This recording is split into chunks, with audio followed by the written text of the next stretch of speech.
Welcome to Reddit Stories, where a wild Karen is demanding a key to OP's house. Am I the jerk for refusing to give my fiancé's parents a key to our house? My fiancé and I bought our first house about 3 months ago, and apparently that means his parents think they partially live there now. I'm starting to wonder if I'm being unreasonable, but at this point, the situation feels weird enough that I need some outside opinions. I'm 31, female. My fiancé, Daniel, who's 33, and I have been together for 5 years, and we got engaged last year. Both of us work full-time, and we saved for years to afford this house. It's nothing huge, just a modest 3-bedroom place in a quiet neighborhood. But to us, it feels like a big milestone. We spent months fixing little things before moving in, and we were both really excited to finally have a place that felt like ours instead of another rental apartment. Daniel's parents live about 20 minutes away, and before we bought the house, we saw them maybe once or twice a month. His mom has always been very involved in his life, but I never saw it as a major problem. She calls him a lot and likes to give him advice about things like cooking or finances, but Daniel usually handles it well and sets gentle boundaries when needed. Things changed after we moved into the house. The first few weeks were mostly normal, except his parents started dropping by a lot more often than they used to. At first, it seemed harmless. They'd bring food or stop in to see how the renovations were going. I assumed it was just excitement about us settling down somewhere permanent. Then, one Sunday during dinner, his mom casually said something that caught me off guard. She said, "You should make sure we have a key in case of emergencies." I thought she meant something like if we went out of town and needed someone to water our plants or check the mail. But when I asked what she meant, she said it very directly. She said parents should always have a key to their child's home. Daniel kind of laughed and said we hadn't really thought about it. She kept pushing the idea and said it was important for family to have access in case something happened. His dad chimed in and said it would also be helpful if they ever needed to stop by while we were at work. That's when I started feeling uncomfortable. I told them we'd probably just give a spare key to a neighbor or keep one hidden outside somewhere. His mom immediately looked annoyed and said that neighbors aren't family. The conversation moved on, but the tone shifted. Daniel later told me that he didn't think giving them a key was necessary either. He said they'd probably forget about it. They did not forget about it. Over the next few weeks, his mom brought it up 3 more times. Each time, it got a little more direct. One night, she actually said she couldn't believe we didn't trust them enough to give them a key. Daniel told her it wasn't about trust, as it was about privacy. She didn't like that answer. The real problem happened last weekend. We had them over for lunch, and afterward, Daniel and his dad were outside in the yard looking at a tree that might need trimming. I was inside cleaning up the kitchen with his mom when she suddenly asked where we kept our spare keys. I said we didn't really have one set aside yet. She then said something that made my stomach drop a little. She said if we were worried about losing keys, she could just take one of ours to a hardware store and make a copy. I told her firmly that we weren't giving out copies of our house key. She immediately got defensive and said I was making it sound like she planned to break in. I tried to explain that I just want our home to stay private unless we invite people over. That's when she said something that kind of shocked me. She said once Daniel and I get married, it will be like an extension of their family home too. I told her that's not how houses work. She got very quiet after that and went outside. Daniel said she was acting strange for the rest of the afternoon.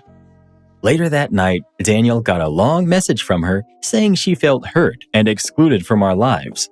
She said parents shouldn't have to ask permission to visit their own son. Daniel told her that she's always welcome to visit, but that doesn't mean having unlimited access to the house. Now things are tense. His dad texted him yesterday saying I might be overthinking a simple family tradition. Daniel is on my side, but I can tell that he's stressed about the conflict. So now I'm wondering if I handled it badly. I didn't yell or anything, but I did shut the conversation down pretty firmly. Am I the jerk? Not the jerk. The key clearly isn't about emergencies for your mother-in-law. It's about control and having unlimited access to your home. When someone keeps pushing after you've already said no, that's a pretty big red flag. Glad to hear your fiancé isn't just rolling over and letting his parents run the show. Going low contact after the wedding might not be the worst idea if this keeps up. The part where she kept pushing about having a copy is the real issue. Even if she asked, the fact that she kept bringing it up after you already said no shows that she doesn't really respect that boundary. Boundaries only work if people respect them. If someone keeps pushing for a different outcome, that's usually a sign that they're hoping you'll eventually cave. You're about to see why so many couples argue about in-laws. The spare key isn't really the main concern here. What's happening is a boundary test. If they get a key, it quietly establishes that they can come and go whenever they want, and that your home is still partly under their authority. When someone pushes this hard after being told no several times, it usually means they're trying to see whether your boundaries actually hold. It's much easier to say no now than to deal with unannounced visits later. Update 4 days later. Things escalated this week in a way that I didn't expect. After my original post, Daniel and I agreed that we'd just keep things calm and not bring up the key issue again unless his parents did. We figured maybe some distance would help everyone cool down. Well, yesterday afternoon, Daniel got home from work a few minutes before I did. When I pulled into the driveway, he was still standing there looking confused. The front door was unlocked. We both clearly remembered locking it that morning. Nothing inside looked disturbed and nothing was missing, but the feeling was immediately unsettling. Daniel checked the house and the backyard while I stood there trying to figure out if maybe one of us had actually forgotten to lock it. Then Daniel noticed something strange. There was a grocery bag on the kitchen counter with a container of homemade soup inside it. His mom makes that exact same soup all the time. Daniel texted her asking if she had stopped by. At first, she didn't reply. Then, about 20 minutes later, she sent a message saying she had just dropped something off quickly. Daniel asked how she got in. She said the door was unlocked. The problem is, we're both almost certain it wasn't. Daniel asked if she had tried our key earlier, like she mentioned before. She said no, but her response felt vague. Then she said something that made the whole situation even more uncomfortable. She said it would be easier if they just had their own key, so situations like this wouldn't feel so awkward. Daniel told her that actually made the situation even more awkward. Now Daniel's dad has called him twice, saying we're making a big deal out of nothing, and that his mom was just trying to do something nice by bringing food. Daniel is starting to get frustrated because every conversation circles back to the same thing. His mom insists that giving parents a key is normal and that we're treating them like strangers. For the record, we changed the door code for the garage, and Daniel has been double-checking the locks every time we leave. I still don't know for sure whether the door was unlocked or if she somehow got in another way. But the fact that we're even questioning it makes this whole situation feel so uncomfortable. The fact that she immediately pivoted the conversation back to getting a key tells you everything you need to know.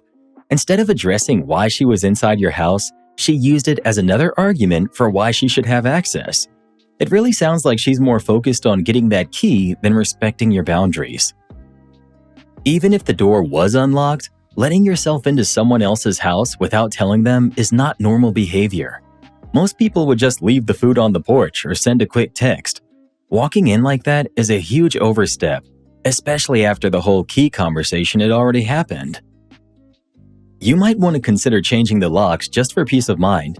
Even if nothing shady actually happened this time, the fact that you're still questioning how she got inside is not a great feeling.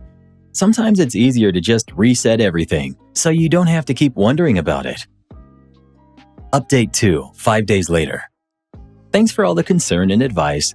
We finally got clarity on the mystery. We changed the lock, and Daniel decided to install a small door camera earlier this week just for peace of mind. And yesterday afternoon, we got our answer. While we were both at work, the camera alerted our phones that someone was on the porch. It was his parents. His dad knocked once, and then his mom tried the door handle. The door was locked. Of course it was. We both had made sure. And then his mom reached into her purse and pulled out a key. She tried it in the lock, and it didn't work. Then she looked annoyed and said, "He must have changed it." We both heard it clearly through the camera audio. My jaw dropped. It was unbelievable. This was not okay, like at all. And that's when we realized what actually happened in the last week. Daniel called his parents immediately and asked where she got the key. After a long pause, she admitted that during their last visit, she had taken Daniel's keys from the counter and quickly copied the house key at a hardware store.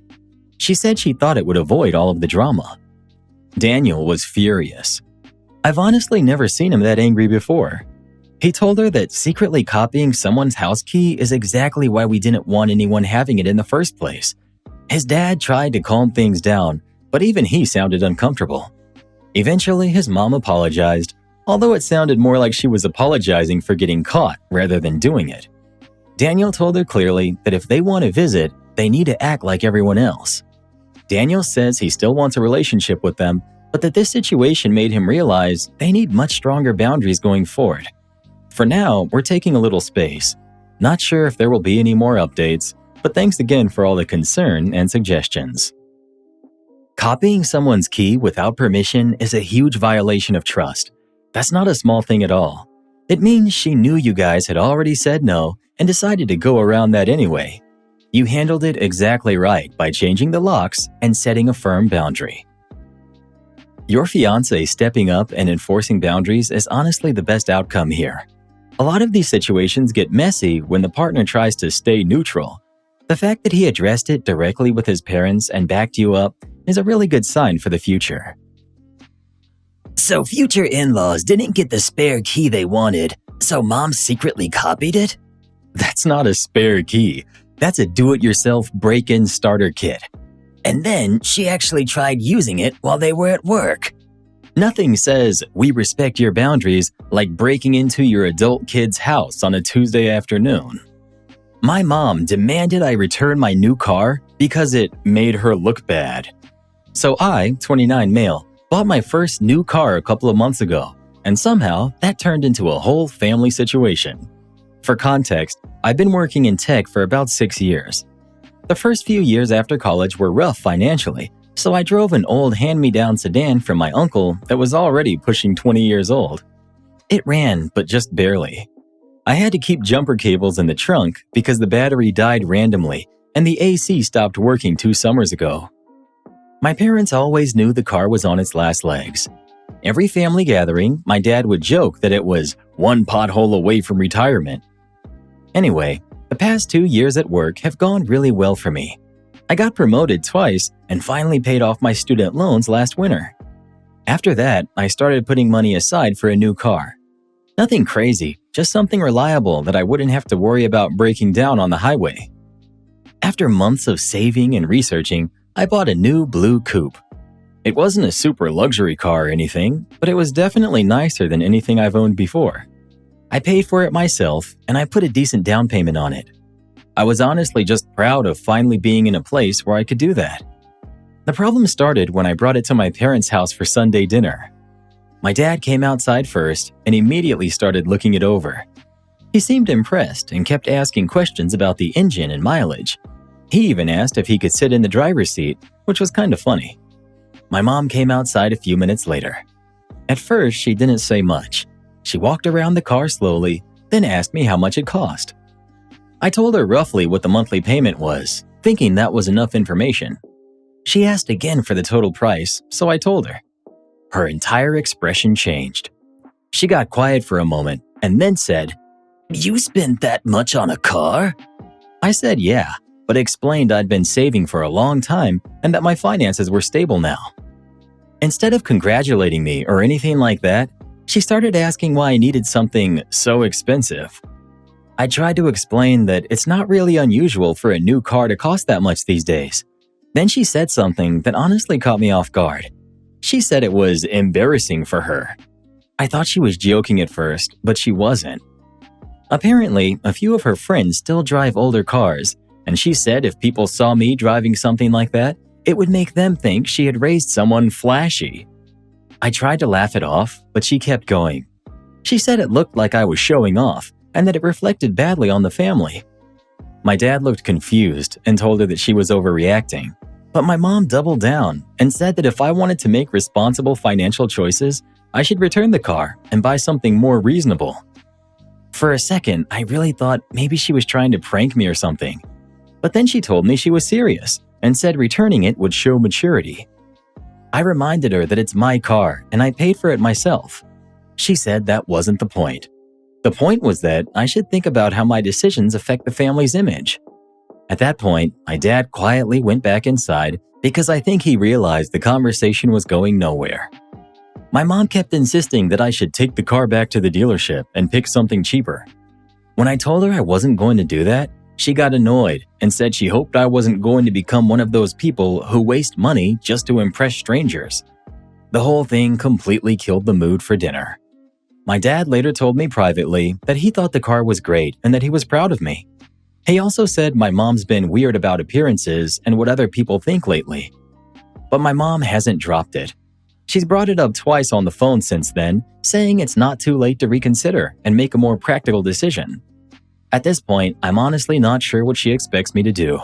I worked hard, saved up, and bought something that I'm happy with. But according to her, I should return it because it might make her look bad to her friends. I feel like that's a pretty strange expectation, but maybe I'm missing something.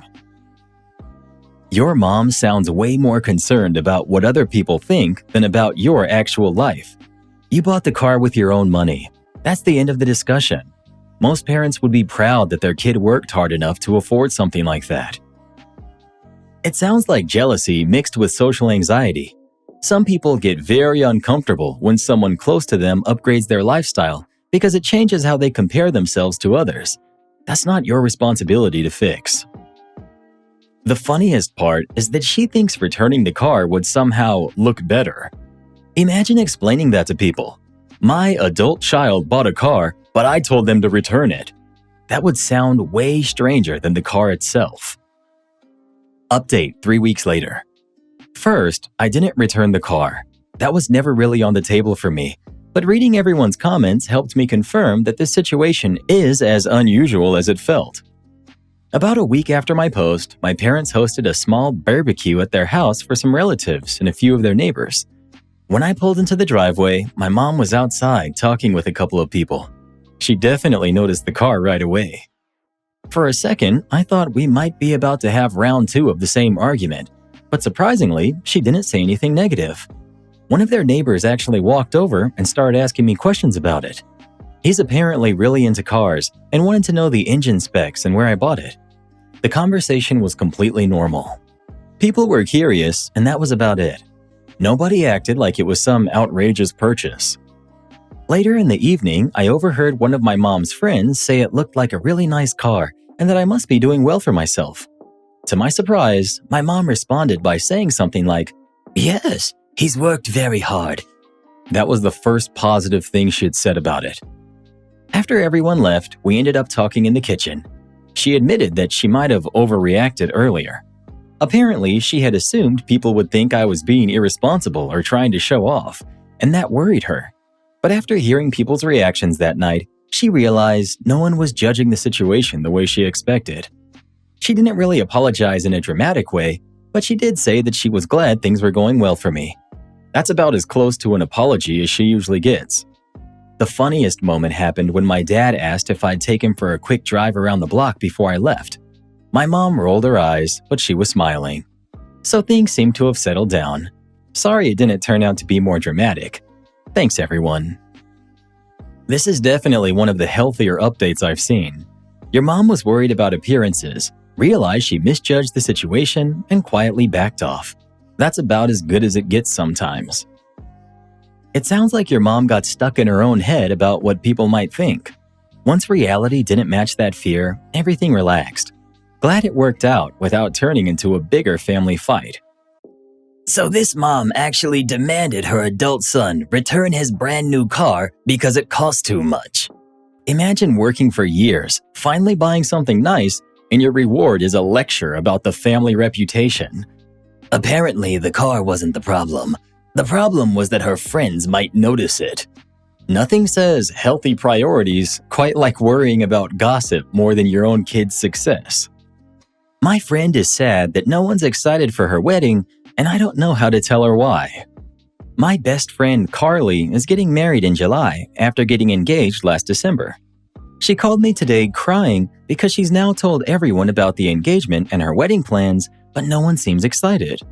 She said that while she appreciates how hard I'm trying to be happy for her, she can tell I know something she doesn't, and she's kind of right. She's been with her boyfriend for about 12 years now, although they've broken up several times in the past, mostly because of him.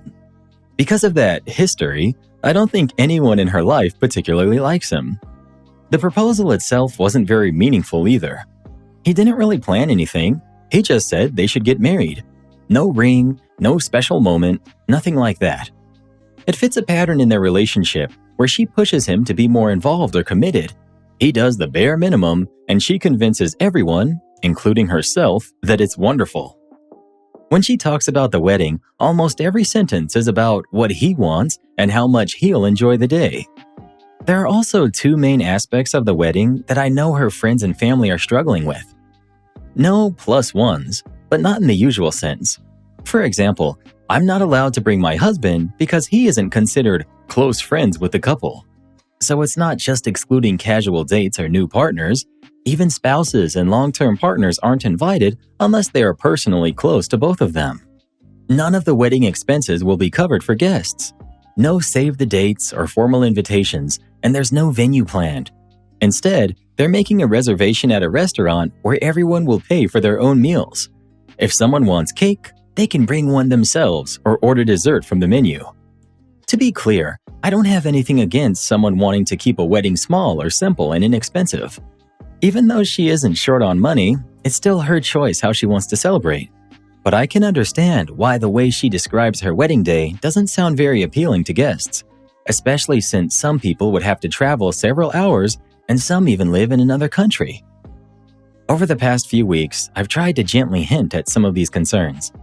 She already knows how I and some of her other friends feel about her fiancé. We stopped bringing it up years ago after she took him back for the 4th time. After today's phone call, though, it's clear she either doesn't see the situation the same way or she doesn't want to. I don't know what to do or how to tell her the truth. I believe people should be able to celebrate their wedding however they want. But if the happiness and excitement of her guests really matter to her, I don't think there's any way to avoid being honest. At the same time, I worry that telling her could put her in a difficult position, feeling like she has to choose between changing the plans to please others or sticking with what she and her fiancé want. And I don't know how to handle that.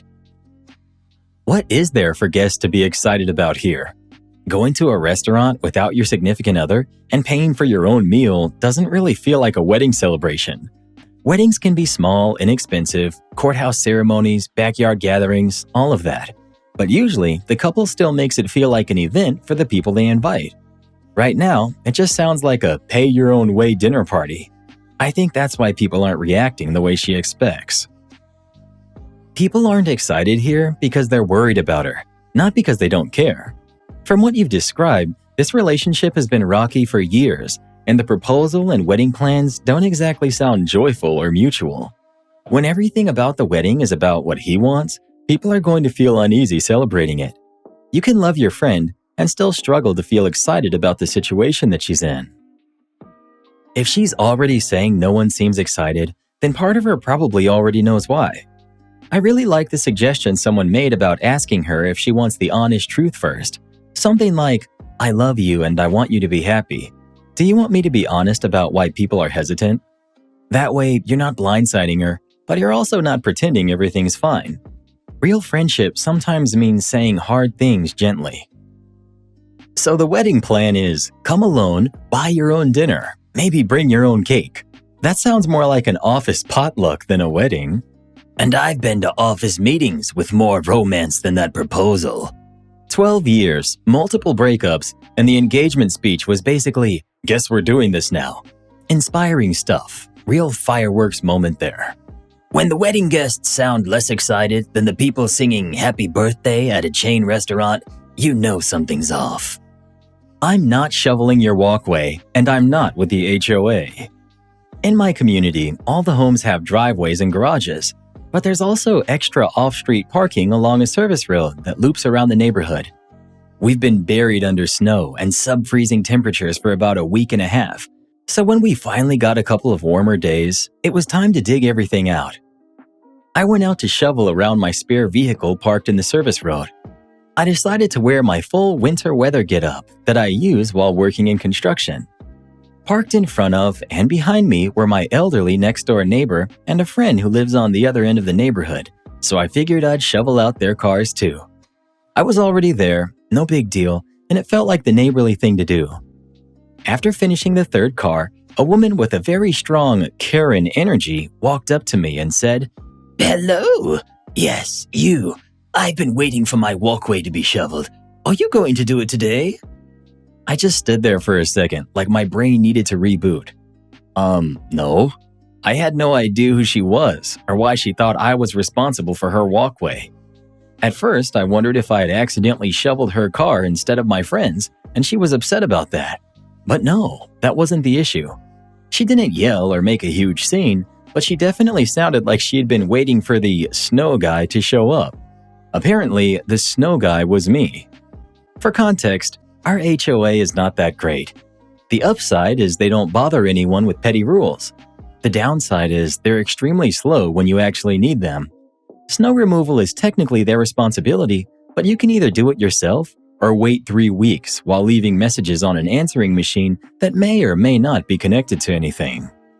Around here, there's also a kind of an unofficial rule. If you shovel your driveway, you clear the street in front of it too, so nobody ends up driving over a sheet of ice. When everyone does a little, the road becomes usable. It's not perfect, but it works. Anyway, I moved on to shovel my elderly neighbor's walkway, and this woman kept asking when it would be her turn because she had places to go and things to do. That's when I finally realized what she thought was happening. I'm guessing she called the HOA, saw me outside shoveling in my construction gear, and assumed I was the long-awaited employee sent to save the neighborhood from winter.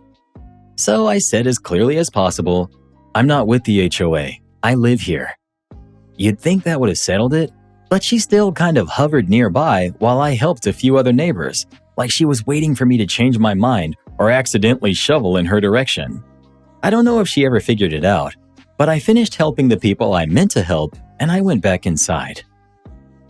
No good deed goes unpunished. A guy in my town used to take his tractor around clearing people's driveways for free every winter just because he liked helping out. One year, somebody complained that he didn't do enough around their house, and that was the end of the free driveway service. Some people don't realize they're ruining a good thing until it's gone. Helping neighbors works when it's appreciated, not treated like an obligation. She really stood there waiting for customer service like he had a ticket number system in his pocket. Standing there hoping he'd shovel in her direction like a Roomba that wandered in the wrong room. Am I the jerk for telling my neighbor I'm not her babysitter over the summer? I'm 38 female. I have a neighbor who we'll call Sarah, who's also 38. I'm married and we have 2 daughters who are 8 and 11. She has 2 boys who are 8 and 12. Sarah is married, but her husband travels a lot for work and she works from home. I'm a teacher, so I have school breaks and summers off. Over winter break, Sarah's kids kept coming over to see if my kids could play, which means they've been sent over because they're annoying their mom and she's trying to work. The kids were friends when they were younger, but as they got older, they don't really have much in common and they've drifted apart. Her kids go to a private school and my kids go to a public school, so they don't even have teachers or classmates in common. They don't have a ton in common anymore, and when they do play, Sarah's kids fight a lot, with each other and with my kids. One day over winter break, the younger one came to the door to see if my kids could play, and I told him that they didn't want to play right now. Sarah sent me a text saying that she was on a work call and she could really use some time with the boys out of the house. I caved and I told my girls to just try and find something they could do together. 10 minutes later, my oldest came upstairs crying, saying one of them made a nasty comment about how boring our house was, and it was dumb that I wouldn't let him play Xbox. The Xbox is my husband's, and it's in our family room where I was doing laundry and watching a show. I told the boys if they were bored, they were more than welcome to leave. Now it's almost spring break, and Sarah just asked if I would watch the boys 2 days because she has 2 busy work days and I'm off work. I told her no, because we would be on vacation in Florida visiting family. She said okay, and jokingly said, I guess I'll just hit you up in the summer. I replied and said that I will not be babysitting her kids over the summer, unless it's a true emergency. I told her, I'm sorry, But just because I'm not at school during the summer does not mean that I'm your free childcare. Yes, I don't physically go to work over the summer, but I take online classes for my master's and I teach online summer school, meaning I'm also working from home. She blew up and told me that I should help her because she's alone a lot, and now that the kids are older, it's harder to keep them entertained all day. I told her that I didn't care if the kids played together outside during the summer, but I was not going to be a caretaker or responsible for her kids unless she was going to compensate me. I tried explaining to her that the kids do not get along the way they used to. My kids don't fight with each other the way her kids fight with each other, and my kids don't really want them to be at our house all the time. Now she's upset and not speaking to me, and her oldest told my oldest that I'm not a good person because I won't help my neighbor. Am I really the jerk because I won't watch her kids over the summer? Not the jerk. Just tell your daughter to tell him he has a bad mom who won't even watch them when she's home. See how she likes it. Or that he's such a bad kid that good neighbors won't watch them for free during the summer. Also, what does her opinion mean for you? It should mean nothing. This is a one-way relationship where she takes and takes. What do you get in return? The Good Neighbor Award? OP. Normally, I don't care if people have a negative opinion of me. However, we do have a lot of mutual friends, and she is very gossipy, and I'm not, so I'm more concerned that she would be bad-mouthing me to other people. I know I shouldn't be concerned about that because I know that other people know she's a drama queen, but it still bothers me. You should also gossip and tell other people that she sends her kids over unannounced and her kids behave poorly. And be honest, you've put in a lot of work for your students over the year and you deserve to have a little break as well. You need the summer break so that you can return to new students in your best mental shape. Your staycation is a vacation, even if you're home. Even if OP had the easiest job in the world, she's not obliged to do favors for other people, especially people who don't even ask nicely or appreciate it. Well, what do you think? Should OP watch her neighbor's sons or not? Please let us know. I've got a feeling your neighbor's the kind of person to sue you if one of them were to trip or something. Am I the jerk for telling my parents and my pregnant sister that I will not baby-proof my area of the house? My parents live in the in-law suite of my house. They pay rent to help me cover the mortgage, but the house is completely mine. Their rent is $600 a month. That includes all utilities, including internet and streaming services. My older sister is pregnant again. Yay. And she needs a place to stay as her baby daddy bailed out and moved back to Romania without her. My parents agreed to let her stay with them. They did not ask me, but like I said, they pay rent and can do as they wish with their living area. My parents have full run of my house except for my bedroom and my office. My dad likes to putter in the garage and plays with my dog. My mom likes to bake in my kitchen and work in the garden. The basement has a kitchen, but it's small and mine's just better all around. Nope, they want me to baby-proof my levels of the house. I asked why I would need to do this as the kid would 100% not be in my area. My mom said that it would not be fair to keep the kids cooped up in the basement all day. I said that there was a huge yard and a sunroom for them to spend time in if they really wanted to. My sister said that she couldn't spend all of her time cramped up like that with 3 kids. I asked when she found out she was having twins. She shut up.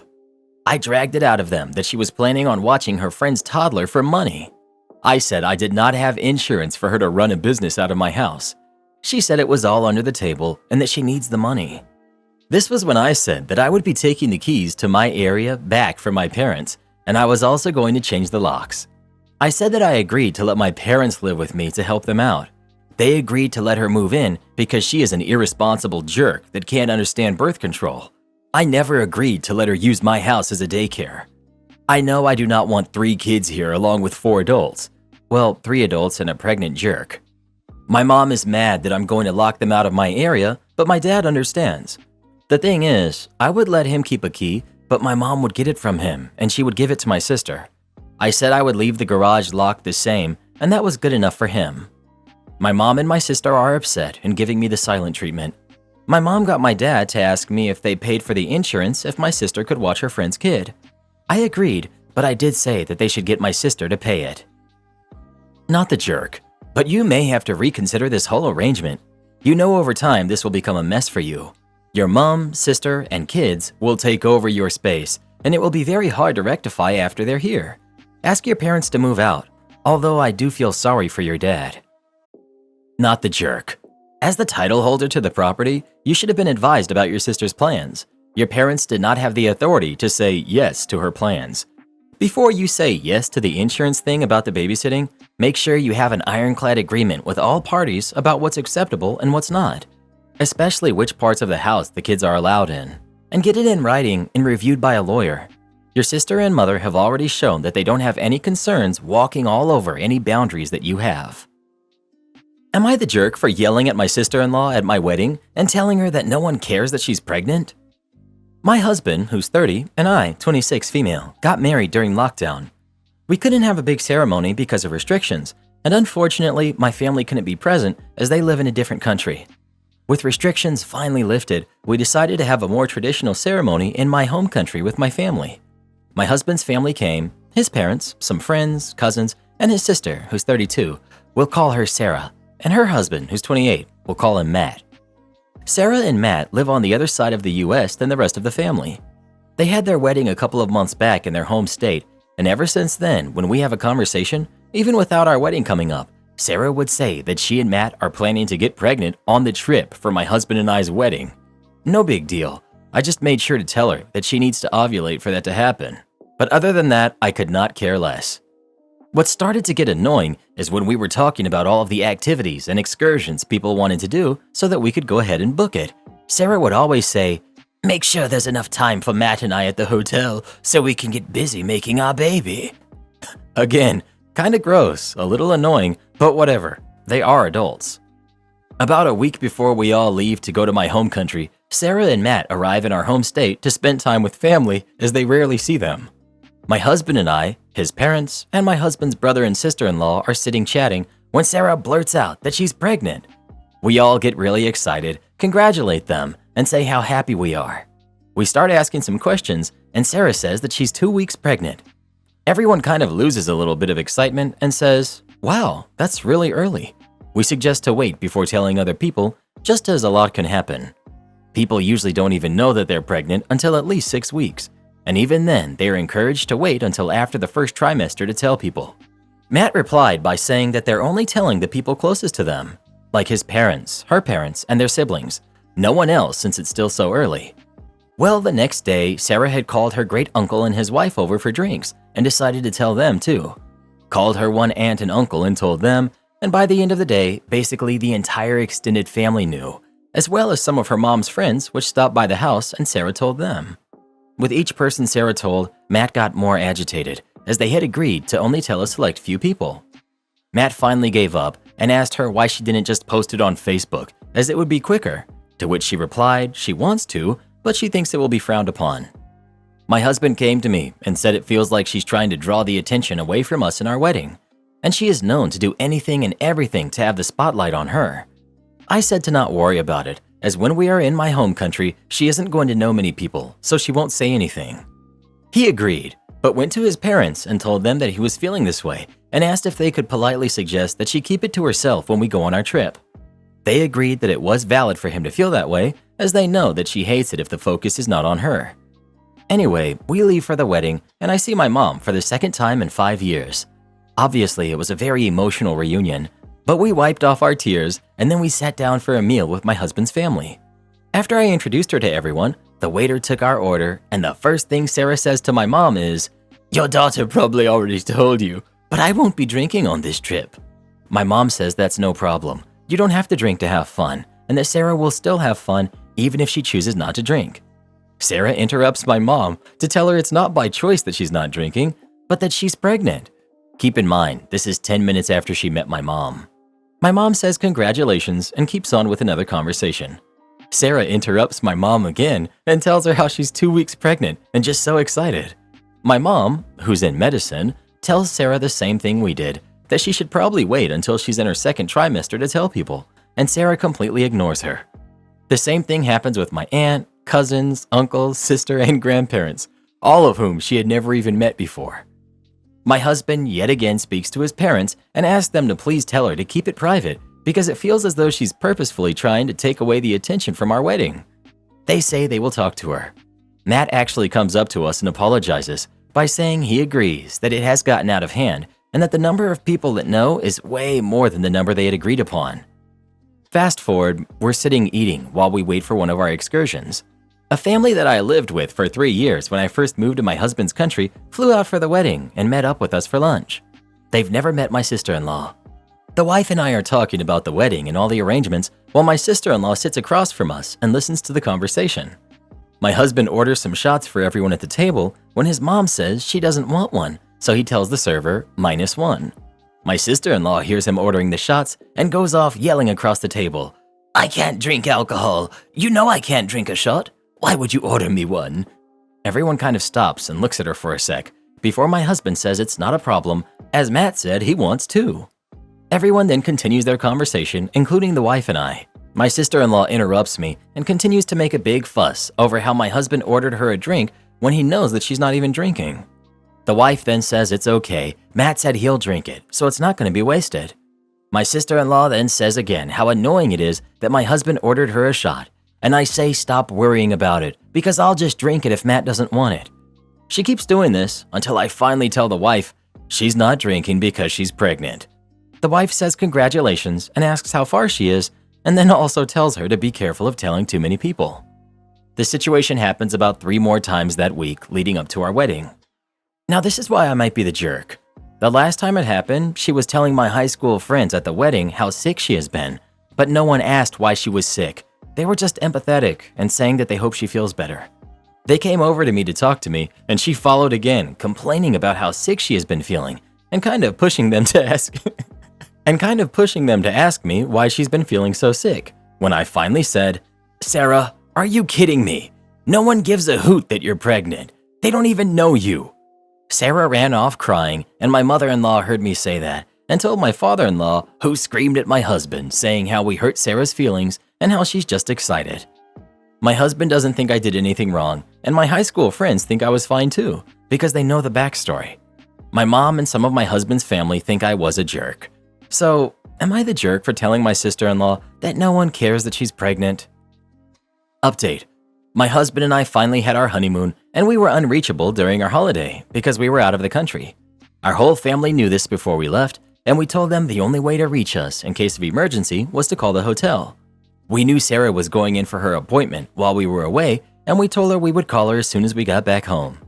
My husband and I were out one day for the whole day doing activities, and when we got back to the hotel, we found a note in our room requesting us to go to reception. Once we got there, the person told us we had 7 missed calls from family and gave us a number to call. We didn't know who called or about what, but we thought it was an emergency. We called the number and it was Matt. He was very confused and asked why we were calling him on our honeymoon and asked if we were okay. We said that the hotel said this number called 7 times and asked him if everything was okay. Matt said everything was fine, but Sarah wanted to talk to us. Matt called Sarah over and she asked us if we were having fun, etc. But we just wanted to know what was going on because we were so worried. She said she went to the doctor and got some news. We asked if everything was okay because she kept not saying anything and we could hear her and Matt whispering to each other. We heard Matt say to her, "Did you seriously call the hotel 7 times to tell them this? It could have waited." Sarah finally gets back on the phone and said that the doctor said she was going to have twins. We said congratulations and asked her if there was anything else. We thought it was an emergency. She said no, she just wanted to share the news because she's so excited and scared and she couldn't hold it in. She said she also called my mom and told her. They're now friends on social media. My husband and I both just said that we were very happy for them, but really didn't want to be bothered again if it wasn't a real emergency. Sarah said that we were being very rude and she just wanted to share the good news. We hung up because we had to go get ready for dinner. When we got back to the US, my in-laws picked us up from the airport and they were asking us if we spoke to Sarah. We said yes. She said she was having twins and we were very excited for them. My father-in-law then said Sarah told them we were extremely rude to her and Matt, and we were dismissive and hung up the phone. We told them what really happened, and they said this is not what Sarah told the whole family. We're now back in our house and haven't spoken to Sarah or Matt, but Matt texted us both, but the text only came through later where he said he was so sorry that they bothered us on our vacation and he felt horrible. We just texted back and said it was all good and that we were very excited for both of them. All I can say about this whole situation is that I am very happy that we live on the other side of the country from Sarah. Karen got her due at the grocery store. I'm 40 male. My 4-year-old daughter loves going grocery shopping with me, especially if we get one of those race car grocery carts. If it's a slow time at the store, I take her to the deli, where there's a wide open space in the corner, and spin a circle with the cart. She loves it. It usually gathers smiles in the rare case someone is nearby. Just a dad having fun with his daughter, right? Just yesterday, after doing a single spin, we went on our way when an older lady, probably early 70s, came towards us, shaking her head and glaring at us. I gave her a perplexed look in response to her scowl, and she muttered something about having absolutely no respect for public spaces. I responded, "Sorry, ma'am. I was just having fun with my kid. Sorry to have offended you. Have a nice day." I thought that was that and was happy to move on, but she continued, Karen, shame on you for teaching your kids such poor manners. I taught my kids how to behave in public. Me, clearly that's a lesson you didn't bother to learn yourself. I wonder how well they turned out. She mutters something about them being perfect. My 4-year-old is extremely perceptive and sensitive and asked if she had done something wrong. I then explained as loud as I could, "Absolutely not, honey. That's just a very grumpy old bully." She angrily responded, I am not grumpy. I just want to be left alone.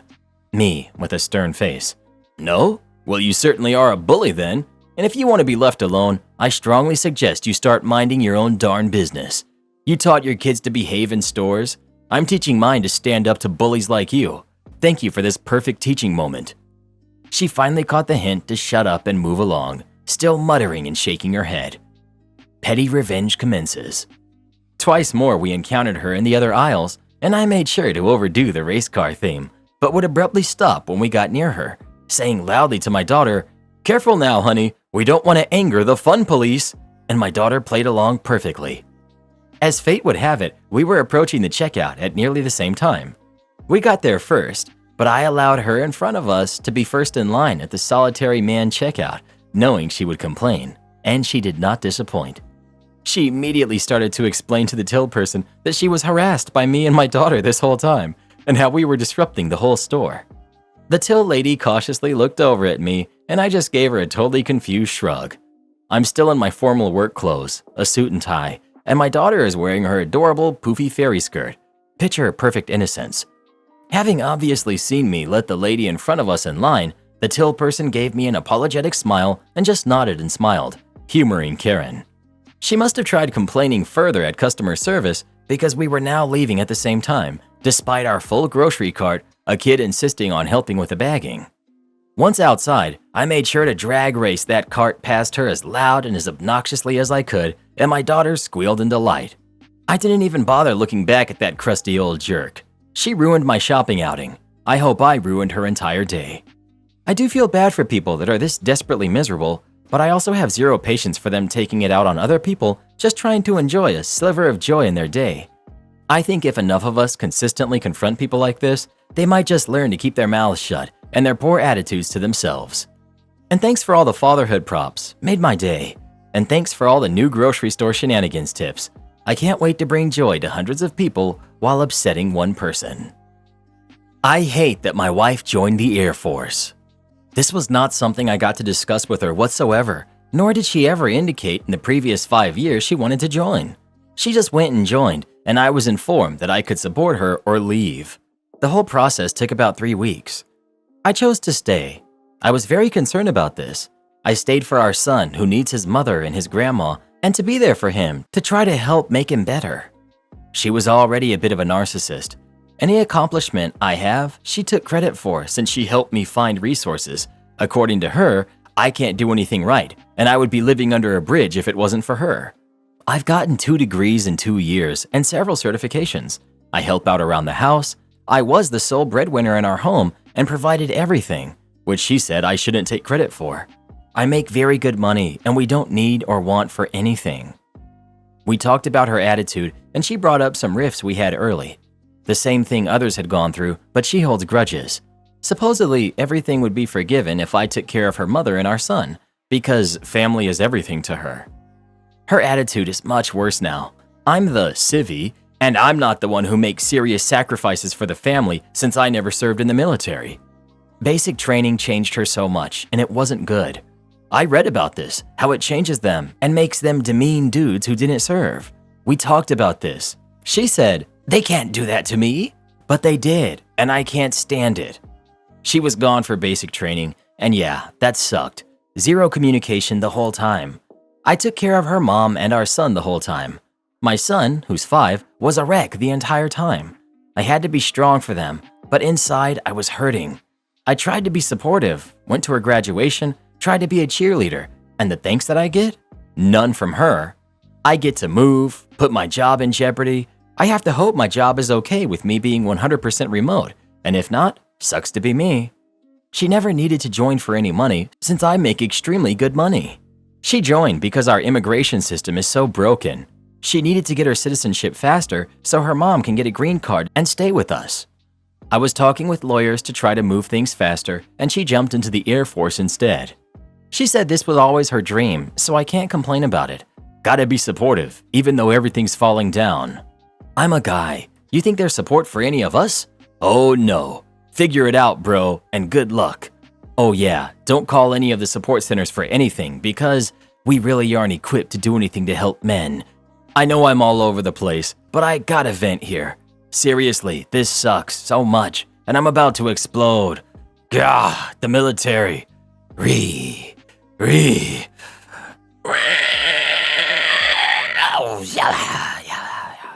My wife is furious that I rented a goat to mow my lawn. So I, 30 male, hate cutting grass. I can't stand it.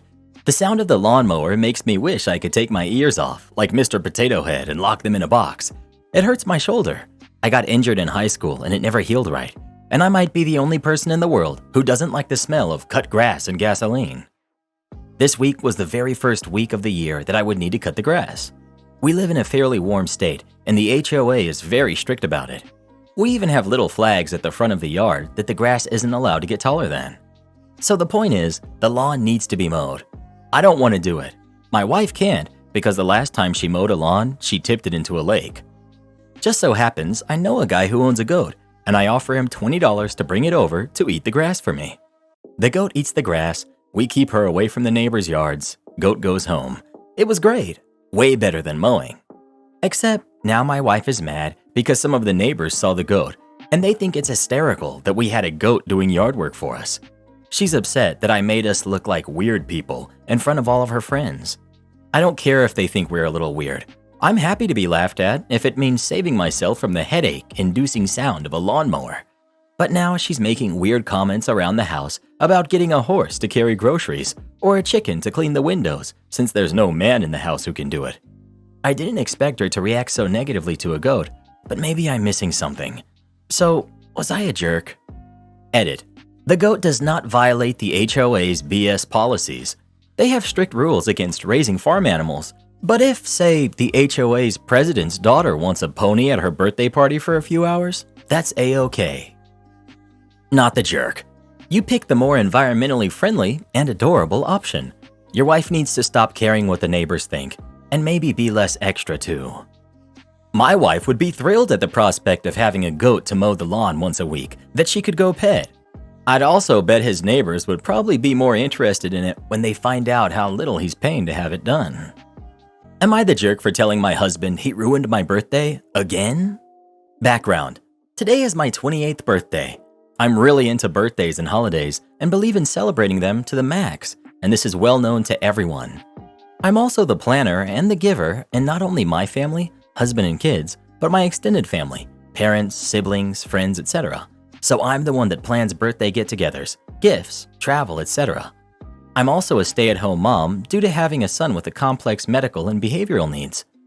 I've been with him 24/7 for the last week as it's school break and he's extremely clingy and has behavioral problems due to mental illnesses.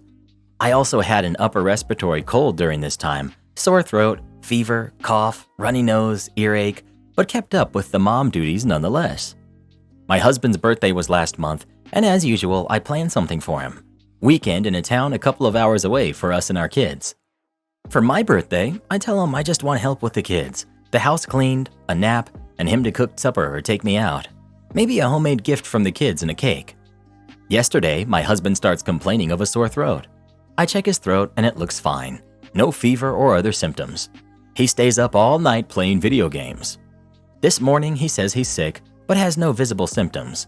No fever, no cough, no runny nose. Doesn't sound like someone with a cold. He says his throat hurts, but spent an hour on Xbox Live talking just fine. He naps all day because he says he's sick. I think it's because he stayed up until 4 a.m. playing video games. Meanwhile, I make my own cake, take care of the kids as usual, and do my usual chores. He didn't even tell me happy birthday. Finally, I decided to take the cake that I made with the kids to go to my parents' house to have supper there so I didn't have to cook. I'm pretty crabby at this point and don't say a word before we leave. He calls and asks why we left. I tell him because he ruined my birthday yet again, and I'm trying to salvage it at least a little, and I hung up. He called back and said I was overreacting. He's sick and I'm an adult. Birthdays aren't a big deal anymore after 21. So, am I the jerk for wanting one day to be the receiver instead of the giver? To celebrate myself? Not the jerk. He sounds inconsiderate and like he doesn't even like you. Absolutely. And I think I have something else to add. There may be some people who say, you don't know how sick he felt on the inside. I agree. He could have been miserable and needed to sleep. OP isn't a doctor. But none of that matters. I'm a guy. It would take an insane amount of pain for me to not put together something for my partner, especially if I knew it was important to her. It's like when you're exhausted and you stay up Christmas Eve to put together the presents so Santa can give your kids a magical day. You find the strength from within. Your wife gave birth, you can do this. OP, I feel sorry for you and hope you find someone who appreciates you. Honestly, he's also an adult. If you feel like you're getting sick, even if it's not visible, you take some NyQuil, get in bed at a reasonable time, and get some sleep, and take a stupid amount of vitamin C the next morning.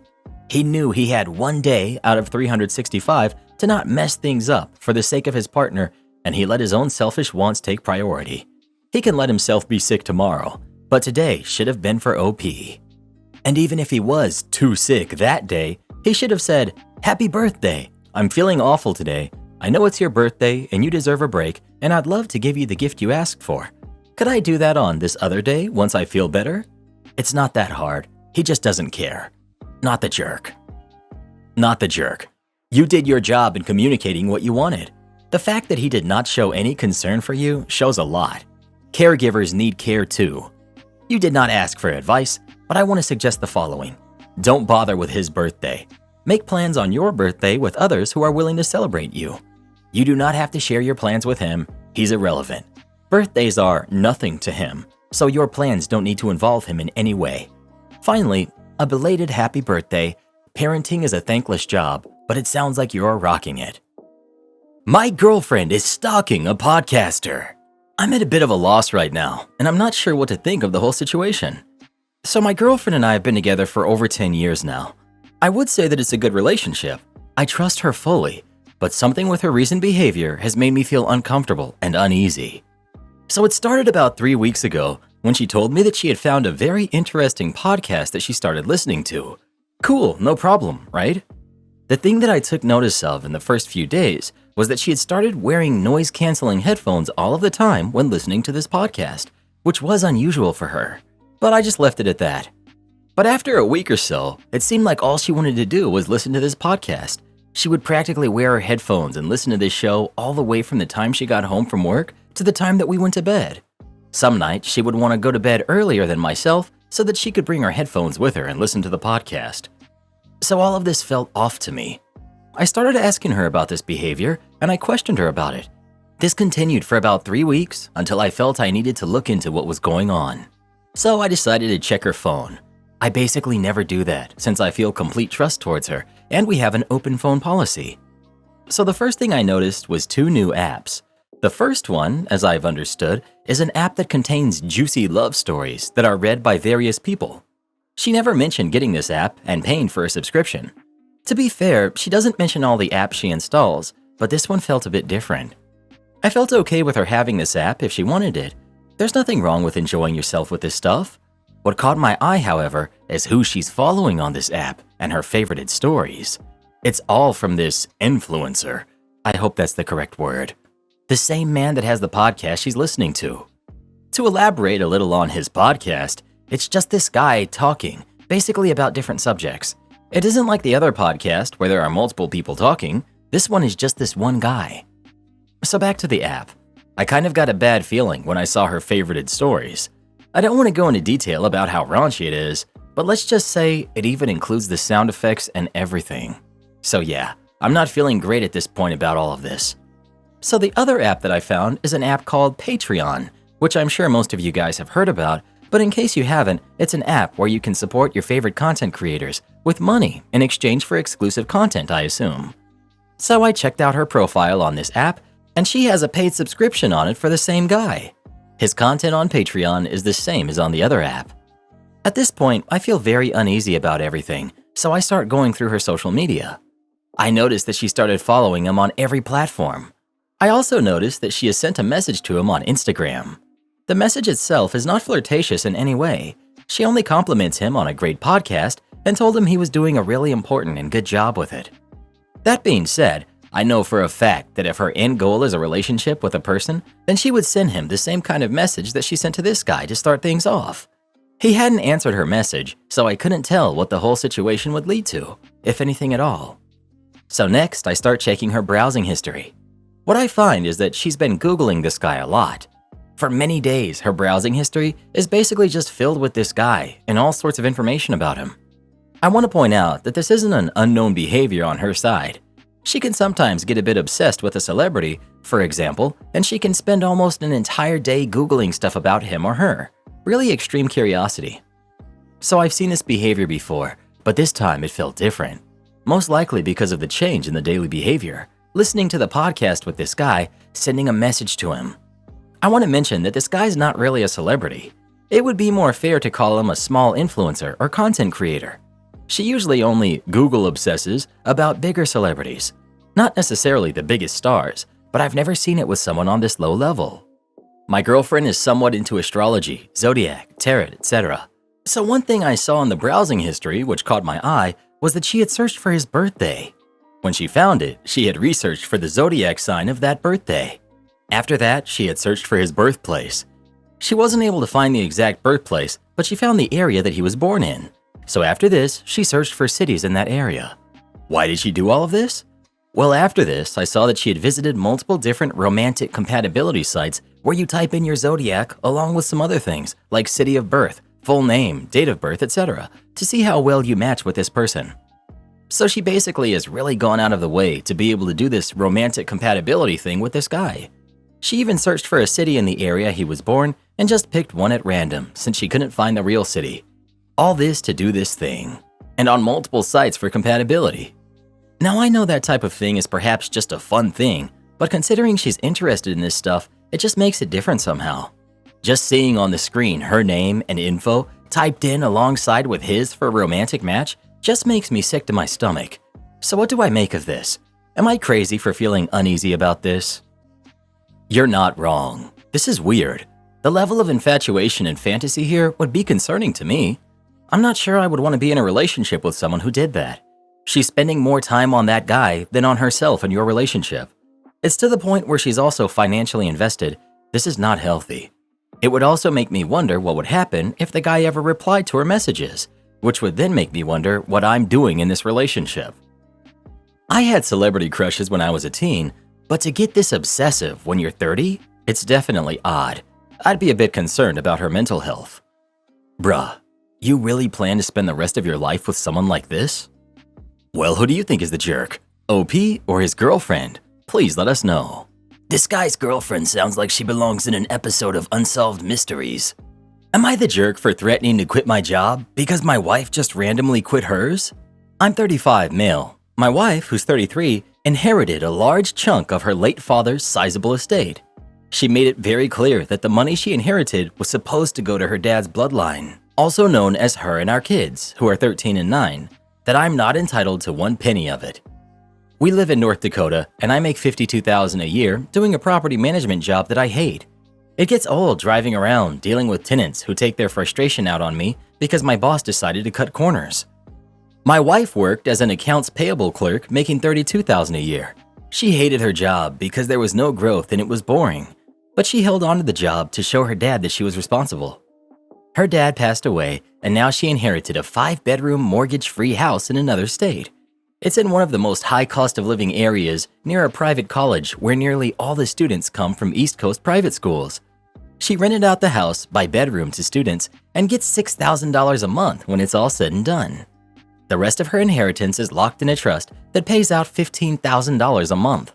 Living in North Dakota, the approximately $252,000 she gets is more than enough to live well. However, I feel my wife has been unfair with how she's handled the money. Right away, she rented herself a BMW, and then she decided she was done cooking and would order out every day. The problem is, I have high cholesterol, and a lot of the foods aren't good for me. And the foods that are good for me, she never leaves enough real leftovers. I can stomach the fact that her inheritance is hers, but it does hurt that I've never resisted picking up the financial burden when I earned more, but she hoards all of her new money. She puts her inheritance disbursements and rent income all into accounts under her name, and meanwhile, our day job incomes kept going into our joint bank accounts. That would make sense, but then she quit her job out of the blue last week. She said that she looked at her boss, who's 50, and that she wasn't cut out to work until she was old like her. She wants to pursue her passion of photography, but doesn't want to earn money from it. So she quit. But the problem is that she quit because she gets $250,000 plus basically effort-free. I don't benefit from that, but still have to pay for the mortgage and other household expenses since she refuses to pay for it, citing it as a joint expense. We got in a fight, and I threatened to quit my job too if we were all quitting jobs now because work is hard. Her rationalization was that she buys takeout every day for us now, so my job was enough to pay for our mortgage. I asked if she wants to upgrade houses like she upgrades cars. I'm guessing the new house won't be in my name. Will I have to pay the maintenance and contribute to mortgage payments? She said I should have to because it would be living expenses that I would benefit from just as much as her. Am I the jerk for being annoyed at her selfishness? Do not quit your job out of spite. That would be dumb. You should immediately create your own account and have all of your checks deposited into that account. No more joint accounts at all. Then decide if you still want to be with her or not. If you do stay, then split all of the bills as evenly as you can. But don't be surprised when she decides she wants to run off with her new money. I'm in your wife's position and have an income from inherited money each month in excess of your wife's. I pay for our entire life, including our cars, mortgage, food, vacation, etc. I choose not to work, but my husband conversely chooses to work in education. From his job, we get wonderful health insurance. I'm incredibly grateful for his contribution. If he were to choose to retire, I would be fine with this. We are a partnership, and I would never treat him this way. Please prioritize yourself and your kids.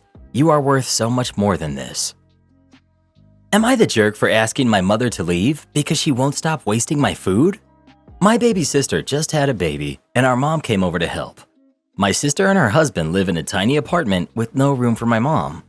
I agreed to let her stay with me since I live only 8 blocks away. My plan was to Uber her over in the morning and pick her up after work. I only eat 1 meal a day during the week. Supper. I have coffee for breakfast and some fruit for lunch. My mother decided that this was unacceptable. She got up early and went through my fridge and freezer to make me breakfast. I told her that I appreciate it, but that I don't usually eat breakfast. She said that was stupid. I very clearly communicated to her that she was welcome to eat anything in my home, but to please not make me breakfast as it was a waste. She made breakfast the following day. I walked out without eating it. I figured worst case scenario, I could eat it for supper. She threw it out since I didn't eat it. I told her once more to please not waste my food. She made breakfast for me the next day. I asked her if she was developing dementia. She is wasting my food for no good reason. I'm not poor or anything, but wasting food is a pet peeve of mine. She said I was being ungrateful for her help and that she was doing it to be nice since I was letting her stay with me. I explained to her again that I did not need, want, require, or desire breakfast during the week. She said she understood. She made me breakfast the next day. I had had enough. I took her luggage with me when I dropped her off at my sister's home. I told my doorman that my guest was no longer welcome. I got so many messages from her and my sister all day long. Even my dad called me to ask me to change my mind, but I said no. He had to drive up and rent an Airbnb to my sister because my mom was too scared to stay by herself.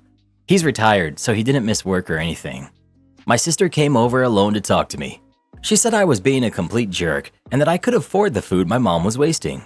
I said I could, but that I didn't want to. She literally used up 2 months worth of my food. She made up a huge breakfast that I didn't even eat. I keep all of my bacon in individual servings. She thawed out 3 for every breakfast, 1 for her and 2 for me. but I ate none of it. My father has asked me to let her back in. I said I would, under the condition that she understands that my food is completely off limits to her. She can pay for her own food. I said I would make room in the fridge and freezer for her. She said I was being ridiculous and petty. So my dad is staying neutral, but my mom and sister think I'm a jerk. My girlfriend thinks the whole thing is hilarious and refuses to get involved. Not the jerk. Sounds more like your mother was initiating a power play, and that she would have continued wasting your food, which she knew bothered you, but that was the point, until you capitulated. Then she would have won. You throwing her out was inconvenient, so of course you had to be the bad guy. But that shouldn't have been necessary if your mother had the least bit of respect for you.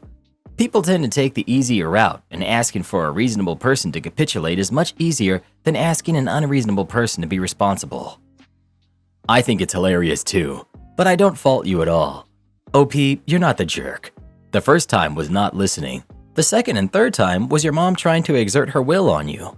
You made yourself clear that you did not want breakfast. She made it anyway and threw it away instead of putting it away for you for dinner, just in case. Well, who do you think is the jerk? OP or his mom? Please let us know. Am I the jerk for making my daughter tell her relatives that she isn't graduating? My daughter was supposed to graduate college this semester. We've been talking about her graduation party for basically 7 months now. What she wanted to do and who to invite. We have already sent out the invites and multiple relatives have booked flights to come up. The issue is my daughter isn't graduating. She lied to everyone for at least 4 months. She failed a class that she needs to graduate last semester and didn't inform anyone about it. She told us this yesterday, and the party is in about a month. Everything's been paid for already. So I informed her that she needs to call all of her relatives and explain the situation. If they can't get a refund for their flights, I expect her to offer to pay them back. I also informed her she needs to pay back the rental price since I can't get a refund for some of the stuff. This resulted in a huge argument, and she's calling me a jerk for humiliating her. I explained that it's her fault, and if she informed us months ago, this wouldn't even be happening. My husband thinks I'm being a bit harsh, but he's sticking with me. Edit. She knew she failed the class by break, the first week of December. She had all December, January, February, and this March to inform us and didn't. She continues to plan with us for the graduation party and never informed us she wasn't graduating. It was a core class offered once a year. She will need to take it in the fall. She knew she wasn't graduating. The school isn't letting her walk. She will have to walk at the December one. Multiple people are asking what I would have done if she had informed me. I would have moved the party and helped her figure out how to make the best out of the extra semester. Probably would have looked into it if she can add a quick minor, but can't do that now. Everyone sucks here. Your daughter should have told you she failed the class, but based on your reaction, it sounds like there's a reason she didn't tell you. You may want to look real hard at your relationship with her and why she doesn't trust you enough to talk to you when she has a problem, if you want to maintain a relationship once she heads out and starts her own life. I'm abstaining from voting because I'm too biased. I was a version of your daughter at one point in my life. I didn't tell my parents I didn't graduate because I knew it was going to be a wretched scene. I couldn't communicate with my family. Whenever I tried, I just couldn't make it work. It became easier to lie than damage relationships even more than they already were. Your daughter is embarrassed, probably, and this got out of hand. Having her go through the humiliating punishment you handed out isn't going to change one single thing about her graduation status, but it's probably making your daughter regret being honest with you. It's of course your money and your decision what you do, but this is going to leave a deep wound in your relationship with your daughter if you follow through. Am I the jerk for throwing my son out of the house? I, 40 male, have a son, Jay, who's 16. We live together alone. His mother is not in the picture. I've done my best as a single parent since she disappeared on us when Jay was 4. My son has always been my best friend. I'll admit that I'm not very good at taking an authoritative role. He hasn't ever given me much reason to. He's always been the kind of kid who just needed a guiding hand in the right direction. He's smart, level-headed, and generally a very caring person. Jay has been dating a wonderful girl, E, who's 16, for the better part of 2 years since they met in freshman year. She's nice and respectful, and they seem to get along very well. About 2 weeks ago, they were spending time in the living room and got into a pretty heated argument.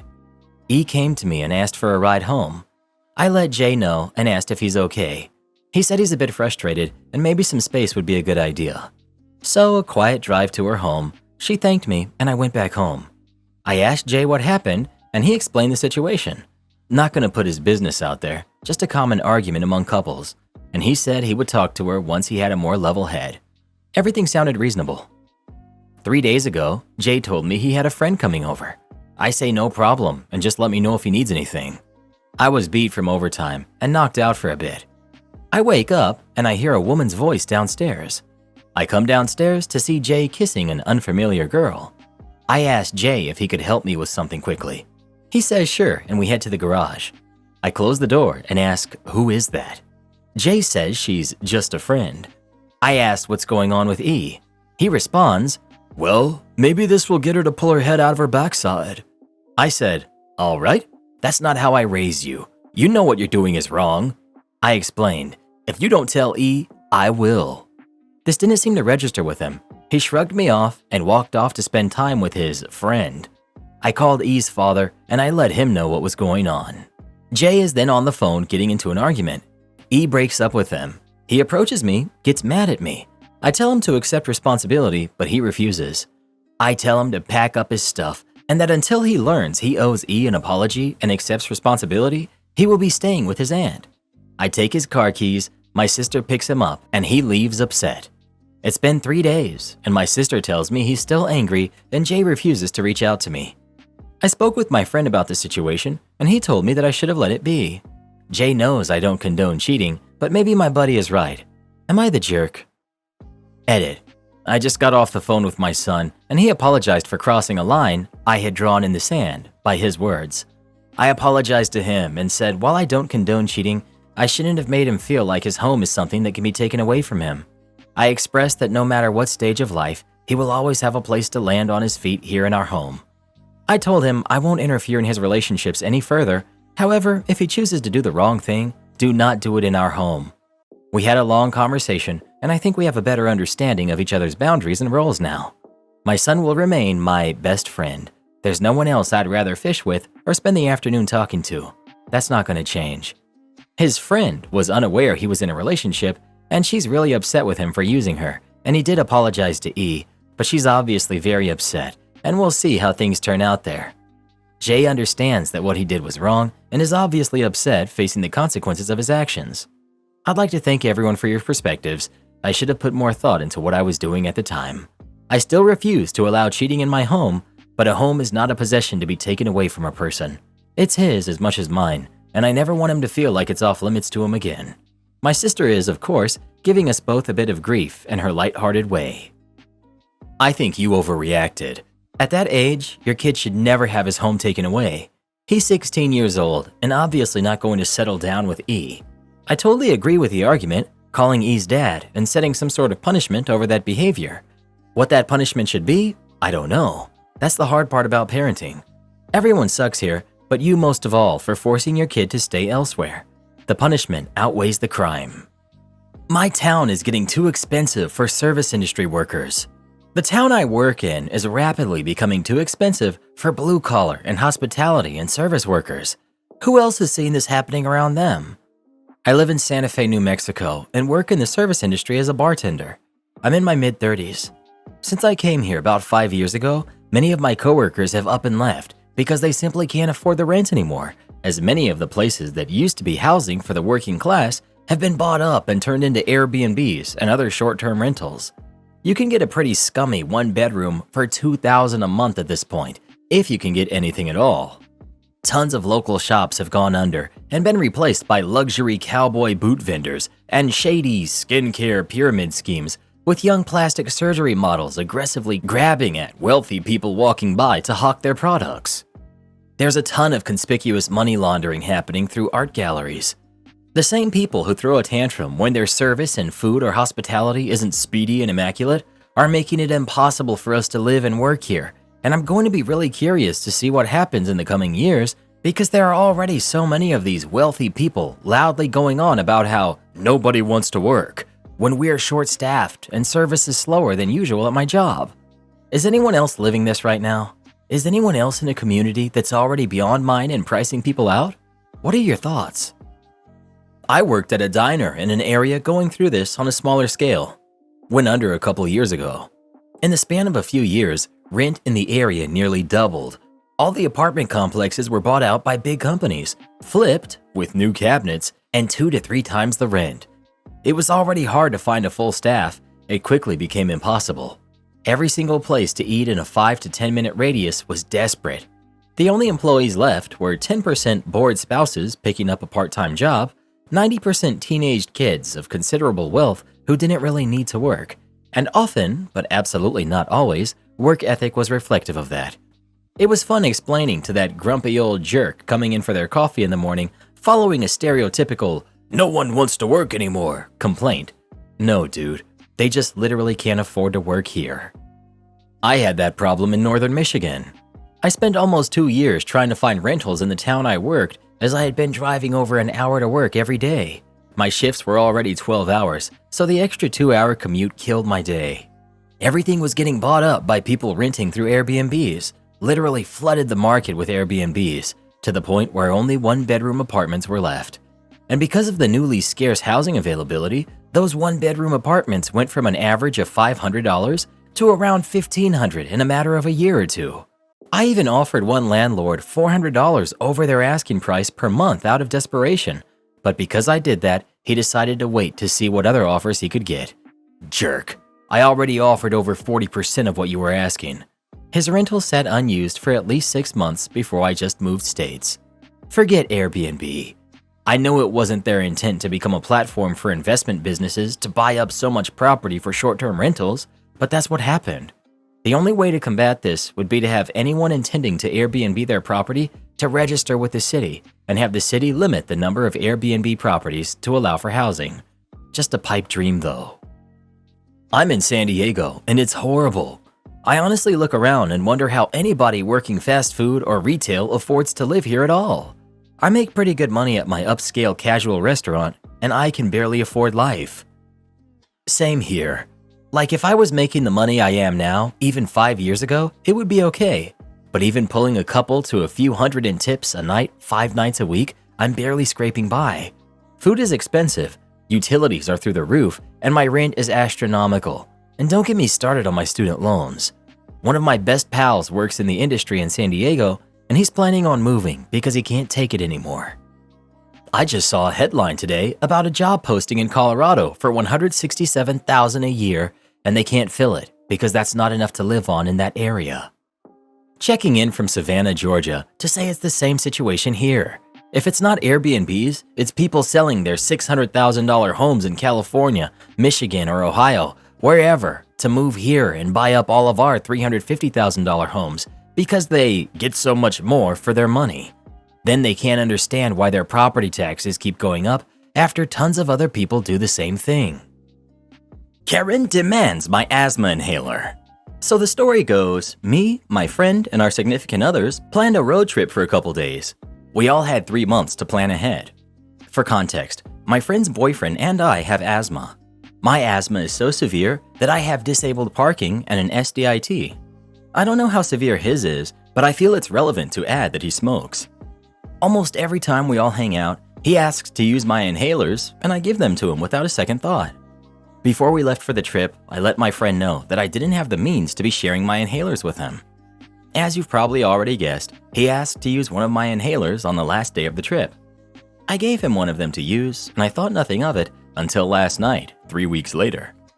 So my friend comes to me and she says that as her friend, I could have at least given him a few puffs off my inhaler.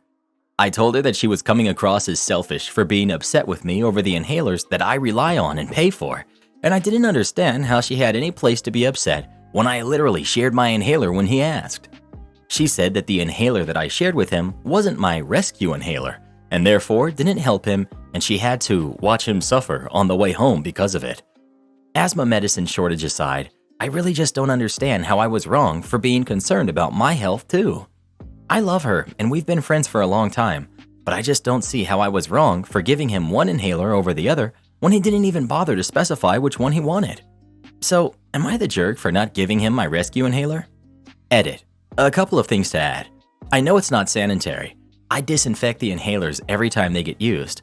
I know you're not supposed to share things like this. It's just not easy to tell someone, hey, I know you can't breathe that great, but I can't give you something that may or may not help you. They've been together for around 3 years and they have kids together. I made sure to establish that I will not be sharing my inhalers with him or anyone else ever again. I haven't yet, but I will be establishing that our friendship is either done or on a break until they learn to appreciate the things I do for them, including, but not limited to, putting their health over mine.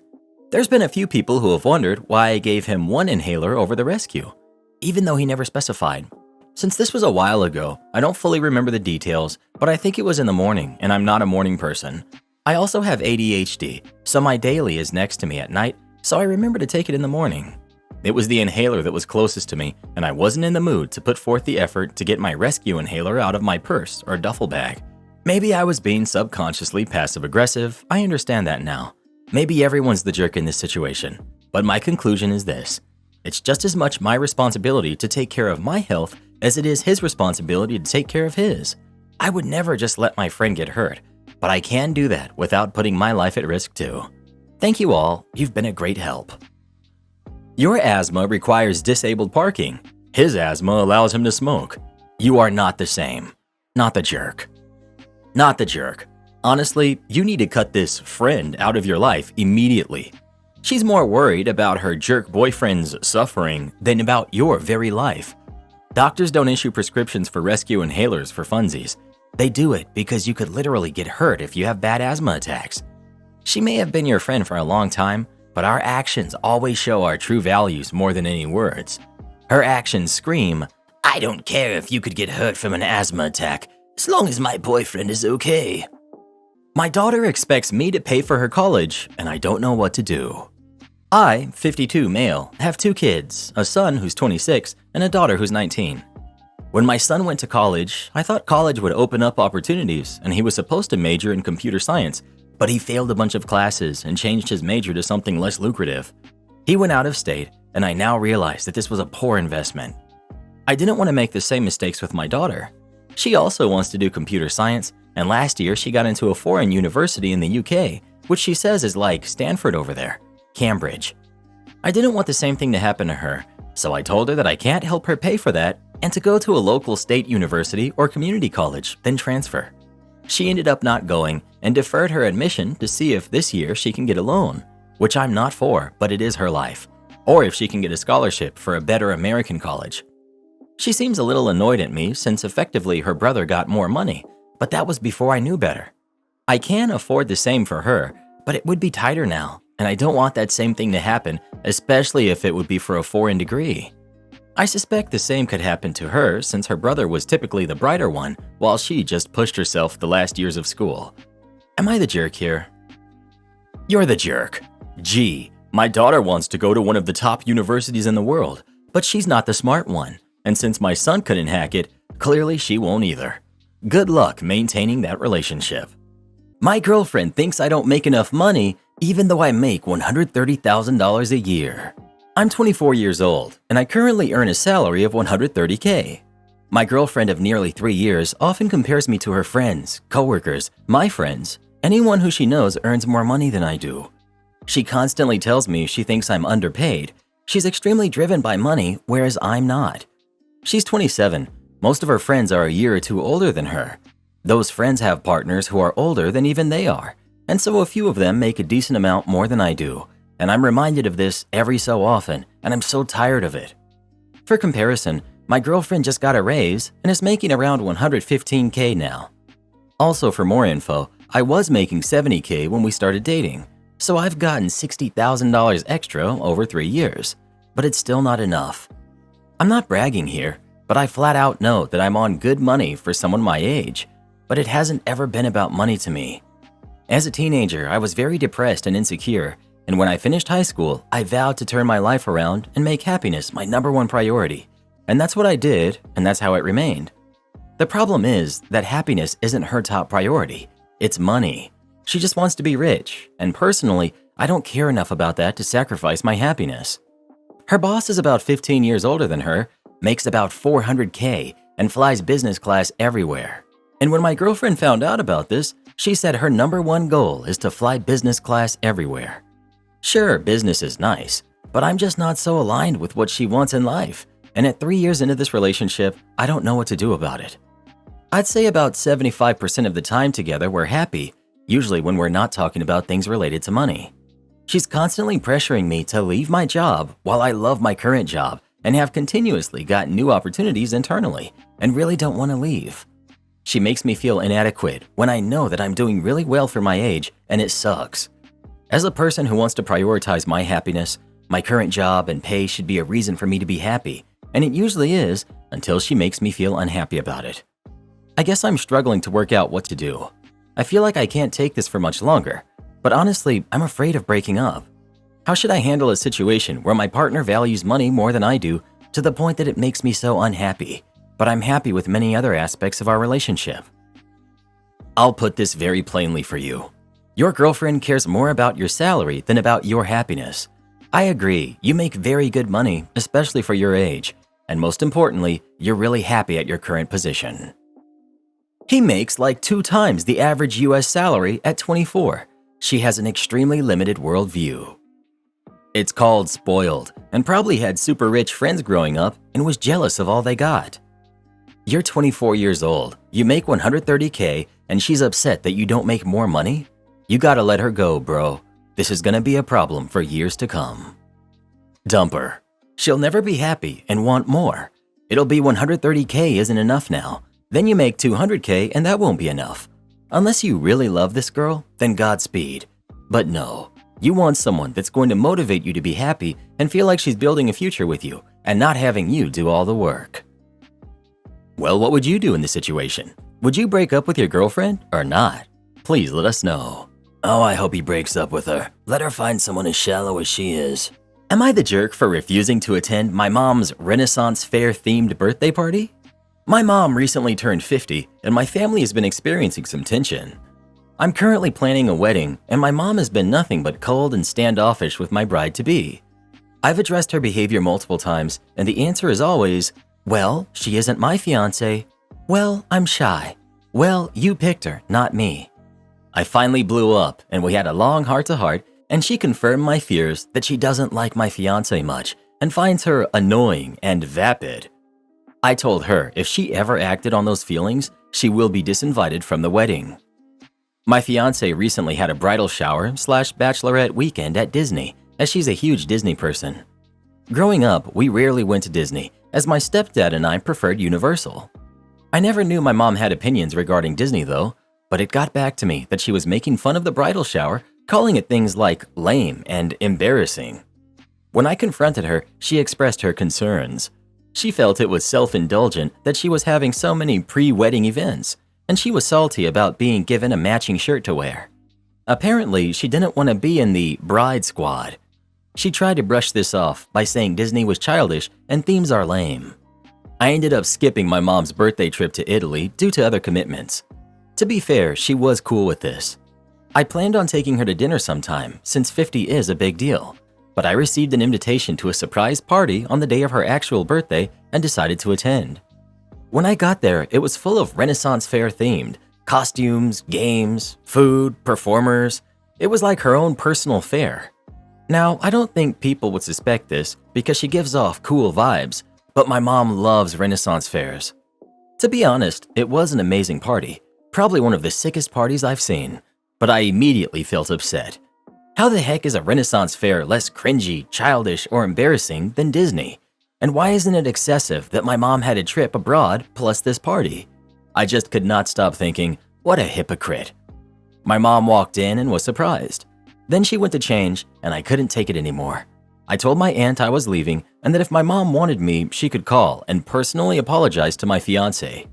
My aunt called me a jerk, but I left with my fiancé, and guess who never called? Now my mom is saying that I'm a jerk for missing both of her celebrations when 50 is a huge deal. Also, apparently they're mad because they feel my fiancé used the party to get Instagram likes. But what? She didn't know we would be leaving early. I'm confused. You want your mom to apologize because someone threw her a surprise theme party that she loves because she hated the fact she had to do something cringy with someone she's not fond of? I think you and your fiancé care way too much about her opinion. In her defense, she seems to stay to herself and not involve herself in your fiancé's life. How will you feel when she skips your wedding? You're the jerk. I don't think OP's mother is the problem, and I don't think his fiancé is the problem either. OP is the problem. He's running around starting fires and then complaining about the smoke. He wants his mother and his fiancé to be close, and they're not, and he blames his mother. The thing is, affection might, or might not, grow over time, but it's definitely not going to happen with OP operating at maximum drama queen level. Imagine flouncing out of your mother's surprise birthday party, demanding an apology because your mother had the audacity to like a party that was thrown with her in mind more than one where she felt coerced into things she didn't like. If OP's not careful, he's going to alienate his whole family and mess up his marriage, because I'm guessing his fiancé will eventually get tired of his drama too. Well, who do you think is the jerk? OP or his mom? Please let us know. I'm so glad that my life isn't like a reality TV show. Am I the jerk for not wanting my ex's stepdaughter around my horses? I find this entire thing to be absurd. I, 31 female, have a daughter, Bonnie, who's 13, and a son, August, who's 9, with my ex, Ralph, 32 male. Bonnie is not Ralph's biological kid, but she was with me in the very beginning when I was carrying her. The kids see him often and we get along well. He has a wife, Donna, who's 32, and a stepdaughter, Mandy, who's 13. I get along fine with Donna. Mandy is good with August, but terrible with Bonnie. She tells her things that a teenager shouldn't say to another, and we never knew why she was like this with Bonnie. Since Bonnie has always maintained her privacy, she never went out of her way to be friends with Mandy or to impress her. Mandy and her friends bother Bonnie and her friends at school, which has caused Bonnie to not want to stay at her father's house. We had to rearrange Bonnie and August's time schedule when Mandy stays over at her father's house so they don't have to see her, which was the best for all of us. Bonnie and August have been happier since. We do have horses. Bonnie and August are great riders. We have 3 horses, all our own, and Bonnie has invited her friends to ride our horses, and so has August. Mandy's attitude shifted once she knew we had horses. She was now treating Bonnie at school more politely. Mandy asked Bonnie if she can ride our horses and if I can teach her how to ride. Bonnie just walked away. I guess Mandy felt offended by this and went to tell her mother. I got calls from Donna wondering if I could please teach her kid to ride, or just take her out a couple times a week on the horses. I declined her request. She claims that Mandy misses August and Bonnie. I just hung up. When Ralph came over to get the kids, I asked him to tell his wife to stop being so pushy. He said he'd take care of it, and it did stop, and I was grateful for that. Around late April, August will be celebrating his birthday, and he will only be inviting his friends. Bonnie asked if she can bring her friends too. I told her yes, it wouldn't be a big deal, but there will be a lot of kids there. August will also have a party at his dad's place as well. I told Ralph about the birthday plan, and he asked if Mandy can come along. I told him, not at my house. I don't want August or Bonnie uncomfortable. I also told him he can do whatever pleases him at his own house. Ralph told me he understands and he left it at that. For a few days, things had been quiet and good, but then Ralph was picking up our kids one day, waiting outside, and I went out there with our kids. I saw he had brought Mandy and they got out. He asked if Mandy can see the horses. I told him no, that I didn't want her on my property or anywhere near my horses. Mandy just started crying. I continued telling him that he broke our agreement for our kids' schedule. Ralph just said I should give her a chance. I said that he and Mandy needed to go, and they drove off. My kids told me they don't like her. I'm not going to force my kids to be around her. Am I the jerk? Not the jerk. You set a clear boundary, and they continue to try and break it. You've asked multiple times, and it seems they just keep pushing. You stood your ground and didn't give in. You're only doing what's right for your kids and protecting them from the bully. I can't see how that makes you a jerk. My wife got into performing stand-up comedy a few years ago, and I can't take it anymore. It's to the point that I made up a work emergency tonight so I could skip out on the show she's in. Feeling wildly guilty right now because I've never lied to her about something like this before. Majority of the time, the only laughs she gets are from her fellow comedians also performing that night, or from friends or family that she brings. She has an Instagram specifically for her stand-up, and she's constantly engaging with the trolls, even though I tell her not to. Important point, my wife is gorgeous, so a lot of the negative comments on Instagram are things like, "They're only laughing 'cause you're hot." I'm rambling. It's been years, and her performance is not improving. She does mostly open mic or shows with only 15 to 20 people in the audience.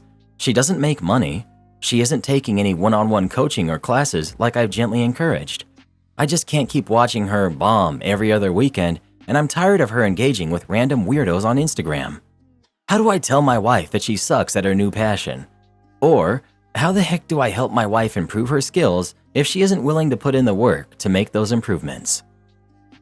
People don't have to be great at things in order to have fun. Comedy seems like something she really enjoys doing, and telling her she sucks would only hurt her feelings. That doesn't mean you have to sit through every show she does, though. You can let her know that while you support her, you don't enjoy going as often as she does, and give her constructive feedback, as I assume she probably goes through her bits with you before getting on stage. I don't really think it's something to bring up with her, though, unless it starts to negatively affect life outside of the shows. Like if she were to contemplate leaving her job to pursue comedy full-time, or become absent in the relationship. Sounds like she doesn't care, because for her, the experience is the thing, which is actually the correct way to go about it. Are you expected to go to every show? If so, then I'd try to come to a compromise. Tell her this is her thing, and you want her to do it on her own. Then leave her alone. It's not your life. Let her be.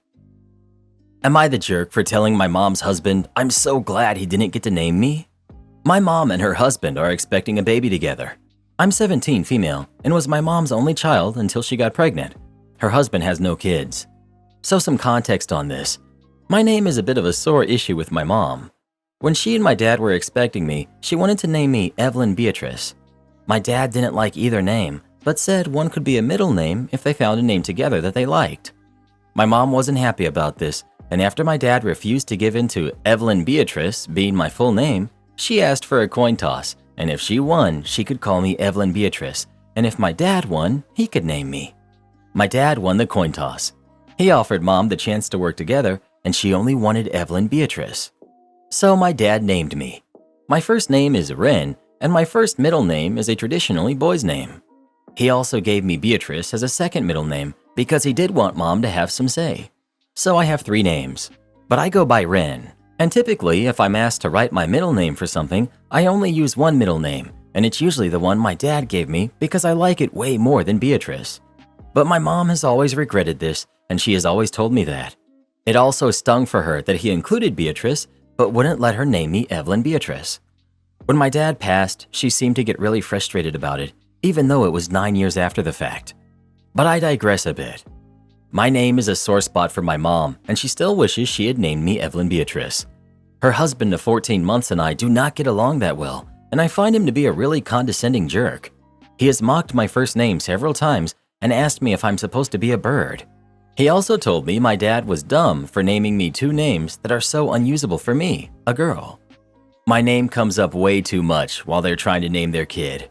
They didn't find out the gender, so discuss both names, but whenever girls' names are mentioned, my mom's husband gets really loud so I can hear names he likes and thinks are better for girls.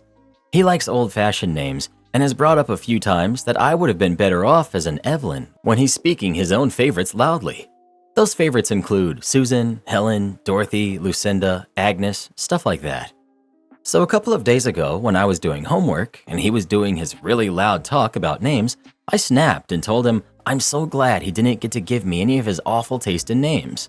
He got so mad at me, and my mom was also upset at me for discussing the traditional names they like, even though he was the only one who seemed to seriously consider them. They told me I shouldn't be so disrespectful. Am I the jerk? If he's mocking your name and intentionally trying to irritate you, then the one person being disrespectful is him, not the jerk. OP. He can't even hide what he's doing either. There's no reason why he needs to raise his voice whenever he's talking about the girls' names he likes. That's not even counting the comments he has made about my name. But during this, it has been so clear what he's doing. It's not like I care what name they pick for their girl specifically. You're not the jerk here. Yes, you talked back to your stepfather, which isn't great, but he has been the one disrespecting you for what sounds like a long time. I would try to talk to your mom and explain how this constant belittling and disrespect for your name is not okay, because it's really not. Try to get her to understand that him constantly bringing this up is basically bullying and makes you feel bad, which is why you snapped. Your name is important to you. It has a link to your father and it's yours. Your stepfather doesn't get to mock it. Am I the jerk for being truthful and admitting that I find my wife unattractive after her surgery? My wife had plastic surgery recently. We had discussed it and I was against it. It was not my decision and ultimately I had no say. She looks weird now. She had the fat sucked out of her face, lip fillers, a neck lift, other stuff I don't really get. She gives me uncanny valley vibes now. It freaks me out. She's fully healed now and she wants us to go back to normal. It's been a few months and I kind of dread having to look at her. Obviously, she's noticed. She's been bugging me to tell her what's up. I've tried telling her that I'm just tired from work or that I'm run down, really anything except for the truth. She broke down and asked me if I was having an affair. I said that I wasn't. She asked to look at my phone. I unlocked it for her and handed it over. I wasn't worried about her finding anything because there's nothing to find. She spent an hour looking through it and found nothing. She asked me to explain why I changed. I tried explaining that I just wasn't that interested right now. Nothing I said was good enough for her. She kept digging. I finally told her the truth. It wasn't harsh or brutally honest. I just told her that her new face wasn't something I found attractive. She started crying and said that she needed time alone. She went to stay with her sister. I've been called every name in the book since this happened. Her sister said I'm a jerk for insulting my wife's looks. Her friends all think I'm the jerk too. I tried not to say anything. I just can't force myself to find her attractive. I still love her, but her face is just weird now. She looks like an alien from a 90s movie. Not the jerk. It's not my thing, and I'm very lucky that it's not my husband's thing either. You discussed it, you voiced your concerns, she did it anyway, as was her right. But choices have consequences, and these are the consequences she actively chose, knowing how you felt. Freedom of choice doesn't mean freedom from consequences. She can't pretend to be all surprised Pikachu now. And sicking her flying monkeys on you, not cool. Am I the jerk for expecting my ex to support me financially while I look after my daughter? I, 35 female, have a daughter, Kelly, who's 16, with my ex-husband, Josh, who's 37. We separated when Kelly was 10. Since then, Josh got married again to Lily, who's in her 30s. Kelly mostly stays with me, but also has her own room at Josh's house, which is significantly bigger than mine. It's important to note Kelly is not really a picky eater and usually cooks for herself as she enjoys cooking and trying new things. However, she's very particular about how she wants her hot drinks done, like hot chocolate with milk only and no water or tea without any milk or sugar, as she collects different types and feels adding milk or sugar ruins it. Now, unfortunately, Kelly had to go through an operation and currently can't move by herself and needs help. Josh suggested having her stay at his house while he has more than enough room, and Lily can look after Kelly while he's at work since she's a housewife. They don't have any kids together. Kelly also agreed it would be for the best. Both me and Kelly went with the plan, as I won't be able to be with her 24/7 due to my work and lack of cover, and I won't be able to afford being off work for long as I have to pay for her operation alongside other medical bills. It was a week on Friday since Kelly was staying with Josh and Lily, and I would spend time with her in the evenings, when Kelly called me and asked me to take her home. I had asked what was wrong, and she told me Lily kept messing with her drinks or serving her drinks that she can't have, like coffee due to her meds. And when my daughter tried to raise it with her, Lily said if Kelly doesn't like it, she can make her own, knowing perfectly well my daughter is currently bedbound. I took her home, and I've told my ex that I'm expecting him to cover the medical bills and some of my expenses since Lily failed to do her job and her treatment of Kelly. I've refused to give her a second chance despite Josh asking me to, and was called a jerk by him and my in-laws. It's weird that she's been in your daughter's life for 6 years, yet suddenly she's acting this way. I don't know, kinda sounds like something isn't right here. I don't really believe you. You're the jerk. Sounds like your daughter is a little princess and you don't like the fact your ex has a bigger house than you, which you make a point of, and his wife doesn't have to work. You specifically mentioned they don't have any kids together after saying she was a housewife. Putting milk and sugar in tea is hardly a criminal offense, and she made her coffee by mistake, hardly the end of the world. If you're unhappy with your current financial arrangement, then say that. Using your daughter's current state to get back at him financially is very poor behavior. Actually, putting sugar in tea should be a criminal offense, but I digress. The thing is that putting sugar and milk in tea is extra effort. If you know someone doesn't like it, why would you go to the extra effort to put stuff in that they don't want and won't drink it unless you're deliberately trying to mess with them? That, in addition to everything else, suggests that Lily really doesn't want Kelly there but can't say so and is doing lots of small things to make her life uncomfortable so that she will want to leave, which is exactly what happened. There's not enough context to discuss the money stuff, but as far as picking your daughter up, not the jerk. HOA tried to punish us, told us to stop them if we can. This happened several years ago. We installed cameras in front of our home that were looking at our vehicles. Part of the camera angles did overlook part of two neighbors' properties, one backyard and one side yard. The cameras were battery operated and had a function where you could gray out areas that you didn't want to film. When motion occurred in the grayed out areas, the cameras would not be activated to film. The neighbors' entire properties and several bushes on our property were grayed out. We did this when installing them. One of the neighbors was a friend and had no issues with this whatsoever.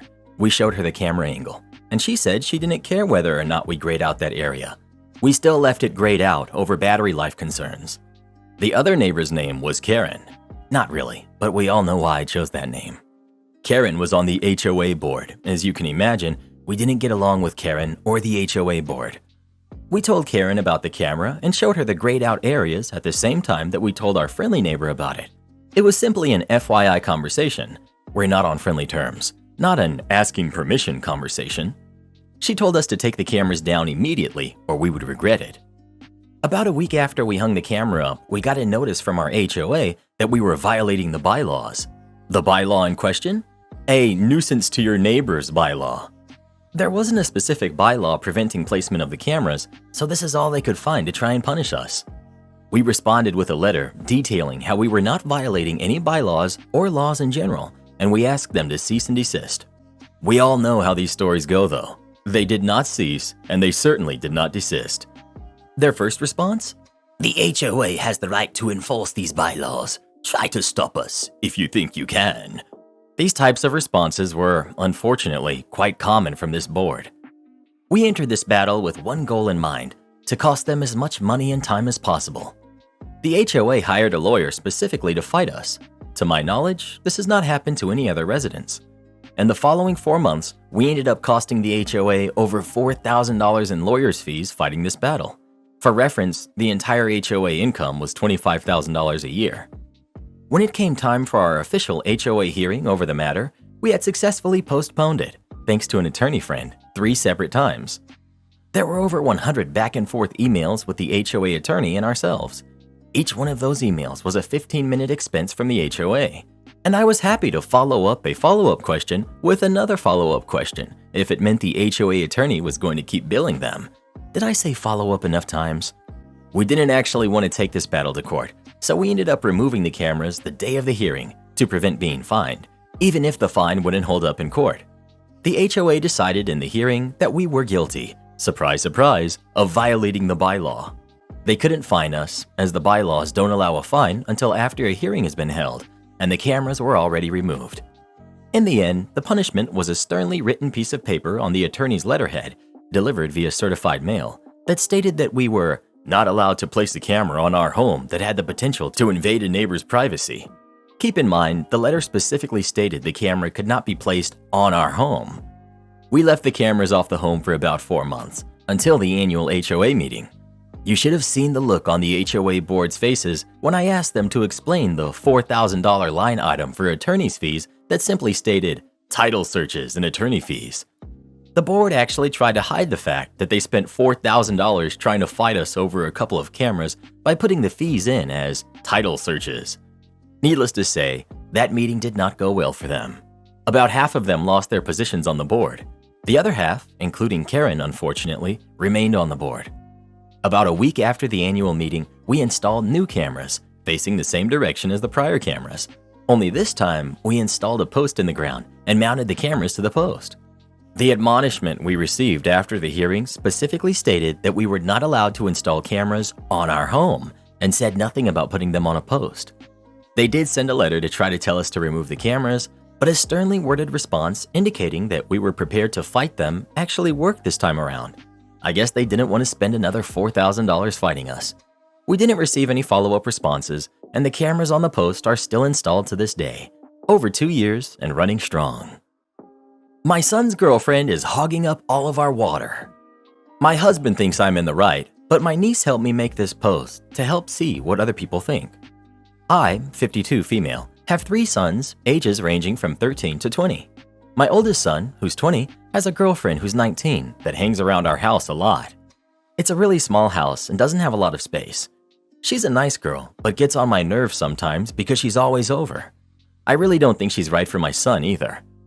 Our tap water has a weird aftertaste, so I order gallon water bottles and use them to refill a big glass bowl with a tap. It is not cheap to get water and other groceries delivered, so I tell my sons, husband, and the girlfriend to be courteous of the other people who live here and not use up the water, as it runs out fast in our big household. Yesterday, I caught her filling up her big metal water bottle with the jug water, and I calmly told her that other people live here too, and she shouldn't hog the water all to herself. She was rather short with me and said something along the lines of, "Actually, this water bottle is big enough to hold all the water someone should be drinking in a day. I'm not hogging water, I'm just trying to stay hydrated." I found her tone to be disrespectful and ordered her to leave. She scoffed and went back to my son's room. That's when I really got frustrated. I opened the door and told her she has to leave. My son got really angry with me and told me that his girlfriend didn't do anything wrong, and why is it a crime for her to drink water? I explained that I order this water for our family to use, not leeches who hang around all day rent-free. My son's girlfriend got a little teary-eyed and left the room and went out the front door without saying anything. My son told me that I was a major jerk and I should have just minded my own business. I think she's just wasteful and a brat. Am I the jerk? Okay, you're the jerk, but I'm going to try to explain why in a constructive way so that hopefully you understand all sides of this. First of all, you have the right to lay down the law of your land in your house. That includes who is in it, who's using your supplies, how they're used, and what conduct you expect from guests. Your guests, including your son, also have the basic human right to take offense at your hostility. Nobody likes to be treated like a burden or an imposition. And you've put this girl in a difficult situation where she feels like in order to enjoy her boyfriend, she has to put up with your antagonism, justified or not. That's exhausting for everyone. The fact is that you're 52 and she's 19, and as the owner of your house, you need to be the one who communicates your desires clearly, not passive-aggressively. You're trying to play both sides by subtly driving her away with your antagonism while also not giving your son cause to be angry with you. The absolute kindest way I can put this is that what you're doing right now is reactionary communication instead of preemptive communication. You clearly have a problem with this girl and everybody knows it. By being passive-aggressive and at times openly hostile to her in order to drive her away, you're disrespecting your son's choice and trying to impose your will on him. This isn't about the water, it's about you wanting her out of your house, and because you're not clearly putting down boundaries, these little things are adding up and blowing over. She's 19 and likely doesn't understand why you're so hostile. If you would rather not have her in your house all the time, communicate that with her. Tell her it's stressing you out to have guests over all the time and that you're feeling claustrophobic. There are many direct, mature ways you can handle this situation, but it starts with you, not her. You're the one with the problem. Edit. I wanted to respond to one comment I keep seeing popping up. Which person OP should be taking her complaints to? Her son or his girlfriend? To be honest, when I reread the post, the proprietary tone OP took when speaking about him, I don't think she's right for him, suggested a couple of things to me. Her methods with communicating with her sons are outdated and new adult boundaries need to be drawn so that they can coexist in a healthy way. And the value she places in their relationship is preventing her from expressing her frustrations honestly. She doesn't mind her son being there in that small space, she minds his girlfriend. In an either-or situation where she forces him to choose, she might not like the choice he makes. Instead of taking that risk, she settled for a passive-aggressive antagonism that pressure-cooked the situation up to a point where everything exploded over boiling water. My boyfriend's mom stole my credit card info. So I, 22 female, am dating Greg, who's 25. His mom, Lisa, is 70. Last month, we attended a funeral for a family member of Greg and Lisa. After the service, everyone was mingling in the fellowship hall and eating, and Lisa stepped out for a smoke break. I happened to see her, through one of the open church windows, get into the back seat of the car while lighting her cigarette, and then she started rummaging in the large bag that I brought along. I didn't think anything of it, as I had brought the bag so I could carry any extra things anybody needed, including lighters for instance, so I thought that maybe that's what she was fishing for. I went back to socializing and supporting Greg. Something that is relevant, but that I forgot at the time, is that I had left my wallet in that bag. Anyway, I stopped by the gas station 2 days later for some gas and realized I was missing my card from my wallet. I used Apple Pay so I could get my gas, then I went home and started searching. I also called Greg, who was at his parents' home, and asked if he could search there and see if I misplaced it somehow. I only take it out of my wallet if I'm using it, and then I put it right back in. But I thought that maybe I was shuffling things in my wallet, put it down, and forgot about it. I didn't find my card, Greg didn't find my card, and I decided to give it one more day before I canceled it because maybe it would just pop up. I had also not noticed any transactions through my bank app that weren't from me. The next day, Greg texted me saying he found my card on top of the washer. He said he doesn't know how he missed it, but it was there waiting when he went to do some laundry. I told him I'd get it from him in a couple of days when he came back to our apartment. The next day was payday.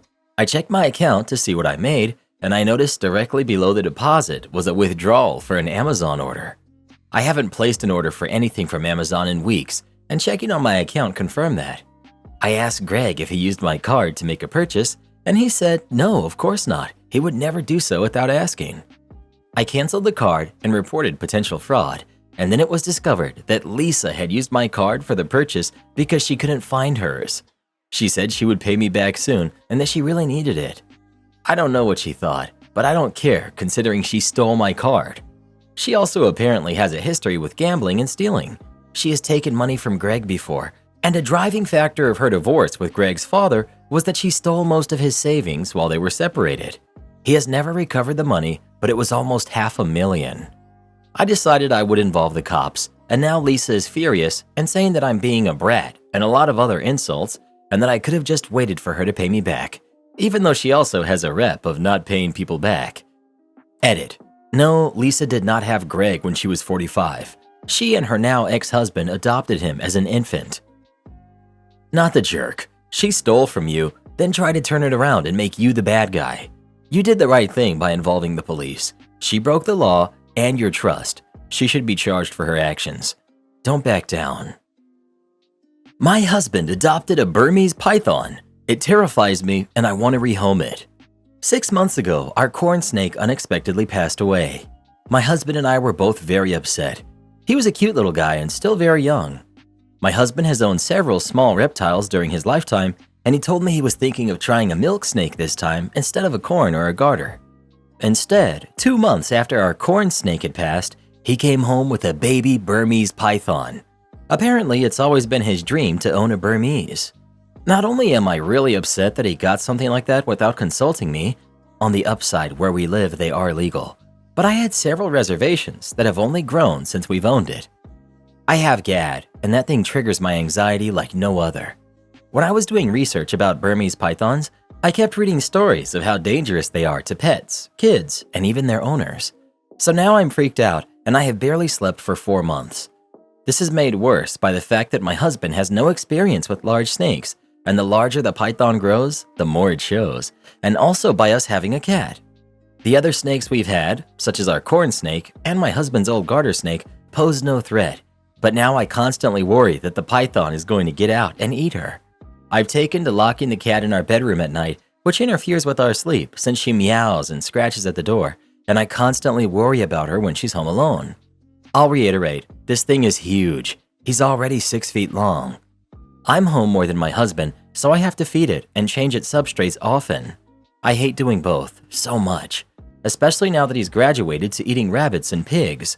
I honestly think that taking care of it should be my husband's job since he did this without consulting me.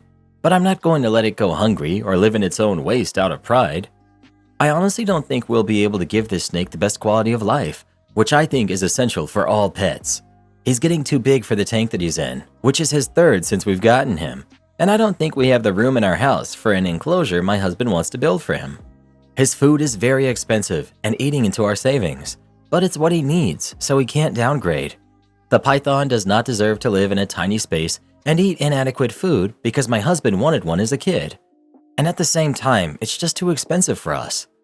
I don't want kids while we own a python, and these things can live up to 20 years. I don't want to never have kids, which I've dreamed of, because of a python. Because of these reasons, but especially the ones about our cat and its quality of life, I think we should rehome the python, preferably to a wildlife sanctuary or something. I've gently brought all of this up to my husband, how much mental anguish it causes me, how worried I am for our cat, How the snake is unsustainable and all he's done is tell me to get over it, accuse me of not caring about his happiness, and tell me I'm being prejudiced against animals that aren't cute and cuddly. None of this is true, not even the last accusation. I liked his smaller snakes a lot. How can I communicate productively with my husband about this issue? He already loves this snake, and I think that's getting in the way of him seeing reason. Edit 2. For the snake people, I acknowledge now that our husbandry is probably wrong, proving my point even more. Also, I have been informed that the snake probably wasn't a baby if it's this size, so take that into account too. I'm not the most knowledgeable about snakes. Update. I just want to say at the beginning, what everyone wants to hear is heard. The snake is gone and my cat is alright. Here's how it happened. Thursday night, while I was replying to people on my post, several people suggested talking to my husband's friend, who owns Burmese pythons, is an experienced reptile keeper, and could be a huge help. I was too blindsided by the situation and my own anxiety to even think of that. I messaged him on Facebook Thursday night and told him the situation. He was shocked at just how bad things were, but apparently he tried to warn my husband that owning small snakes and then jumping to a berm is like thinking owning house cats makes you qualified to own a tiger. But my husband didn't listen. He's been busy going to reptile shows. The dude breeds venomous cobras. He's kind of a tough guy. So he only saw the snake in person once when we just got it, and was immediately disturbed when I told him about the overfeeding, my husband's desire to start it on live food, and the fact that it free roams and is handled alone. He told me he'd come over the next day, Friday, and give my husband a real talking to, as well as do anything he could to help us rehome it. I decided I couldn't live another day in the house like that, and neither could my cat. So Friday morning, I moved out to my mother's while my husband was at work. It was a bit sneaky, but I knew that if I tried to leave while he was home, he'd try to convince me to stay. I called him on his lunch break though, and I told him that I had left until the snake was gone. He was very upset, but started accusing me of being so petty as to let a snake ruin our marriage. I had nothing productive to say, so I told him I'd talk to him later. Well, my husband's friend was so angry at what he saw of the snake that when he got to the house when my husband was home from work, he gave him the tongue lashing of his life and told him in plain terms that now that he saw how woefully inadequate we were as big snake keepers, there was no way he was going to let the snake stay at our house. Being yelled at really affected him. When my husband drove over to my mother's to talk to me, he looked like a kicked puppy. He broke down and told me that he loved me, that he was sorry for everything he had put me through, and that it took having reason yelled to him by an expert for him to really see what was going on, and that he understood now that the snake could no longer live with us. I know that at that point, that the sorrow he felt was due to having his snake taken away, not of real understanding, not yet. So don't worry, he's not completely off the hook. It was cathartic to hear though. His friend contacted a herpetology society he works with regularly, and then a member of that society whose specialty is rehabbing snakes by taking them to his ranch. So Snake went yesterday to this guy's ranch where he'll be fed the right food and go on a diet apparently, and live in a space that's big enough for him. My husband and I have talked a lot about this, and he acknowledged that his fervent desire to fulfill his childhood dream made him careless and selfish, that he wasn't trying to be malicious towards me, but he just wanted the snake so badly he'd do and say anything to keep it. But it still seems like he hasn't learned, which I'm not expecting this early. He talked yesterday about getting a ball python, and I put my foot down. I don't think we should get another snake for a long time. On Sunday, I sat him down and asked him to tell me the truth of how he got the python, because walking into a pet shop for a milk snake and just finding a Burmese was sounding more and more implausible the more I heard about it. He admitted that he arranged to get one with a breeder online while he was telling me he wanted a little snake, meaning he was actively lying to me. This breeder is also a state away, meaning my husband participated in something illegal when he met up with him to get it, since transporting Burmese pythons across state lines is against the Lacey Act. I'm very angry about this. I'm upset about his lies, and I'm upset that he blew me off for months.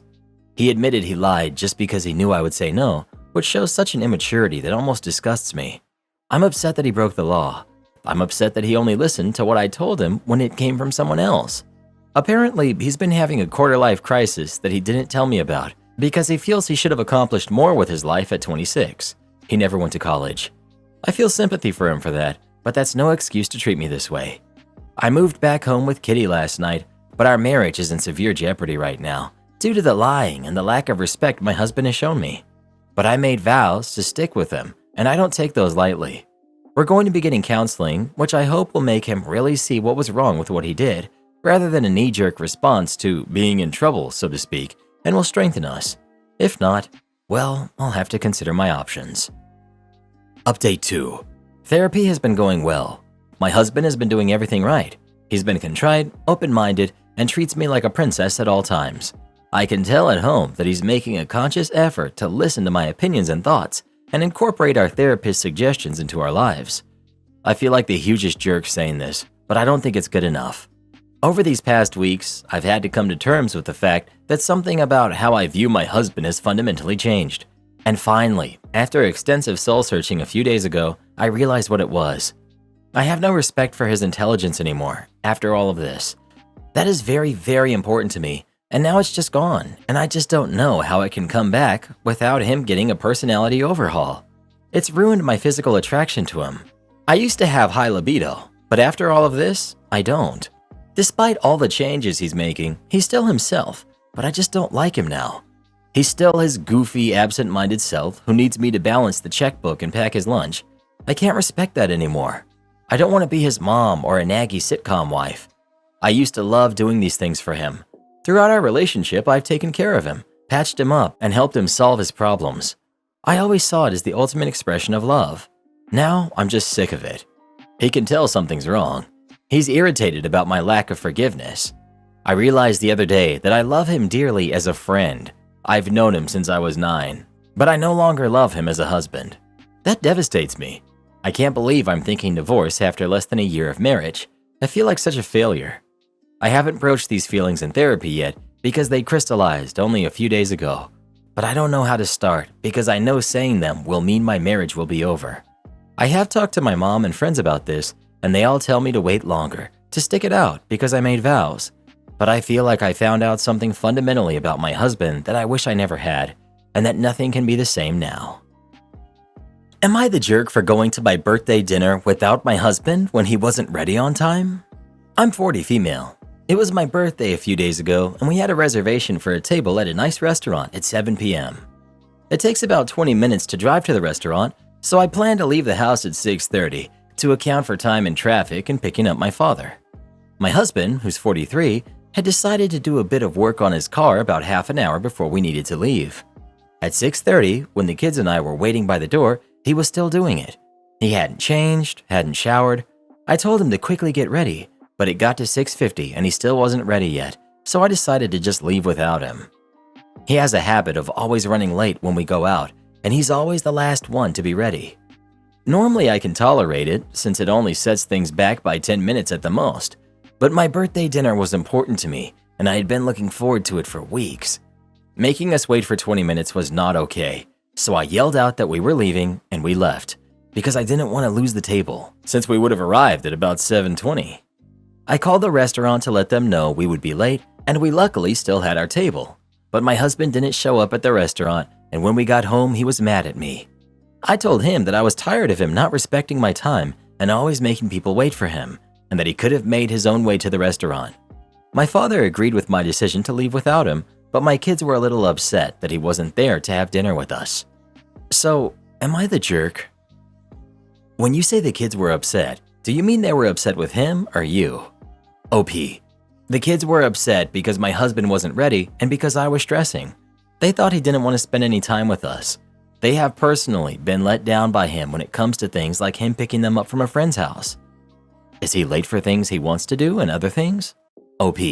He's always out of the house on time for work, and yesterday he went to the pub with some friends and wasn't late for that. He tends to only be late for things including the family. He's always late when it comes to family plans. It's rarely this bad though. It's normally things like getting changed when it hits the time I wanted to leave, or needing to find his wallet and keys and such with no sense of urgency. I was a stay-at-home mom until a few years ago. He changed when I went back to work, although I don't understand how that would affect his time management unless there's a different reason for him being late. Did he know when you were supposed to leave? OP. He was well aware of when we needed to leave. I always give everyone a 30-minute warning, and it was in the diary for weeks. Does he have ADHD? OP. I don't think he does. He was on time for things until a few years ago, with the occasional exception, and he's on time for work and his own plans that don't include family. Not the jerk. You were already late when you left. If you waited any longer, you wouldn't have had a table and thus no birthday party. When you got home, you should have torn him a new one for deliberately trying to sabotage your birthday party. Put him on the defensive where he should be for his behavior. Really though, when your husband decided to do some work on his car, you should have said, "No, you're not doing that. You're going upstairs and getting ready to leave with us." This was a totally predictable problem. In general, you should stop tolerating his lateness. When you do that, it gets worse, not better. OP. I've brought up multiple times before, but nothing has changed. I do admit that I can be a pushover when it comes to waiting for him, but I'm sick of having to put other things on hold in order to check if he's ready and being late to family plans. He was late for my mother's funeral last year, and after this birthday incident, I've decided not to give him any more leeway and start standing up for myself. He was late to your mother's funeral? OP. He had a meeting he couldn't miss a few hours before the funeral started. He said it overran, but didn't actually apologize. You live like this? OP. Maybe not for much longer. Counseling? OP. I've actually brought up counseling before and he wasn't interested. He said it was a waste of money and time. Honestly, I'm not interested either anymore. I think we're past the point of doing any good. Update. My eldest had a school football match last week, a few days after I posted my original post. I planned for us to leave at 5 p.m. and, as per my resolution to not tolerate his tardiness anymore, left at 5 p.m. without my husband since he wasn't ready. Just like with my birthday party, he didn't show up. My youngest and I had a lovely time watching the match and supporting my eldest. He even scored a goal and his team won. Last weekend, I met up with a couple of friends to catch up over lunch, and both my sons were going to their friend's birthday party the same day. My husband was in charge of dropping them off since my thing began about an hour before the party. I told him a week in advance, the day before and before I left the house, that he needed to get the kids to the party on time. I even followed the advice of some comments from my original post, and I told him the party begins at 12:30 instead of 1, so that the kids wouldn't be late if my husband wasn't ready to leave on time. At 1:30, I got a call from the birthday boy's dad asking if my sons were still coming to the party, and also I saw that I had a missed call from my eldest. My husband had not taken them. I rang him several times and he wouldn't pick up, so I called my eldest and he answered the phone in tears.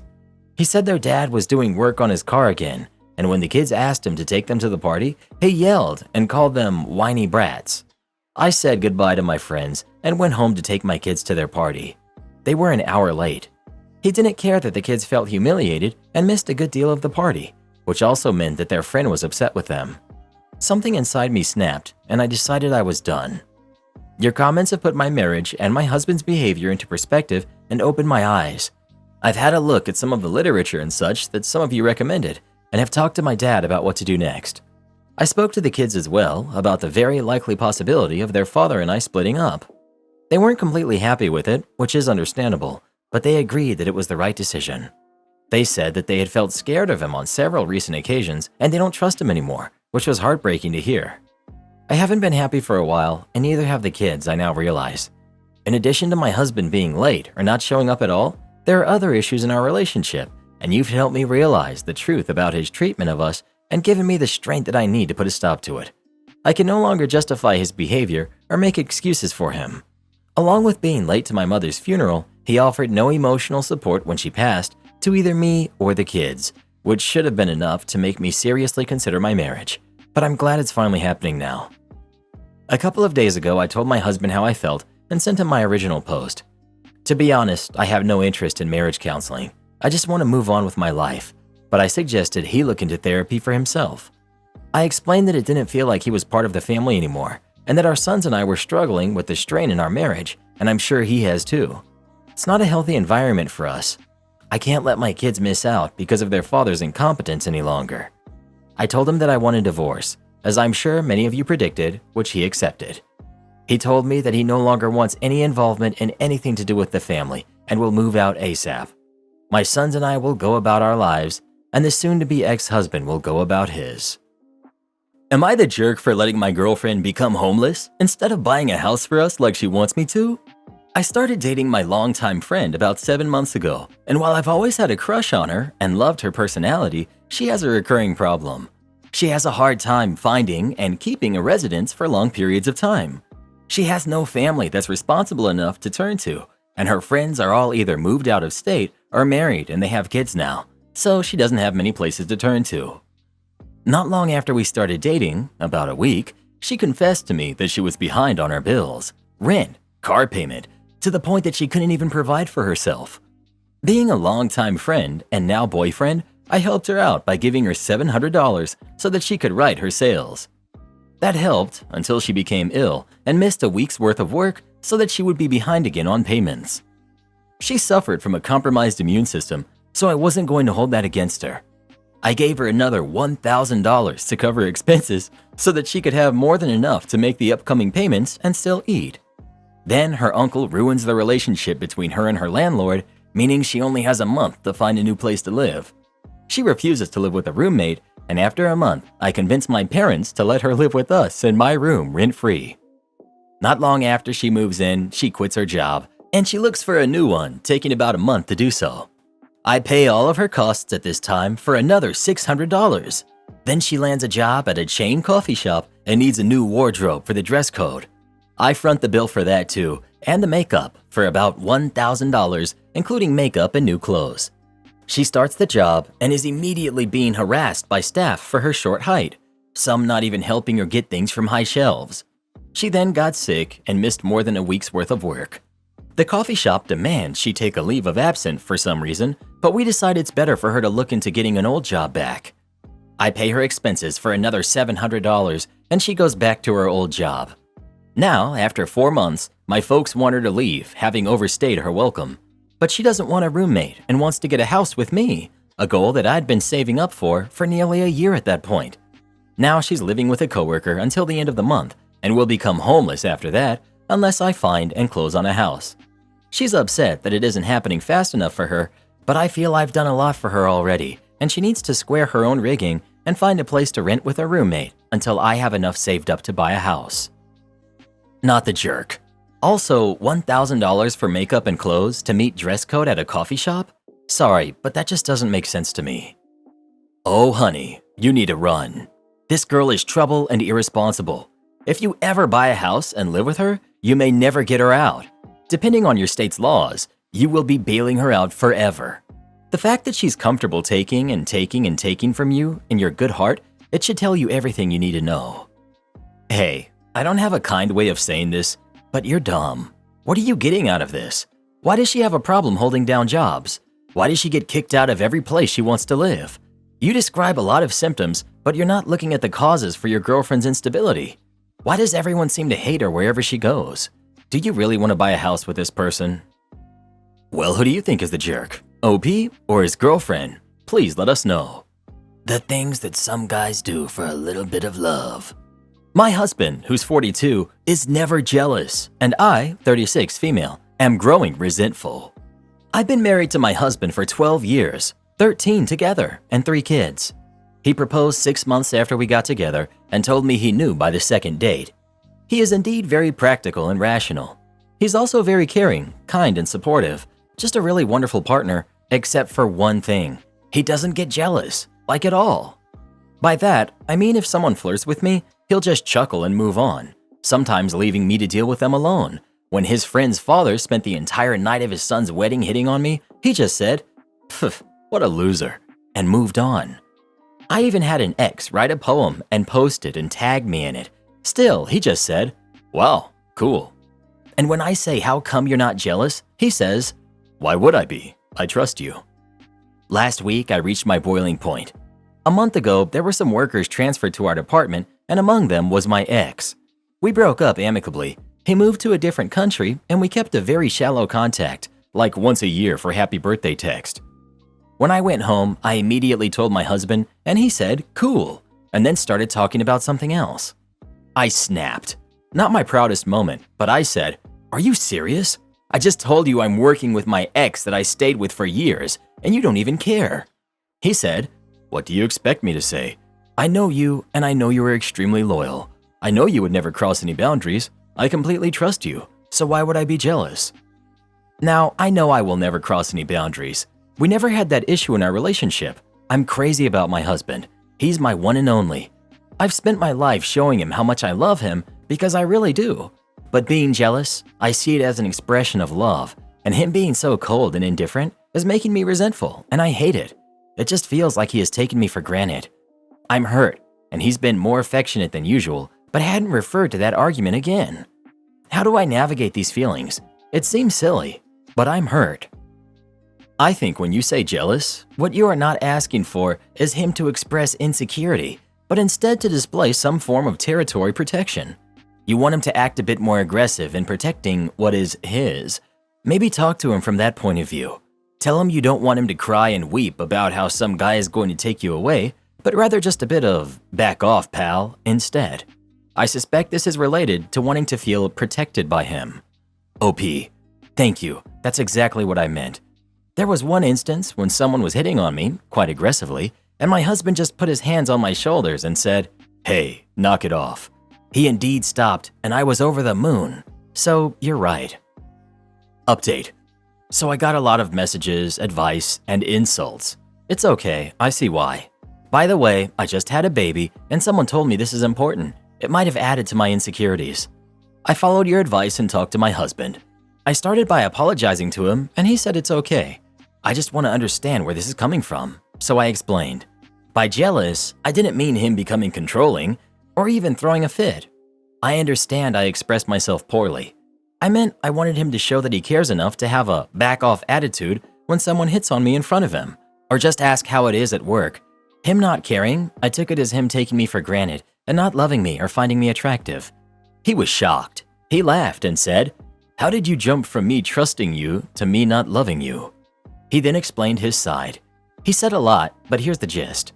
I don't get jealous because I feel it's disrespectful to you. I don't say anything either because I keep thinking you don't need my protection, but I see your point and that I will change. But I'm not jealous because the notion of you betraying me is just foreign. I know you, and I know how much you love me and believe me, and that's something I won't take for granted.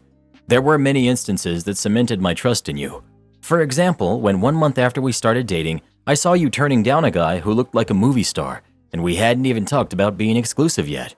I didn't know he saw that. When you stood by my side when I lost my dad. When you sold your dear car because I needed an urgent surgery. Anytime you want to hook up, I'm singing inside. Those sweet notes I find randomly in my bag, I feel so secure and comfortable. Do you have any idea how rare that is? I work with a lot of guys, I hear horror stories. Then there's me, who can't wait to finish to go running back home to be with you. I asked him how he feels when I sometimes get jealous. He just laughed and said, I always find it cute that you think I can be seen with someone else. I'm yours, my body, soul, and heart. He then said, I had an ex who kept on flirting with guys and then eventually cheat. It was nerve-wracking. I was on edge, anxious, worried, but now I'm at peace. So me trusting you is me loving you and being at peace knowing that we can be oceans apart. I know you will respect us. Now let me ask you about this ex. Have you had any inappropriate conversations? Any one-on-one lunches, dinners, any lines crossed? I said no, and of course not. He just smiled and said, I knew it, but I can see how you've been not yourself lately, and I'm sorry if I did anything that makes you doubt how much I love you. I will work on that, I promise. So we talked about therapy. I'll be going next week. He also suggested couples counseling because he wants to learn how to be a better husband. We also talked about different love languages, future plans, etc. He called Ma, his mom, and asked her to take care of the kids while we went out on a date. We had dinner and then we had ice cream. When we reached our home, I was laughing at his dad jokes. That's kind of his thing. So he suddenly hugged me long and said, Welcome back, love. I missed you. So now he's sleeping with his head on my lap, and I wanted to thank you for all of your advice, kind and even harsh words. I needed them. To be honest, I'm still scared of therapy because I know how ugly it's going to get. Maybe this is why I postponed it for so long, but my family and I deserve to have my own best version. So if that means slaying some inner demons, then I'll do it. He sounds like a super nice person who loves OP very much. I just can't shake the feeling that there's something unfair about him apologizing and promising to work on himself and take therapy to learn how to be a better husband. I mean, it's like, what? I get that everyone might benefit from therapy and self-reflection, and he may have just been trying to make OP feel better about her own toxic behavior. It just feels unfair for the person who's done no wrong to randomly take on blame and vow to make adjustments for no reason. But I don't know. Maybe I'm just crapping on everyone's happiness parade here. OP. First of all, this was never an issue before. I addressed it once in 13 years and occasionally get annoyed, but I never made it an issue. It was a long discussion. We had to stop sometimes for the kids, etc., so I omitted much of it. But I told him he had no need to apologize. It was entirely my fault that I had that meltdown. Whether it was a mixture of hormones, triggers, past whatever, I'm to blame and I will work on my issues. He said he felt he was doing not so good of a job for a second, and I suspected that he didn't love me with every fiber of his being. So he suggested counseling to understand how to better communicate and learn each other's love languages. I know sometimes I think I must have been a saint in my past life to have him in my life now. My friend offered to buy my house for $1. I, 31 female, grew up pretty poor. I don't remember it well, but at one point my parents and I were only able to afford to eat beans and rice. My parents have since been able to pull out of poverty, and while they aren't rich, they are comfortable, and I have used a lot of what I experienced as a kid as motivation to be super careful with my money. I got a job in high school, worked odd jobs on the side, saved up every penny, rode my bike everywhere instead of driving and paying for gas, and by the time I moved out of my parents' place, I had a little over $17,000 in my savings.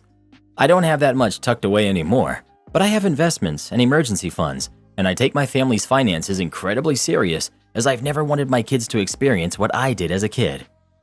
Mine and my husband's financial choices afforded us the opportunity to purchase a home in the beginning of 2015, which we bought 50-50 with his mother.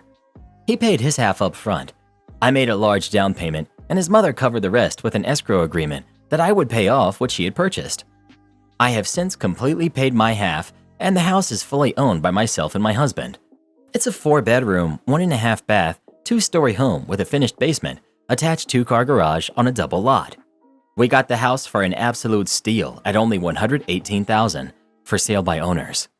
Since purchasing, we've installed a fence, updated the oven, washer and dryer, water heater, furnace, and paid for materials to have all the interior rooms repainted.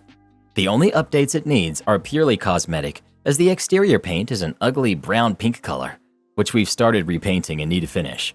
The hardwood floors have some distortion due to it being a 100-plus-year-old house and us having dogs when we lived there. And the bathroom could use an update, but structurally speaking, it doesn't need one. Needless to say, on a scale of 1 to 5, with 1 being tear down the house and start over, and 5 being it's ready to put on the market to sell for $300,000 today, the house is sitting at a 3.5 to a 4. Now let's get into what has become my biggest headache for the past 4 years. I have a friend, let's call her Carly, who's 27, who had incredibly similar experiences to me growing up, but struggles with finances and has never seemed to get the hang of keeping any sort of savings over $50 at a time. I'm not sure if it's a lack of self-control or that she's simply too focused in the moment when she gets paid and doesn't think to look in the long term, but she consistently makes her lack of funds everyone else's problem. I don't blame her for having issues with money, as learning to create a budget isn't exactly taught in school, and it took me years to learn to find a healthy balance, and the freedom of being able to buy whatever you want with no restrictions is super tempting. But at some point, you have to learn to take responsibility. During the course of our friendship, I've helped her build countless budgets based off of my own. I made roughly the same amount of money as her, but each time they failed for whatever reason. We tried different ways to try to trick her brain into realizing that money sitting in her account wasn't to be touched, as everything needed to be used for bills, etc. And each time she would wind up still using every penny. It finally came to the point where I refused to help her with her budget anymore because she never listens to my advice. And when I pointed out the easiest and fastest methods to get her spending under control was to get a payee, she said she didn't need to be treated like a kid who receives an allowance. Fair enough, I washed my hands of the topic. Carly moved out of her mom's house a little over 6 years ago and into a mutual friend's place. Let's call her Tia.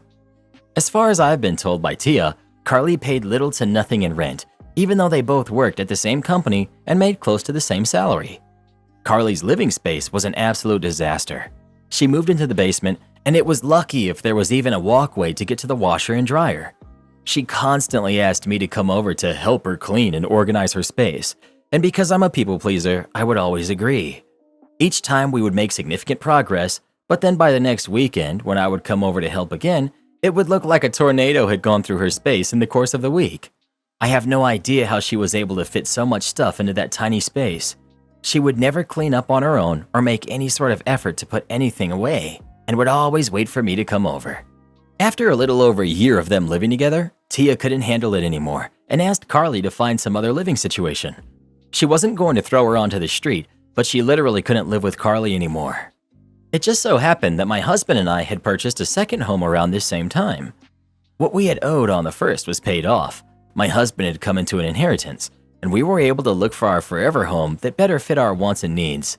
The best part for us is that the new house was literally a 5-minute drive from the old one. We had yet to decide whether we wanted to sell or rent our first house when Carly approached us with the offer of renting it from us. She and 2 other friends were looking to move in together, and with the house being as big as it was, there was plenty of space for all of them to have their own room and privacy.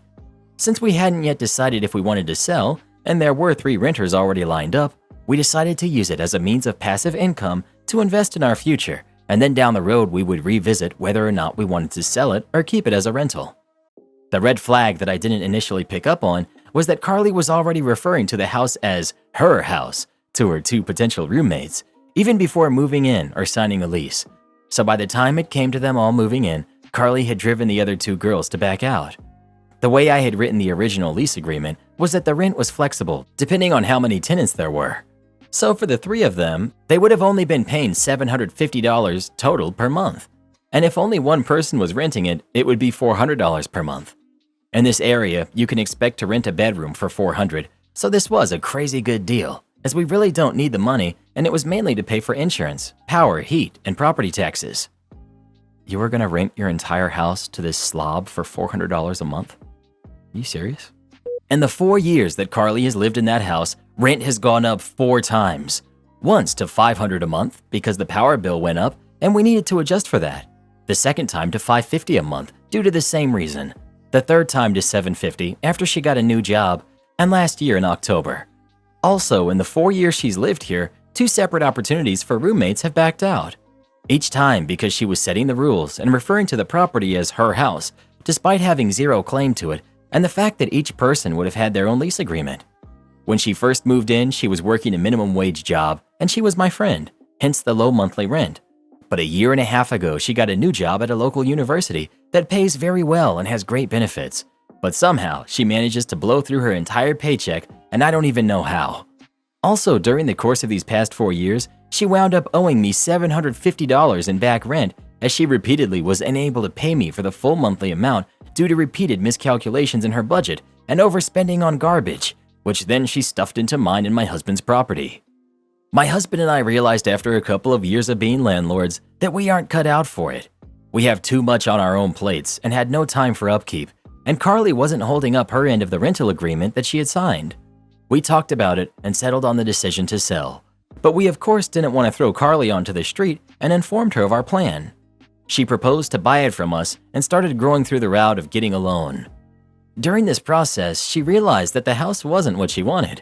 She wanted land, and the house itself was far too big for her. She told us that, and we understood.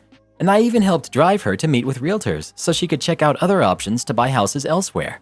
But each one fell through as she discovered that she wasn't going to get a new homeowner's discount or a bargain with any loans that she looked at. And all the loans required a minimum of 10% down payment, which she of course didn't have. This is where the entitlement starts. Carly wasn't going to be able to buy a home, at least not the home she wanted, and settled on buying our house. We had briefly talked at the very beginning of her tenancy that we may consider a rent-to-own situation, but no agreement had been made. No sales price had been decided, no appraisals or property inspections completed, nothing. It was simply a comment that we had made in passing and then chatted about it later, again in passing.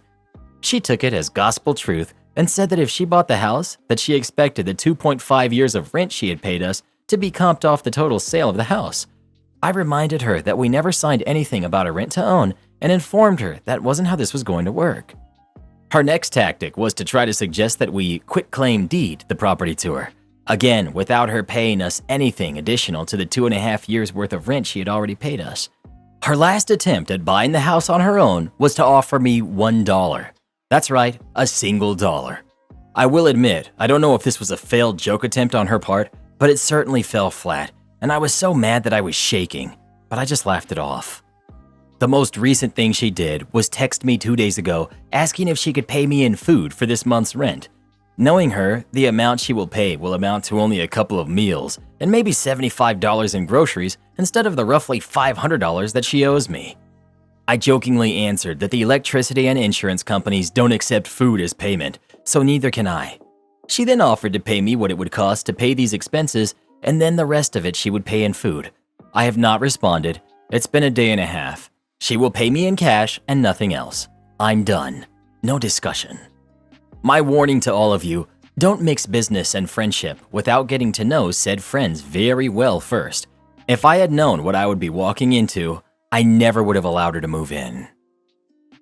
So many red flags ignored over and over. You knew she was a dumpster fire when she lived with Tia. Why would you think that she would be better when she was renting from you? I'm having a really hard time feeling bad for you in any way regarding this woman. I can't even wrap my head around why you would have rented to her to begin with. You knew she was a slob. You knew she was completely unable to handle her finances.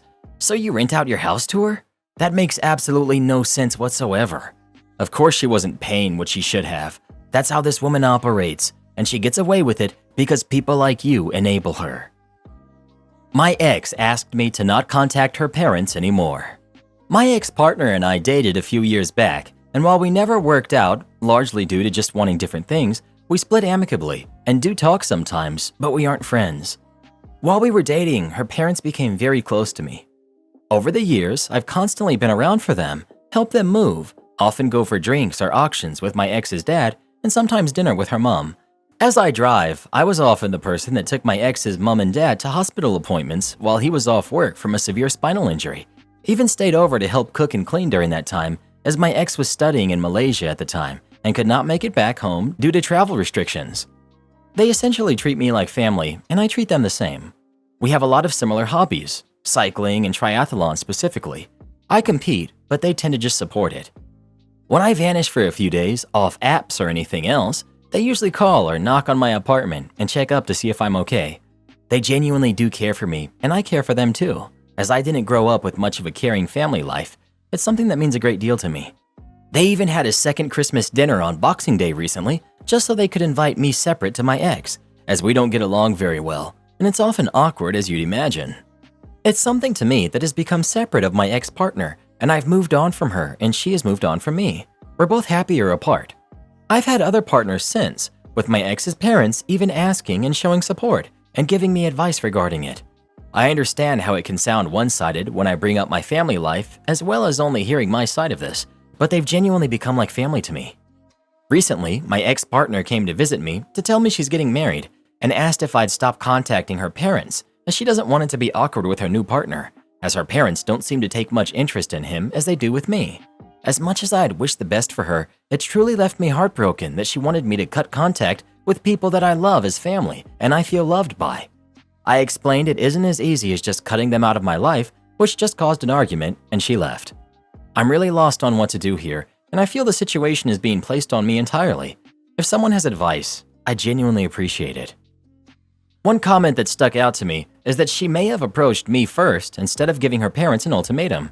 So I chose not to contact her parents regarding her visiting in case this was what happened, as it would likely cause issues for her and them. That's not something I want for anyone. I messaged her at dinner time that I think she's right, and that while it's very difficult for me to cut off contact, I will let her parents know that I've learned she's getting married and that it may be better for me to distance myself a little, so that she and her soon-to-be husband have a chance to be part of the family, and that me being in the picture would likely make this difficult. She replied around an hour ago and agreed with me that this is the best way to approach this, as she does understand that her parents are close with me. My husband had parents like this, extremely friendly with his ex to the point it made me uncomfortable, so I refused to join them for holidays, and my husband did not want to spend holidays apart. After a few Christmases without their son, they decided it was best if they no longer had such an intense relationship with his ex. Everybody in this situation is an adult, and adults can make their own decisions regarding who they keep in their company. I wonder if she only came to you and not to her parents with this demand. Go talk to her parents. They're your friends, and they are her parents. You have no relationship with their daughter anymore, but they do, and I would assume they want to keep it intact. This is something that should be between her and her parents, not between her and you. I see both sides of this. It sounds like your friendship with her parents is inadvertently interfering with her fiancé's ability to bond with his future in-laws. They might subconsciously wish that she had married you instead, and that feeling is keeping them from fully embracing her new partner. I realize you care about these people dearly, but do you really want to be perceived as the son-in-law who got away? Maybe instead of cutting off contact, you could make them aware that you've been informed that the way they behave towards their daughter's fiancé is deeply affecting her. Don't throw her under the bus by revealing what she asked you to do. Just tell them that she's upset, and since you want her to be happy and vice versa, you felt obligated to say something. I just gotta be blunt, but I'd really resent an ex who became best friends with my parents after a split, even if we remained amicable. However, I'd probably be angrier with my parents, considering they're choosing to prefer you and not bond with the person she's chosen to spend her life with. There's many possibilities here about why she's choosing to come to you instead of her parents with this, but it doesn't really change that this isn't something she should even need to ask of any of you guys. I don't know. I think keeping contact and building on it is super weird, and I think it's time to let it go. You and your ex clearly aren't in a position where this is fair to her. Time to actually break up already.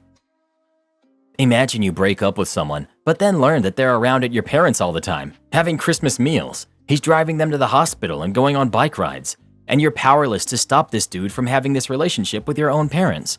Sounds like the premise of a Netflix drama called He Won't Leave. I know it sounds harsh, but you and her parents have crossed a boundary. No wonder her parents are having difficulty moving on and bonding with her fiancé. She's 100% in the right to ask you to stop seeing her parents. Well, who do you think is the jerk? OP or his ex? Please let us know. Want to know how many of my ex's parents I keep in contact with? 0, as it should be. Stop being weird, people. Would I be the jerk if I broke off my engagement because my future in-laws ran a criminal background check on me?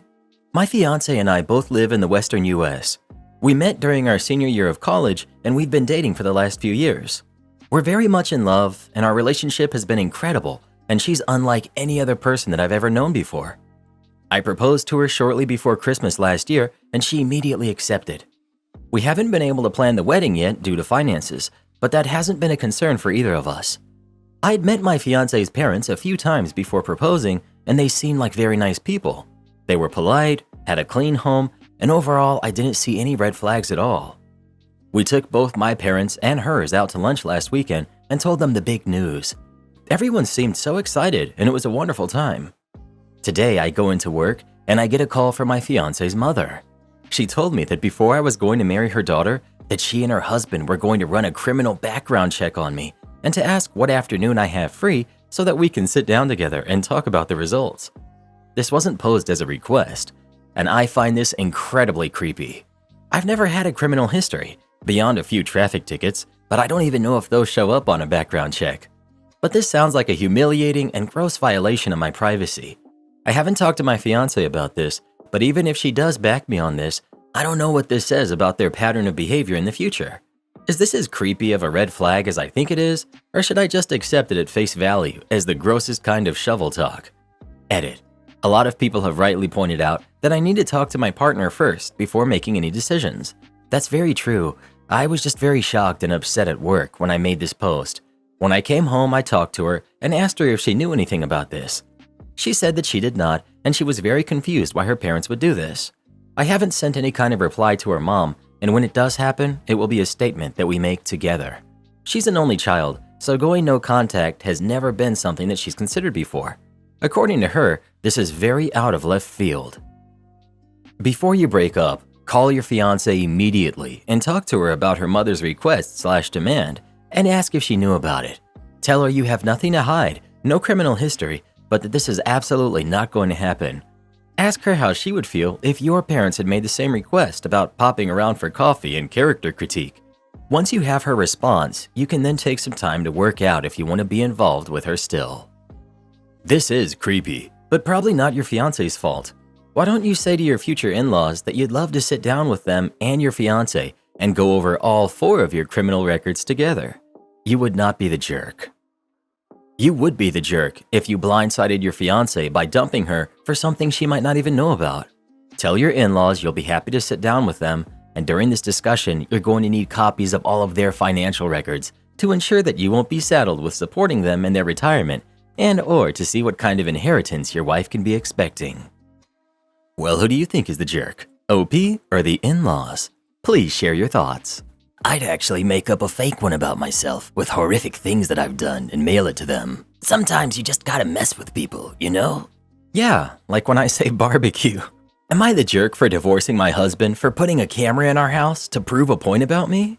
It's been about a month since I, 46 female, found out that my husband, who's 47, had put a hidden camera in our living room to prove that I'm lazy.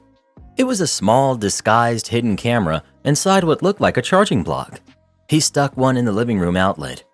We have 3 kids who are 16, 14, and 12 who all have a bunch of chargers, so I didn't think anything of it. The point my husband was trying to prove was that my administrative skills are not up to the super stay-at-home mom standards that he as a high earner deserves. This all started after a situation where my 12-year-old needed a permission slip signed and forms filled out in order to go on a class trip. I admit that things happened and we missed the submission deadline. I had made a note to fill out the forms on another day since it was a task I needed to be 100% focused on. But it became the start of a new month, and that's when I do most of the shopping and tracking of household bills and subscriptions.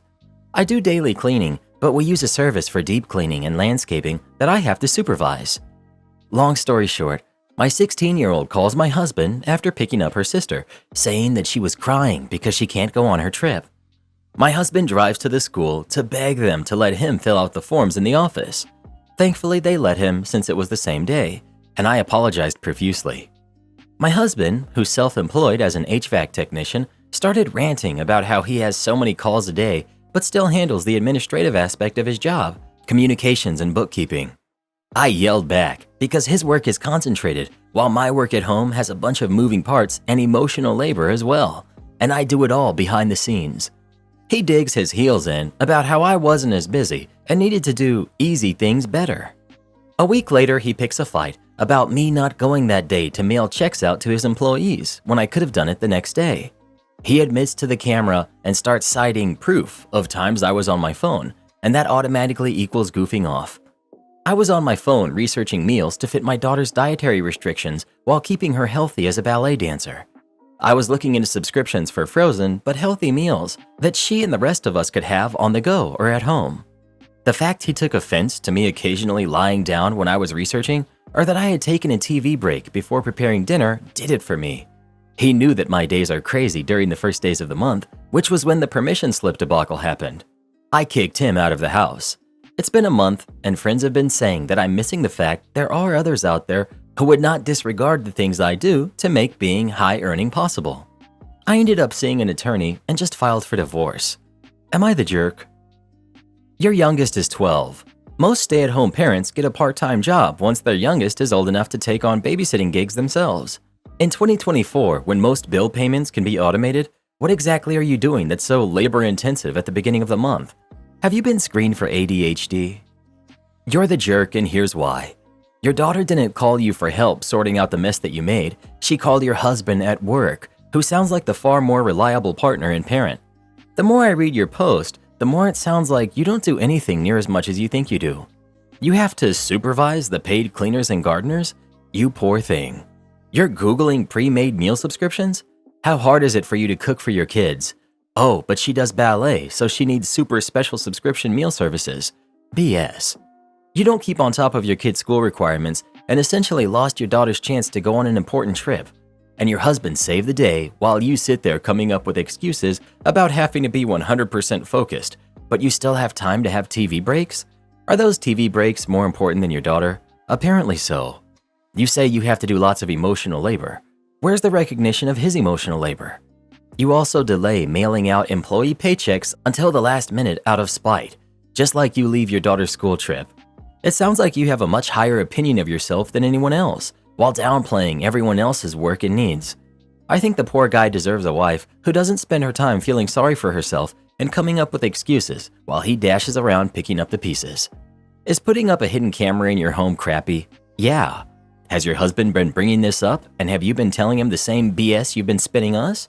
Even when you paint yourself as the victim in your own words, you sound awful. I bet he has some far worse stories to tell than you admit to. So if you're gaslighting him and this is what your life has come to, Well, putting up a camera is less crappy than the way you treat your family. The fact that you keep coming back to edit incriminating details of your story, yet have not answered a single question is the nail in the coffin.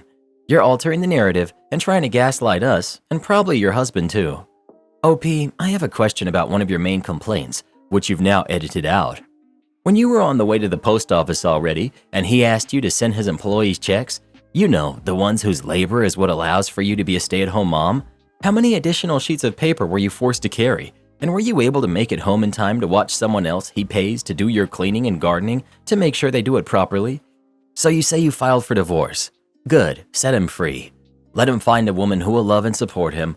Wait until you see what your life is going to be like when that decree comes through and the money tap is turned off and you have to work for a living to pay him child support because those kids know who looks after them and isn't TikTok mommy. Well, who do you think is the jerk? OP or her husband? Please let us know. Am I the jerk for not giving my house to my sister-in-law? This happened 2 nights ago, and I'm still feeling some type of way about it. Background. I'm 30, female. My husband, who's 32, has a younger sister, who's 25. My sister-in-law is currently going through a divorce, and she has 4 kids. My husband and I also have 4 kids of our own. My husband and I live in a very quiet country back road in our little town, us and his family being the only residences on the road. So both his sisters and their families, and his parents, live within walking distance of our house. My husband and I have been married for 7 years, and we have 4 kids together. My husband bought the land we live on from his parents when he was 18, and when we got married, we built a house on it. We designed our house with a big family in mind and designed it to be our forever home. It's never been a thought to move or look elsewhere. My sister-in-law is going through a divorce. She's struggling, to say the least. She was in a very toxic relationship with her ex, with her contributing just as much as he was, and he filed for divorce and moved out, leaving the 4 kids with her. My mother-in-law called my husband 2 nights ago and asked if we could come over for a chat. We get there, and my in-laws and sister-in-law are sitting on the couch like they were staging some kind of intervention. It was really strange. My mother-in-law didn't beat around the bush at all. She explained how sister-in-law's ex was getting the house in the divorce, and they would be homeless within the month if we didn't give her our home. It honestly took me a second to comprehend what she even said, because it was so out of left field.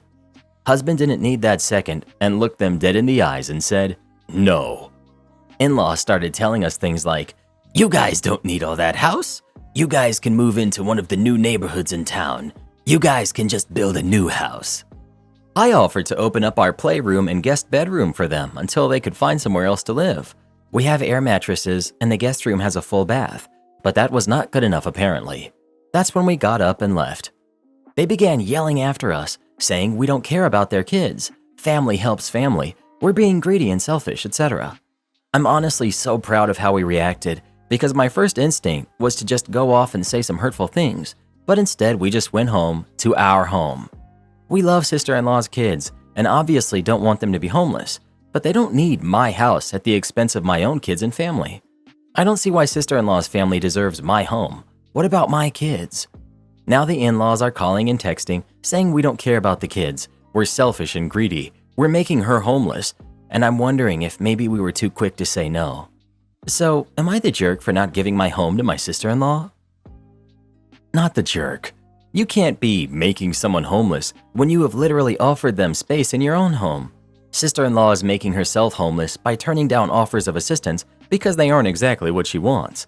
She's really the selfish and greedy one because she insists on displacing your family rather than humbling herself to live temporarily in someone else's home.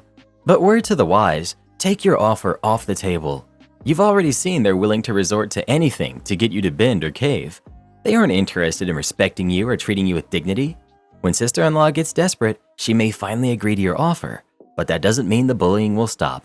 Likely, it'll get worse, and she'll try to make your life miserable from within your own home until you're forced to consider kicking her out.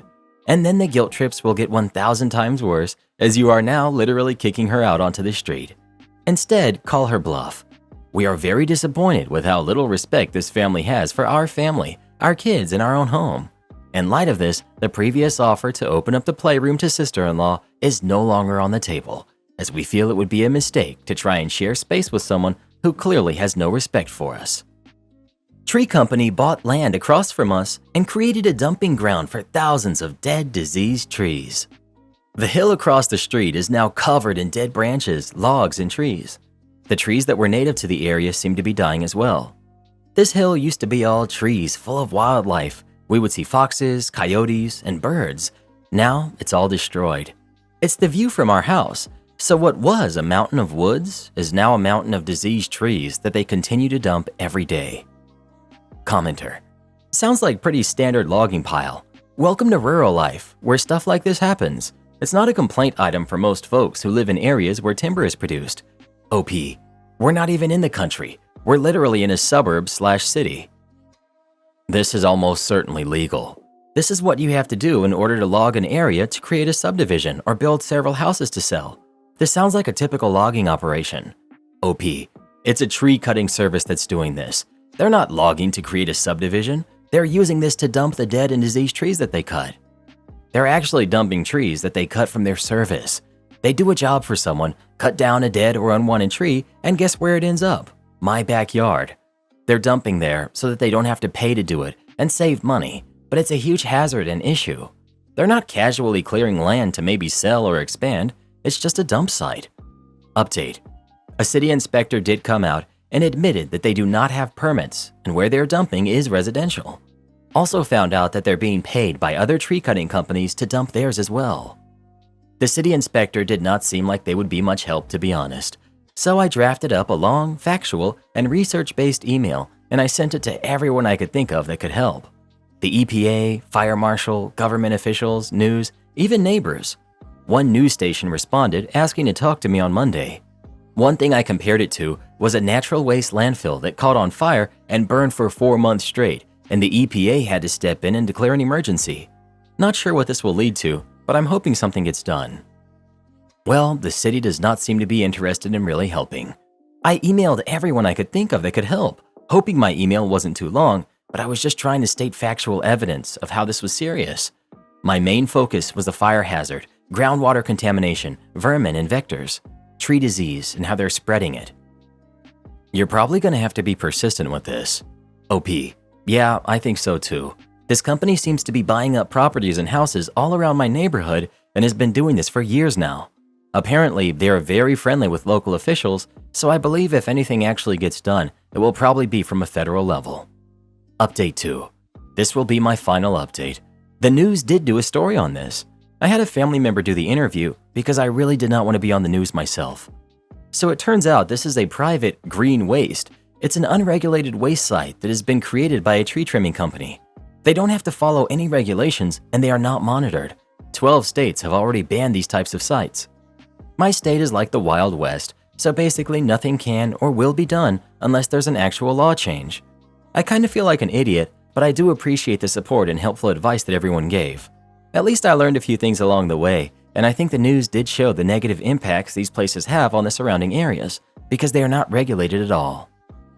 This seems like a fire hazard. OP: it definitely is. Apparently, methane gas gets trapped underneath these and they will eventually catch fire, but apparently my state doesn't care. Here in California, it all gets ground into mulch. There's a massive mulch shortage, and landscapers have to wait for long periods. This is a hazard and a waste. OP: yes, I agree. The company made a statement saying that they are contributing positively to the environment, but I really think it's about laziness and greed for them. They also blamed another landfill for stirring up a commotion, but it was me. I was the commotion. What exactly is the problem here? OP: there's so much wrong here. They created an unregulated landfill, so it traps methane gas and it will eventually catch on fire. Pesticide or plant-killing chemicals can linger and run off with rain. And there's water at the bottom of this that connects to a river that supplies drinking water. And really the only animals that would want to live here would be vermin, and then higher concentrations of ticks and other vectors. Animals would not want to live in a massive pile of dead trees with heavy machinery operating next to it. Also, these are dead trees, and some have disease that spread with wind and kill native trees and plants in the area. I think the bigger picture here is these sites are not regulated. They throw the term green waste on them to give the impression that they're great, but it's all about greed and destruction, and it's lazy. It's like the Wild West for companies like this to make a huge profit and create a huge hazard, and no hoots are given.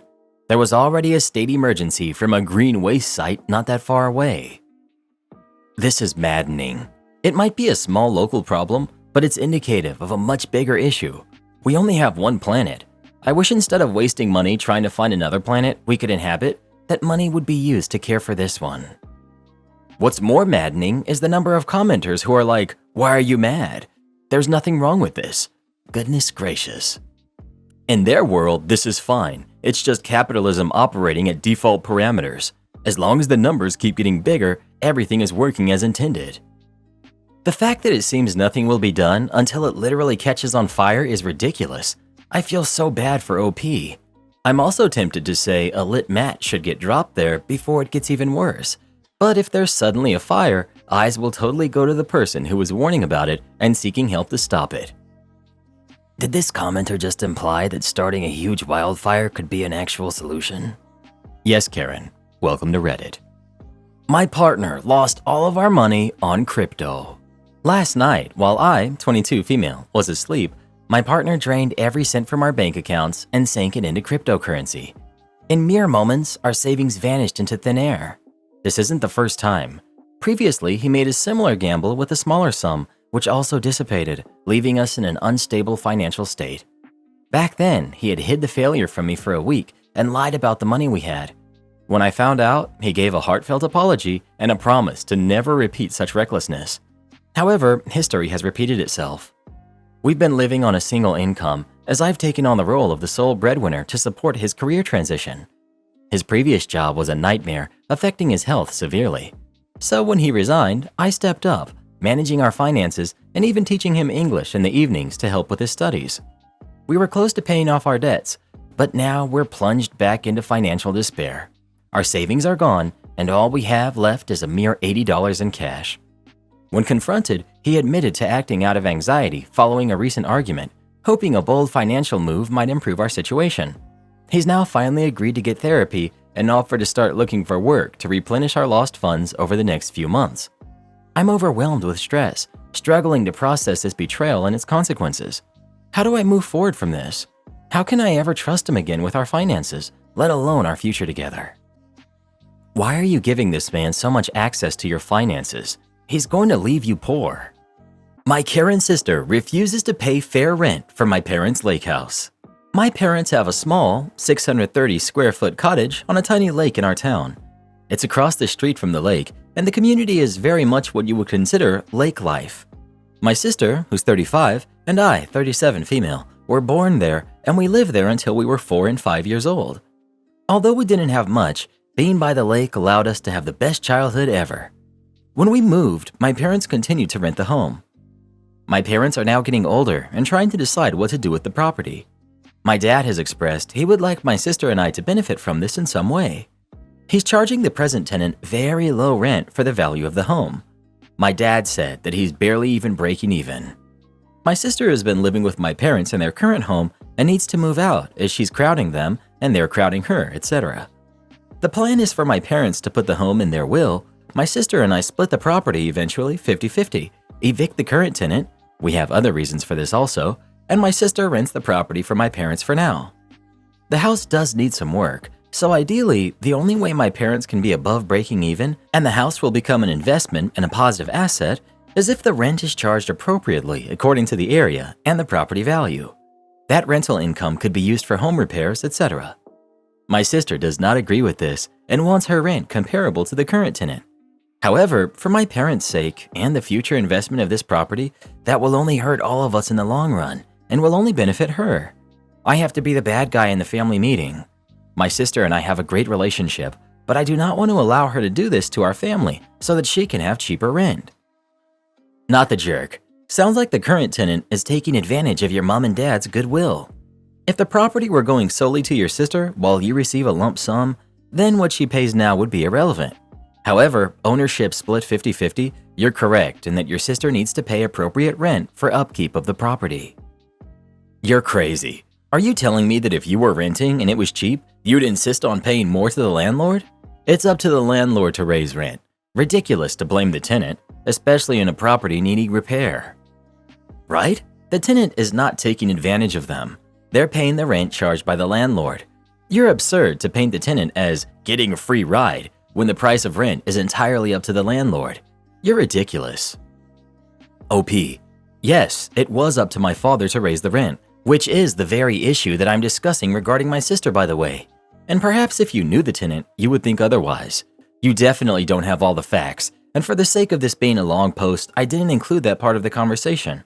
But if you must know, the tenant is a contractor who had a verbal deal with my father that his rent would be cheaper if he provided repairs to the house. However, he hasn't done anything, so he's making out like a bandit with the rent that he's paying. I'm going with you're the jerk. First and foremost, it's your parents' property, and it's up to them what they charge for rent. Second, you're thinking of the future profits you will gain from this house, so you want it renovated. But what are you putting towards the cost of that? You're happy to have your sister bear the cost by herself, and you get 50% free and clear. You're the jerk. This isn't your decision, period. It's your parents' home and their money. OP. Have you not read the entire post? They asked to sit down collectively because they want our opinion and will be leaving the house to us. I believe it's important for us to have these discussions, especially if my father asks. You gave them your opinion. Now it's time to shut up and let them decide. OP. Cool. I haven't even said my opinion yet. We got together last night to discuss options. Then my dad said, let's go our separate ways and digest what we've discussed.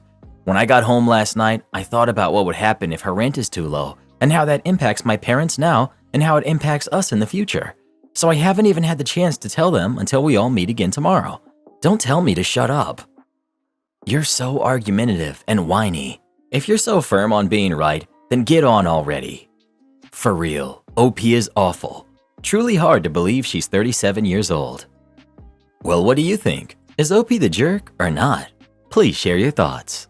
I've got a solution for you. Evict the current tenant and rent it out to someone else who will pay fair market value, but not your daughter. Renting a property to your own family members is never the way to go. I ruined my parents' relationship over reading mail. I, 24 female, don't want to say what I do for work, but let's just say it's the type of job that includes a lot of written letters from clients that are supposed to be confidential and only for my eyes. I'm fresh out of college and living with my parents, so I can finish paying off for school. My work letters, of course, go to my parents' address since they live miles away from a post office and driving to a P.O. box is a huge pain. The issue started with my father.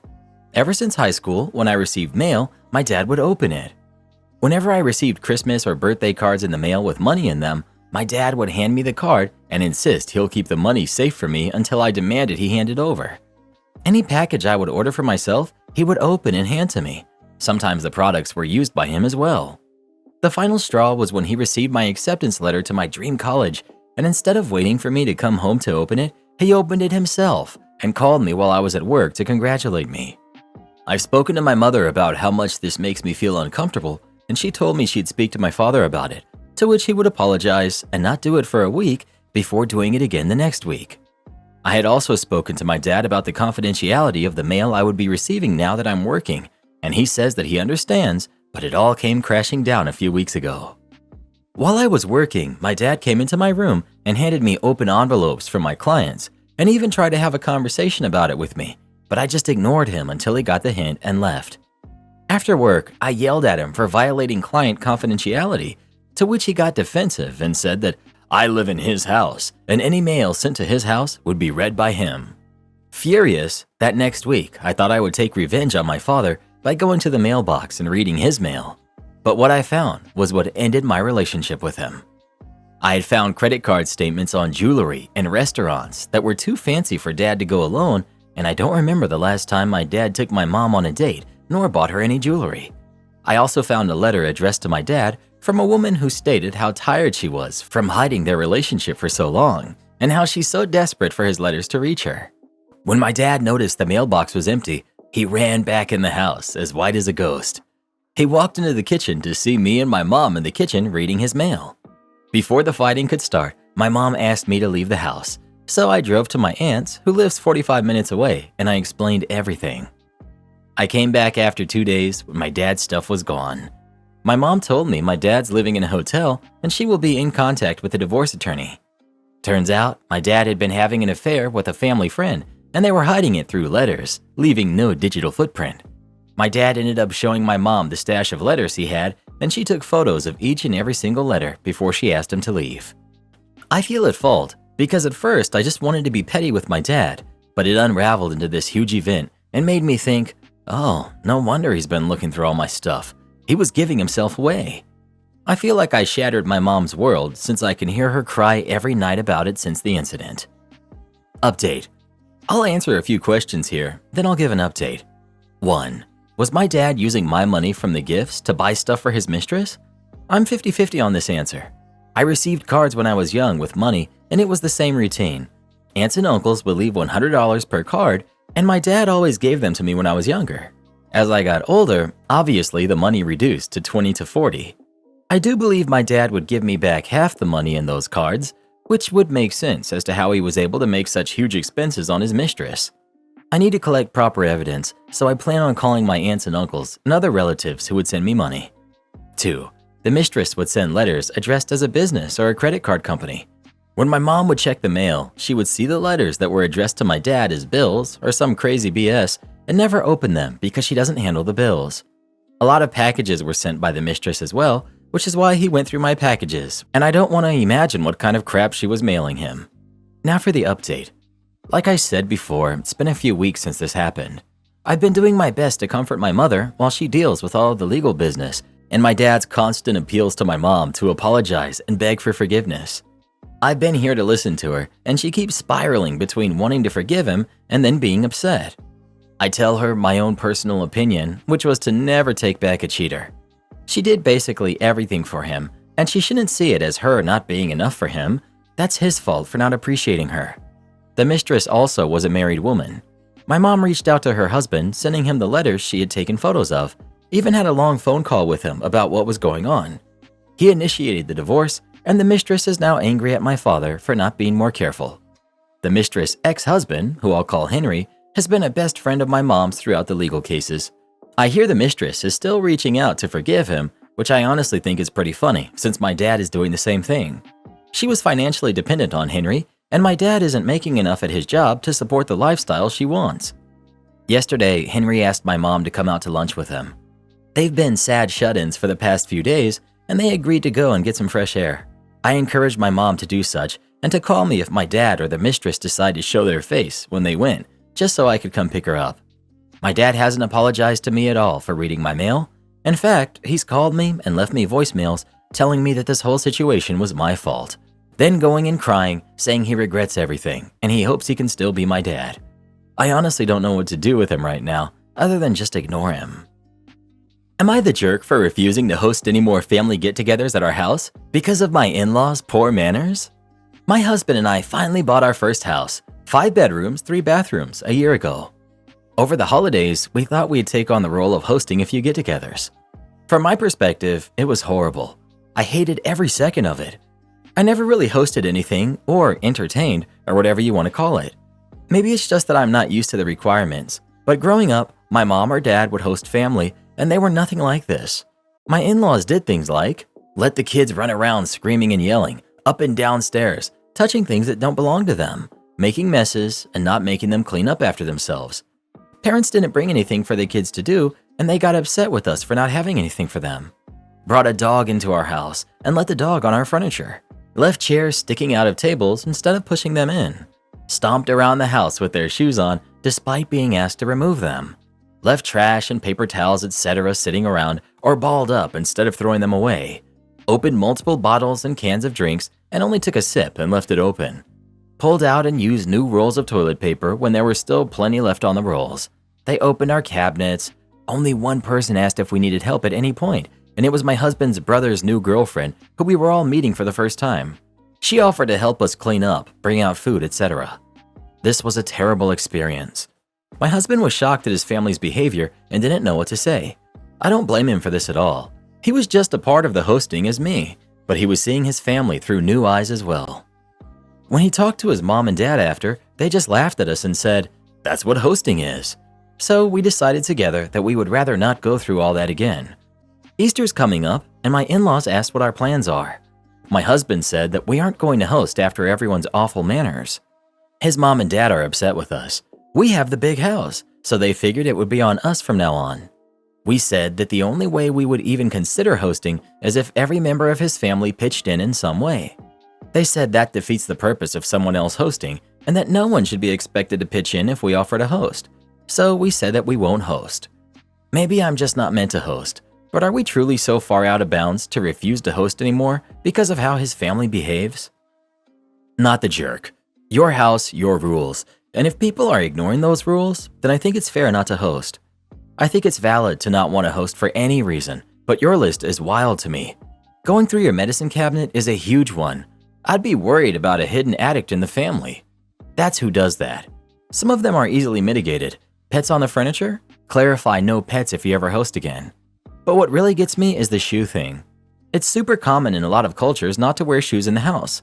It's something you should expect and respect when going to someone else's house. It's such a baseline boundary that to disregard it is absurd. What are you getting out of it to ignore that rule? A petty sense of control? I could deal with the chairs and even the messes, but if people went out of their way to spite the house rules for absolutely no reason, I wouldn't invite them back either. If they can't respect something as basic as no shoes, they don't have an iota of respect for you or your husband. Am I the jerk for letting my wife's friend quit, causing her to lose multiple benefits totaling in over $50,000? I, 35 male, worked with my wife's close friend Sarah, who's 29, who she's known since college. They were sorority sisters back then. Sarah and I were in the same industry, and she eventually applied for a position at the same company that I currently worked at. She got the job almost 3 years ago, and we've been at the same Midwestern office. She was a part of my team, but I dealt very little with her directly and wasn't her direct report. Sarah has done very well and was promoted within 6 months to a good position. She seemed to be on a fast track, but recently stumbled in her latest interview for a sought-after position. We gave the position to a more deserving candidate in my eyes.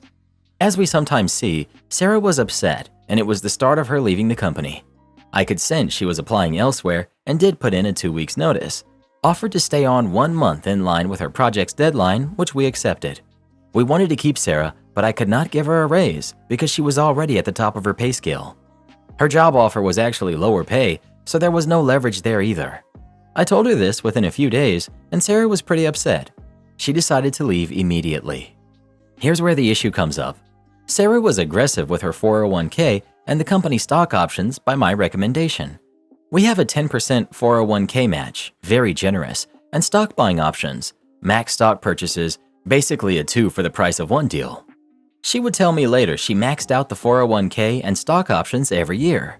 The problem is, my company has a 3-year vesting schedule before the matching is permanent. So if an employee leaves before then, both 401k and stock matching is gone. Sarah's 3-year anniversary was within the 1-month notice date, but not when she abruptly quit. It's something I realized between Sarah's notice and her quitting. I wasn't able to advise her of this, nor did I know how much she put into this program. There was really nothing I could do when she abruptly quit. It was about 2 months later, Sarah came over with my wife and laid into me. She tried transferring her funds and found out about the vesting period and asked if I knew. She revealed the amount she would be losing during the transfer of funds, and it was greater than $50,000. Both Sarah and my wife have said I'm the jerk for not warning her. I told her the situation and how I did not consider her quitting immediately, in front of others too. So, am I the jerk for not warning Sarah that she was just short of the 3-year vesting period that would have saved her $50,000? No. It was her 401k and up to her to know the details. Most companies have a vesting period, and it's usually nothing that is hidden. You were not her supervisor, nor in human resource position to advise her. Had you thought of it, her 1-month notice would have covered her vesting. But she left early and burned that bridge. She will be angry because it's easier to blame you than admit that she didn't check on it herself. But your wife should not be part of it. Not the jerk. You're not Sarah's boss. You're not HR. You're not her financial advisor. You're not her daddy. Sarah made an impulsive decision on her own without looking into things. And now she's trying to blame you for her actions. Tell her to take responsibility like an adult and leave you out of her personal business. Am I the jerk for uninviting my mom to my wedding after she called my fiancé embarrassing? I'm engaged to Tiffany, and I love her with all my heart. Unfortunately, my mom has never seemed supportive of our relationship, and it's pretty clear to me she doesn't enjoy Tiffany.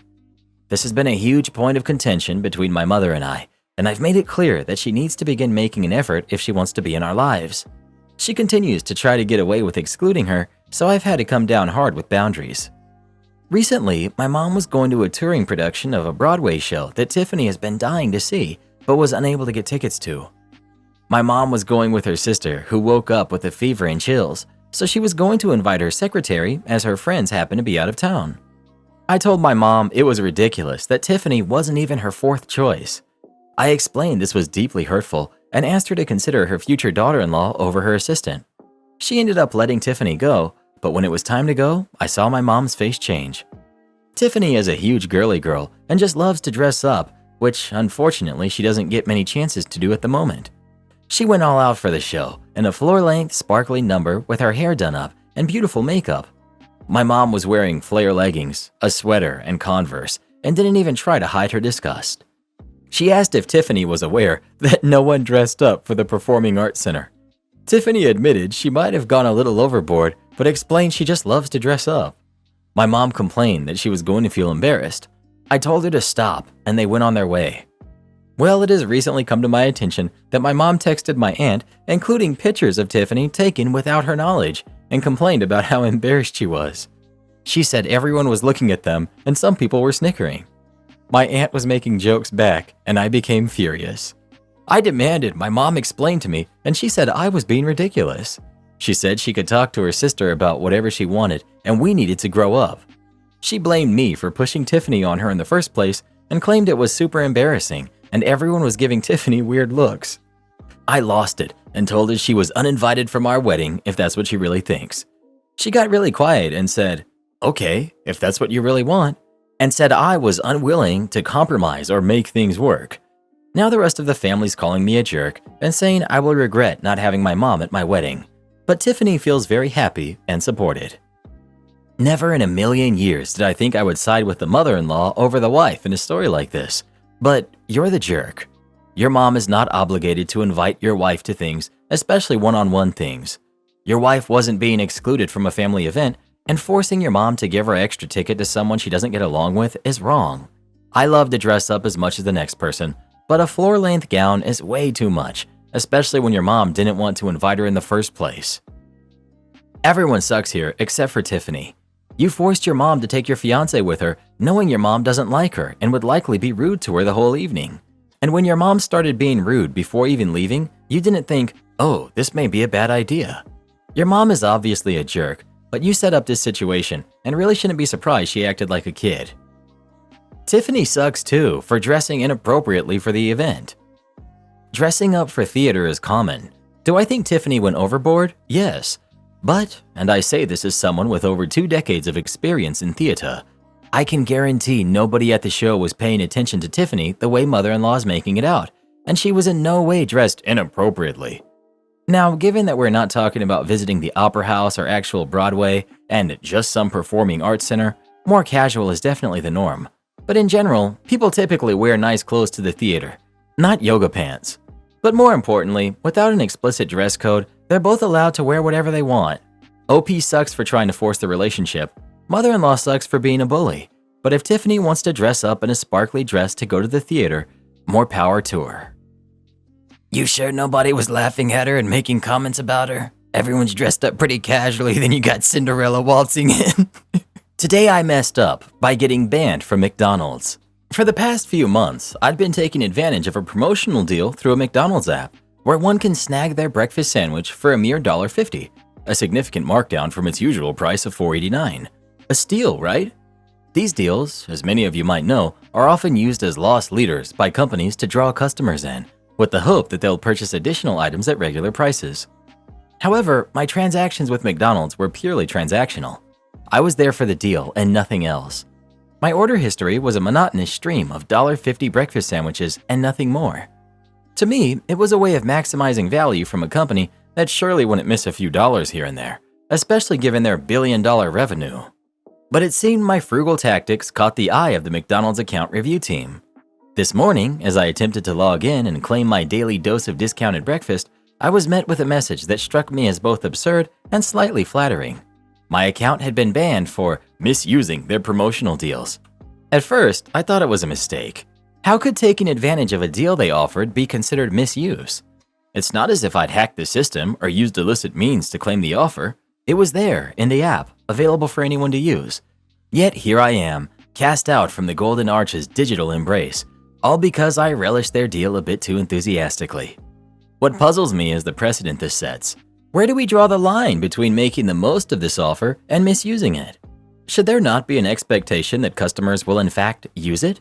And if that usage is deemed too frequent, does that not reflect a flaw in the promotional strategy rather than the customer misconduct?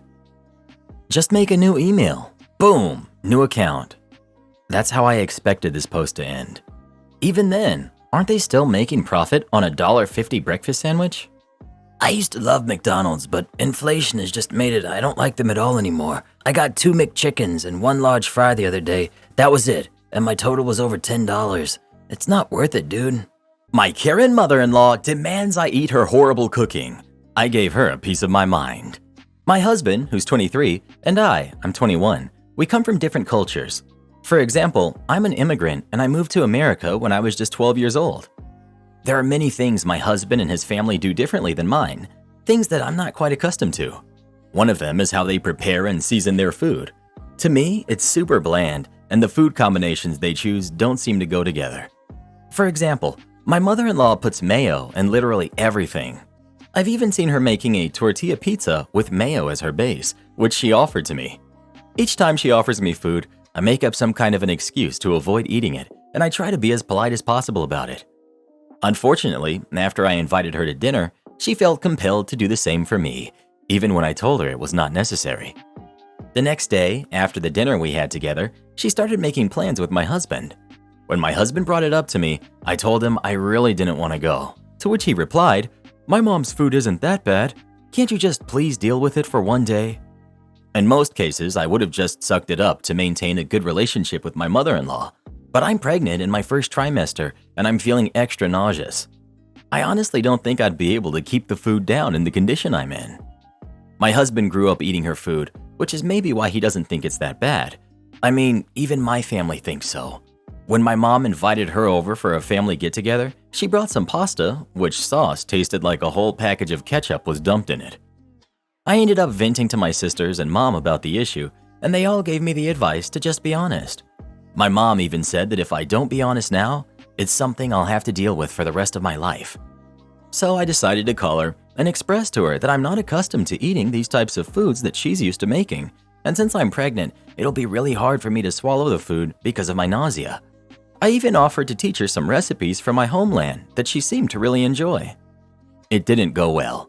She was really offended and told me that she'll never cook for my ungrateful self again, and told my husband. My husband is really disappointed in me because he felt like I should have just pretended to keep the peace, and he's upset that now my mother-in-law doesn't even want to invite me over again. I feel super bad now, and seriously, I want to know if I'm the jerk in this situation, or if I was being too mean or disrespectful. Update. I invited my mother-in-law out to a tea cafe and I spoke to her in person. I was able to explain myself better and chose not to back down on me not liking the types of foods that she cooks. This is my life, and I'm choosing not to live the rest of my future being pressured into eating foods that I don't like, and I'm also choosing to live my relationship based on honesty.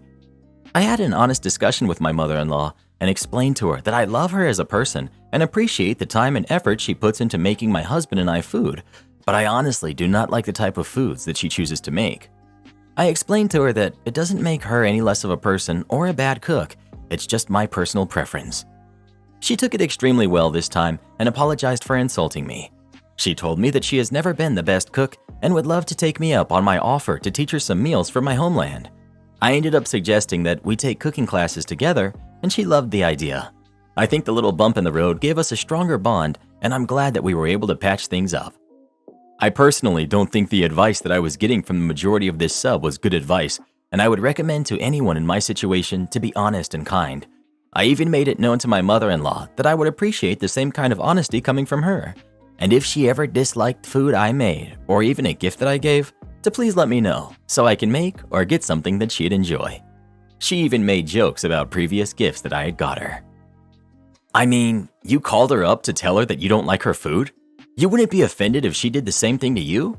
If she was like, "The food you make is really unfamiliar, and I honestly can't stomach it at all," wouldn't you be offended too? I would be. Soft, you're the jerk. No, you don't need to eat her food. You don't have to like her food. But calling her up to tell her how you literally cannot imagine trying to choke down her food is pretty rude. You're the jerk. Seriously, you're the jerk here. Pregnancy was the perfect excuse to say you just couldn't eat the food because your sense of smell and taste is being weird, rather than insulting her cooking. You're the jerk. You don't call someone up and tell them that you don't like the food that they cook for you. You just don't. If you're pregnant, you can say you're nauseous the night of the dinner and just eat very little. But it's just basic manners when you're being hosted to pretend the food is good. Yes, you might have to deal with this the rest of your life. Who cares? Occasional meals you don't like are not the end of the world. I created a tech support help desk for my family since they always need my help with technology. I'm female, 24 years old. I'm studying computer science and I'm currently doing an internship at a medium-sized company that hasn't laid off 30% of its employees yet. So, since I'm the one who knows about computers, my family sees me as their personal tech support, and my family is big. I live with my mom, my little brother, 2 of my aunts, and their kids. The kids are lazy when it comes to tech because they know that I'll do it for them. But my mom and aunts are beyond tech illiterate. They're tech morons. I'm constantly interrupted during my studies or my work because my cousins forgot their Disney Plus profile pin, or my mom needs to reset her email password again. I actually set up a cloud password manager for them that they do not use because they always forget that it's an option. So a few weeks ago, one of my little cousins wanted me to help him reset a password after he got locked out of Google, and he aggressively knocked on my door, demanding that I help him. I asked him, "Do I look like tech support to you?" And he said yes, with a straight face. So I got a domain and set up a help desk. Then I told my family that if they wanted any help from me, they should go to the website and submit a ticket for my help. My aunt said that I was being ridiculous, but I was dead serious. In the following days, I would give them the cold shoulder if they tried to come to me with tech problems, and just tell them to submit a ticket and I would send them the solution by mail. Forgot your mail password? Too bad, use someone else's mail. Fortnite is lagging? Get a ticket and wait till I'm home. That helped me a lot. But then yesterday I came back from the university and the whole house was sitting in the living room telling me to sit down. They were doing an intervention on me. They said I was rude, cold, condescending, and unhelpful. My mom said she's tolerated my manly ways, no idea where that comes from, because I'm helpful with technology, but now they won't stand up to my disrespect and I'm treating them like kids. I said no, I'm treating them like customers. The discussion got heated and turned into a screaming match. I said I would move in with my ex-stepfather because he doesn't ask me to do stuff. I'm still with my family, but I feel like everyone hates me now. But my ex-father says I'm right to be annoyed by them. Am I the jerk? Karen demands I turn off my music. This just happened on Saturday. I, 26 female, was winding down after a long week at work by listening to some music on my back patio. I didn't have it that loud at all. I'm always mindful of noise levels because I'm neurodivergent and loud sounds really bother me. Suddenly, I heard a knock on my front door. I paused my music and went to go see who it was. To my surprise, it was Karen, my neighbor from 2 doors down, and she looked very unhappy. Could you please turn down that noise? Some of us really don't want to hear it. I was taken aback by her hostility. I'm sorry, Karen. I'll lower the volume, I replied, trying to keep the peace. But Karen wasn't satisfied. No, I want you to turn it off completely. It's ruining my evening. She insisted, her tone growing more aggressive. I tried to reason with her, explaining that it was just some light background music and that I wasn't even playing it loudly, but she wouldn't listen. She continued to rant about how inconsiderate I was being and how she couldn't enjoy her evening because of me. Feeling frustrated by her overreaction, I decided to just go along with her demand, and I told her that I'd leave it turned off altogether. She seemed satisfied, shooting me a smug look before storming off back to her house. I couldn't shake the feeling of anger and fear that the confrontation had caused me to have. It seemed like such a trivial thing to get worked up about, but it was clear that she had a knack for making mountains out of a molehill. Later that evening, I was feeling petty, so I decided to go out there and turn it back on. About 30 minutes later, I heard commotion outside, and I peeked through my window to see Karen arguing with a couple of police officers in front of her house. Apparently, she had called them to complain about my music, but I'm guessing the officers must have told her that there was nothing they could even do since I wasn't breaking any laws and they never even came to talk to me. Karen let out a literal scream before retreating back into her house, and I actually laughed out loud. The officers looked at each other puzzled before they got back in their cruiser and drove off. I went back out onto the patio and hung out with my doggo while we jammed out some Pantera. Would I be the jerk for telling my husband I'm not in love with him anymore after I had a brain injury? Long story short, I was in an accident. It was a hit and run. Sentencing is taking a longer time than I expected, but my lawyer said he's probably going to have to do a lot of community service. I ended up needing physical therapy.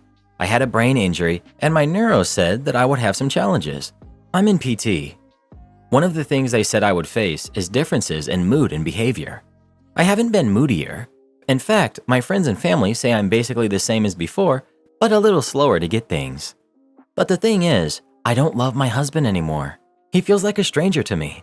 It's not like amnesia. I just don't feel connected to the memories I have with him. I don't know why I loved him so much. Yes, he's attractive, but he's boring and expects me to worship him. He's also obnoxious and self-obsessed. I feel like I was the one dragging the relationship in the past. I felt like past me was way more in love with him than he was with me. And objectively, I don't know why I should care about him. I don't want to go on dates with him or hang around or do whatever I used to with him. I've told him I feel a bit disconnected with my memories and past emotions, but I haven't told him that I don't love him anymore. I've talked about it with a psychiatrist, and she said this wasn't uncommon among patients. I told my friend, and she insisted I should tell him how I feel honestly. Honestly, I may not like my husband, but I feel like that would be cruel. Would I be the jerk for telling him that I don't love him anymore? Not the jerk. However, I would heavily advise to phrase this exactly how it is. Brain damage. Tell a close friend. OP. I've told my close friend. She was the one that urged me to tell him everything honestly. However, I get the feeling that she doesn't really like my partner, so I might be doing something wrong. Even if I don't love him, I feel bad for hurting his feelings. It's not uncommon for people to feel disconnected. That says nothing about the chance it changes. OP. The psychiatrist said it could come back naturally, or it might not. Brain injuries are unpredictable. I've been trying to build intimacy with my husband, but I don't like who he is as a person, and I wonder how I even fell in love with him. No, you should let him have the chance to have a partner that loves him. OP. I think so too. I desperately want to love him, and I know he deserves a partner who loves him. But if I can't, I know I'll have to let him go. Update. I talked with my husband. I don't want to hurt his feelings, and I wanted to fall back in love with him. I sat him down and I told him that I felt disconnected from my own emotions and past with him, that my memories with him were like I was reliving a movie and not my own life. He guessed that I wasn't in love with him, and he sobbed and begged me to not leave him. It was heartbreaking, and I reassured him that I wasn't going anywhere. I wanted to build up my emotions again and reconnect with my past memories about him. So we decided I would go back to the doctors to figure out how I can do that. And in the meantime, we would go on dates where he was trying to win me over again. Some have asked what kind of behaviors I didn't like. When I was in the hospital, he would always crawl into the bed and cram me into the corner. At our date, he talked through the entire movie and had his flash on when he was taking pictures of me. I didn't ask him to take pictures, he just likes taking ugly pictures of me. He complains a lot. When we were at the restaurant, he kept complaining about the food he ordered to the waiter. He pokes me a lot, he also whines, and he made me eat dessert even though I didn't want to. And he never stops talking. But I focused on the bigger things.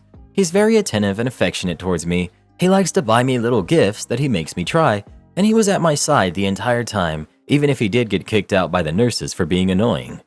I know I can rely on him to be there for me, which to me is the most important thing. I'm not fully in love with him yet, and I want to reforge the deeper connection because I know I loved him for a lot more. I've started a journal of all the things I like and love about him. Hopefully it gets filled soon. Edit. To answer a few questions I got, yes, it was a movie theater. The other moviegoers were not happy. This isn't new behavior. He always talked a lot and was in my personal space even before my accident. When I was recovering, the nurses kicked him out for annoying them, but they let him back in after a bit. Here's the thing. Everything you mentioned about him that really bothers you is all stuff that you'd never notice during the dating and courtship phase, and they're all things people sort of hide during those early days. The part where you're getting to know each other and all that happens when you're falling in love. These things you don't like, they're all a part of the man you love. But you forgot them all, and you're experiencing them fresh as if they are new. and you no longer have the larger context that they're small parts of the man you love. He isn't even aware they're so apparent to you, probably. In the early parts, we are all on our best behavior and somewhat nervous and guarded. But he's not at all, and why should he be? To him, you're his wife who he loves and nearly lost. He's just happy to have you, probably thrilled and more in love with you than ever. You're seeing all these imperfections in him that are real and maybe never really bothered you before because he's so comfortable around you that he's just himself, because he loves you. Give him a really good, solid chance because it sounds like he's earned it, and it sounds like he sure loves you. My husband asked me for a divorce, then changed his mind hours later. I'm 23 and he's 25. Background: we've been together for 2 years, married for 1. We're both in our early 20s. The night of the BS, we had had an argument about the distribution of chores that I think triggered it. I thought it wasn't fair that I was doing the majority of the housework on top of being a full-time student at university and having a job. He seemed to think the chore distribution was fair and that I was overreacting. We came to a solution eventually, but essentially I was feeling overwhelmed and unheard, and he was feeling stressed and confused as to why I thought this was a problem. Later that night, we're discussing the situation again, and I express how it feels like he's not listening to me and how distant he's been lately. Then he says there's a reason for the distance, and I ask him to tell me why. He says that he thinks we move too fast. He doesn't know who he is, and he wants a divorce. He says he cares about me but doesn't love me, and that he's been feeling this way for a while. Now, I've promised myself since years ago that I would never try to make someone stay with me if they don't want to. So as much as this hurt, I said okay. I cried and he cried. I did ask if he wanted to try couples therapy before divorcing, but he said no. We decided to sort out details in the morning. I grabbed some blankets to sleep on the couch and he went upstairs to bed. In the midst of my sitting on the couch, crying and looking up apartments, what felt like hours later, I hear him get up and come to the living room. He sits down next to me and just says, "I messed up so bad." I freeze when I hear this because I've barely processed the reality of what just happened, and I can already see where he's going next. I ask him to elaborate, and he says he doesn't want a divorce, that he doesn't know why he said that, and he's feeling the most regret he's ever experienced in his life. He says that he realized he messed up, and I don't have to take him back. At this point, I've experienced so much emotional whiplash that I'm completely numbed out. I had already cried all the tears I could. Now I was just sitting there next to my sobbing husband and saying I'd take him back, even though I'd barely processed the fact that he wanted to divorce me. I told him I wanted couples counseling and for him to get individual therapy too, and he agreed. I've asked him about individual therapy in the past, but he never wanted to until now. It's days later now. I've gone through all the stages of being mad at him, depressed that my marriage almost ended, insecure about myself, accepting the reality, feeling love for him, feeling numb, cycling through all these emotions over and over again at random. We're searching for a couples counselor, but a lot of them have long wait lists right now. So in the meantime, I just want to know, if anyone else has ever been in a similar situation, does it get better? Does the trust ever come back? I feel like I can't trust him at all now. I want to be here for him and help him through whatever mental struggles he's going through, but this has been affecting my work and my school. I left my dream school for him. I can't just keep prioritizing him above everything else when he clearly doesn't do the same for me. And yet, until now, he was doing the same for me. He's always been so sweet, buying me flowers, making dinner, going out of his way to make time for us. And before you scream mistreatment, please know that I've been in relationships like that before, and they felt nothing like this. He's not like those guys. This is the first time he's ever done something like this. I just don't know how we can recover from this. Any advice about how to get through it would be appreciated. Update, 1 year later. He's now my ex-husband. Those of you who said that he would repeat this same behavior again, you were right. On New Year's Day of 2024, he said he wanted a divorce, packed a bag, and left to a motel, then came back hours later. I'll admit, I was a wreck that day. I asked him if this was just going to be like last time, and he said no. I asked him if he felt mentally okay, and he said he felt fine. I got on my knees and begged this man to stay, not my proudest moment, and he looked at me with empty, vacant eyes and just left. I was in tears for a couple of hours, but then I opened this app to try and distract myself and saw that he had made a, now deleted, so please don't go looking for his account, post on the divorce subreddit about how he left me and felt bad but didn't regret it. Then I went from depressed to furious. I called my landlord and told him that I was getting a divorce and needed his help in changing the locks. My landlord was very understanding and helped me do so. A few hours later, I heard a knock on the door, and when I opened it, my ex-husband was standing there. I didn't even get a chance to tell him to leave because he immediately collapsed into my arms sobbing. The first coherent words to come out of his mouth were, "You're not going to take me back, are you?"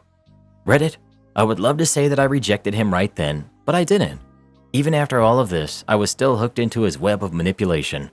So instead, I sat down with him and had a long discussion about how much he had hurt me. How in the middle of working to rebuild the trust that had been broken between us, he completely destroyed any progress that had been made and found a way to make that distrust even worse. I don't remember the details of what he said, but he always knew what to say to me to get me to feel sorry for him. The night ended with me saying I would take him back. He was smiling, saying he had never felt so hopeful. He wrote me a love poem that night for the first time in years. Meanwhile, I had never felt so broken, and I told him that after he said he felt so hopeful. He shrugged it off and said I'd feel better in the morning. I did not, in fact, feel better in the morning. During the next few days, while I was trying to pick myself back up, study for finals, and continue going to work as if nothing was wrong, he went back and forth every day on whether or not he loved me, whether or not he wanted to be married to me. He said he thought he loved the idea of being a husband more than he loved me. My last straw was when I reached out to one of his childhood friends who I had interacted with a few times and thought I could trust to be honest with me, and asked him if he had ever noticed any red flags in my husband's behavior in his past relationships or behavior towards women in general. This friend assured me that he had never noticed anything of the sort. I thanked him and asked if he could please not tell my ex-husband I asked that, since I was afraid of what he might do. When my ex-husband came home from work that day, I could immediately tell that he knew. He opened the front door so forcefully. He sat down on the couch next to me, told me he knew, and said in a low and almost growling tone of voice, "But I know you didn't mean any harm by it." I was frozen in fear and couldn't say anything, but then he grabbed me and turned to me, looked me right in the eyes so coldly and said, "You didn't mean any harm by it, right?" I nodded and forced myself to answer, "Right." And that was when I realized how serious this was and that I had to leave. I was genuinely starting to spiral into a dark place I hadn't been to in years. The next day while he was at work, I packed a bag, wrote a note telling him I'm leaving and that I want his stuff out of the house when I get back, left the note on the counter with my ring, and spent the night at my mom's. It's an uncontested divorce, filing by mail, and should be finalized in April. I started the paperwork at my mom's house that first night of separation. Since ending my relationship, I've gone to therapy and realized just how much he mistreated me. I also understand how broken he is, but being mentally unwell is not an excuse for his behavior. I've reconnected with my old friends and I've made new ones. I've started doing things that I love again, things he never wanted me to do, like wearing red lipstick or eating mint-flavored things and going to concerts. I've realized I never want to be married again. I've discovered my polyamorous identity and have begun to explore this side of myself.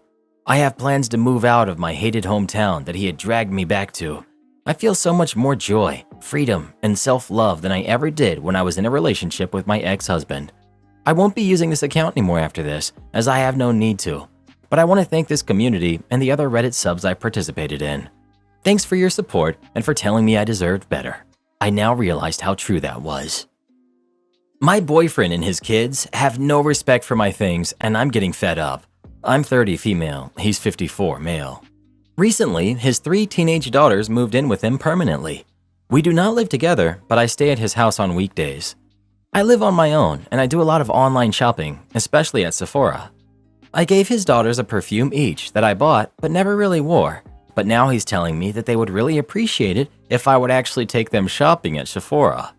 Which I probably would do, but we were still getting to know each other, me and his kids, and I don't want them to pretend to like me just because I buy them things. They've also almost finished all of my creams, perfume, and lip products that I left at his place, and he told me that it's his fault because he told them that they can use my stuff, which is fine, but why didn't he ask me first? I would have said yes. The fact that he made that decision without asking me is what's making me mad. I've also noticed that I've been paying every time we go out. He used to offer to pay, but now it's like he just expects me to do it. Lastly, last night, his youngest daughter decided to use my entire bottle of shower gel, 600 milliliters, that I left there, and his response was that he's sorry, but it's just a shower gel and I can get a new one. Wouldn't he at least offer to replace it for me? How would this make you guys feel? I'm not sure if I'm the one that's being unreasonable. Update. I do want to mention that I don't pay for everything. I do pay for me and him when we go to restaurants, but he does pay for drinks and food when we're at his house. Since it's Valentine's Day today and we do have weekend plans, I do want to have a conversation with him and try to set some boundaries. Depending on how that goes, I'll make a decision regarding our future. Update. I talked to him and he said he'd change and work on it. His idea of working on it was taking me out to casinos, which I don't like, and I told him on multiple occasions that I don't like going to casinos. I got really sick during lockdown, and I was sick for a few weeks, so I wasn't able to see him. This weekend we were together, and he's been telling me how much he misses me. We went to the casino again, where we sat separately and didn't talk for 2 to 3 hours. Got back to his place and had an argument about it. I can't even look at him. I'm just so mad. He fell asleep. Do I wake him up to tell him how mad I am, or do I just leave? You're in your prime, and your boyfriend, who qualifies for many senior discounts, treats you like his sugar mommy.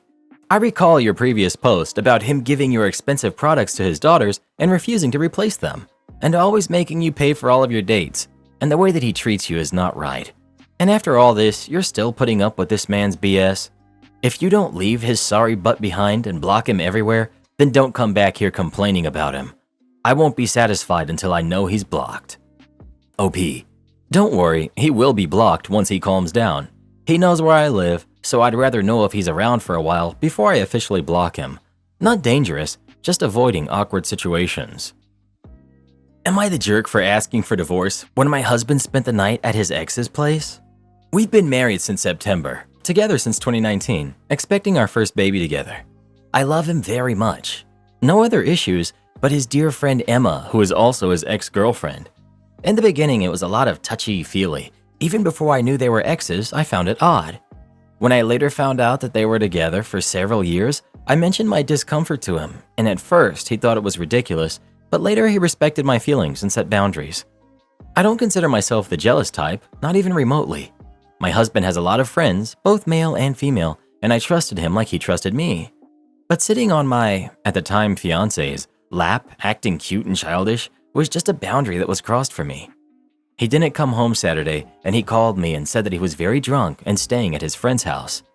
The morning after, he casually told me that he spent the night at Emma's. I literally wanted to throw up. I packed my things and called my dad to come and pick me up. I did it when he was at work on Monday. I texted him that it was over. I'm done. He's been calling and texting all week and coming to my parents' house every day to want to speak to me, but I refuse. All I answered is that once we start the divorce, he could reach me through my lawyer. The thing is, I will never know, and I can't live like that. It's like Schrodinger's cat. I will never know for sure if the cat is dead until I open the box. I will never know for sure if he cheated until he confesses to it. My friends think that I'm overreacting. My parents are supportive, but only because they respect my decisions and always have. They haven't uttered their opinion. My husband is going mental, and Emma, well, she texted me swearing up and down that nothing happened with a lol and don't be this insecure and sensitive. I told her that this was between my husband and I, and it had nothing to do with her, and her answer was, "It's not like we hooked up." I didn't answer. What can I do now? Well, you set a boundary. He accepted it, and then he violated it. And he first said that he was staying with a buddy, and later admitted it was with his ex. And now his ex is participating in the gaslighting by ridiculing you and calling you insecure and sensitive. No, just no. First was shady about his history with Emma, then he violated the boundary by staying over at her place like that, after he lied and said he was with his friend. And finally, Emma is apparently very well informed about the details of all of this. Not the jerk. Imagine your mother-in-law loses $50,000 in a crypto scam. Now she's demanding that you start paying her bill since she can't afford to. That's exactly what happens in our next story. It just popped up on your screen. Give it a tap, come have a listen. You won't believe what happens next.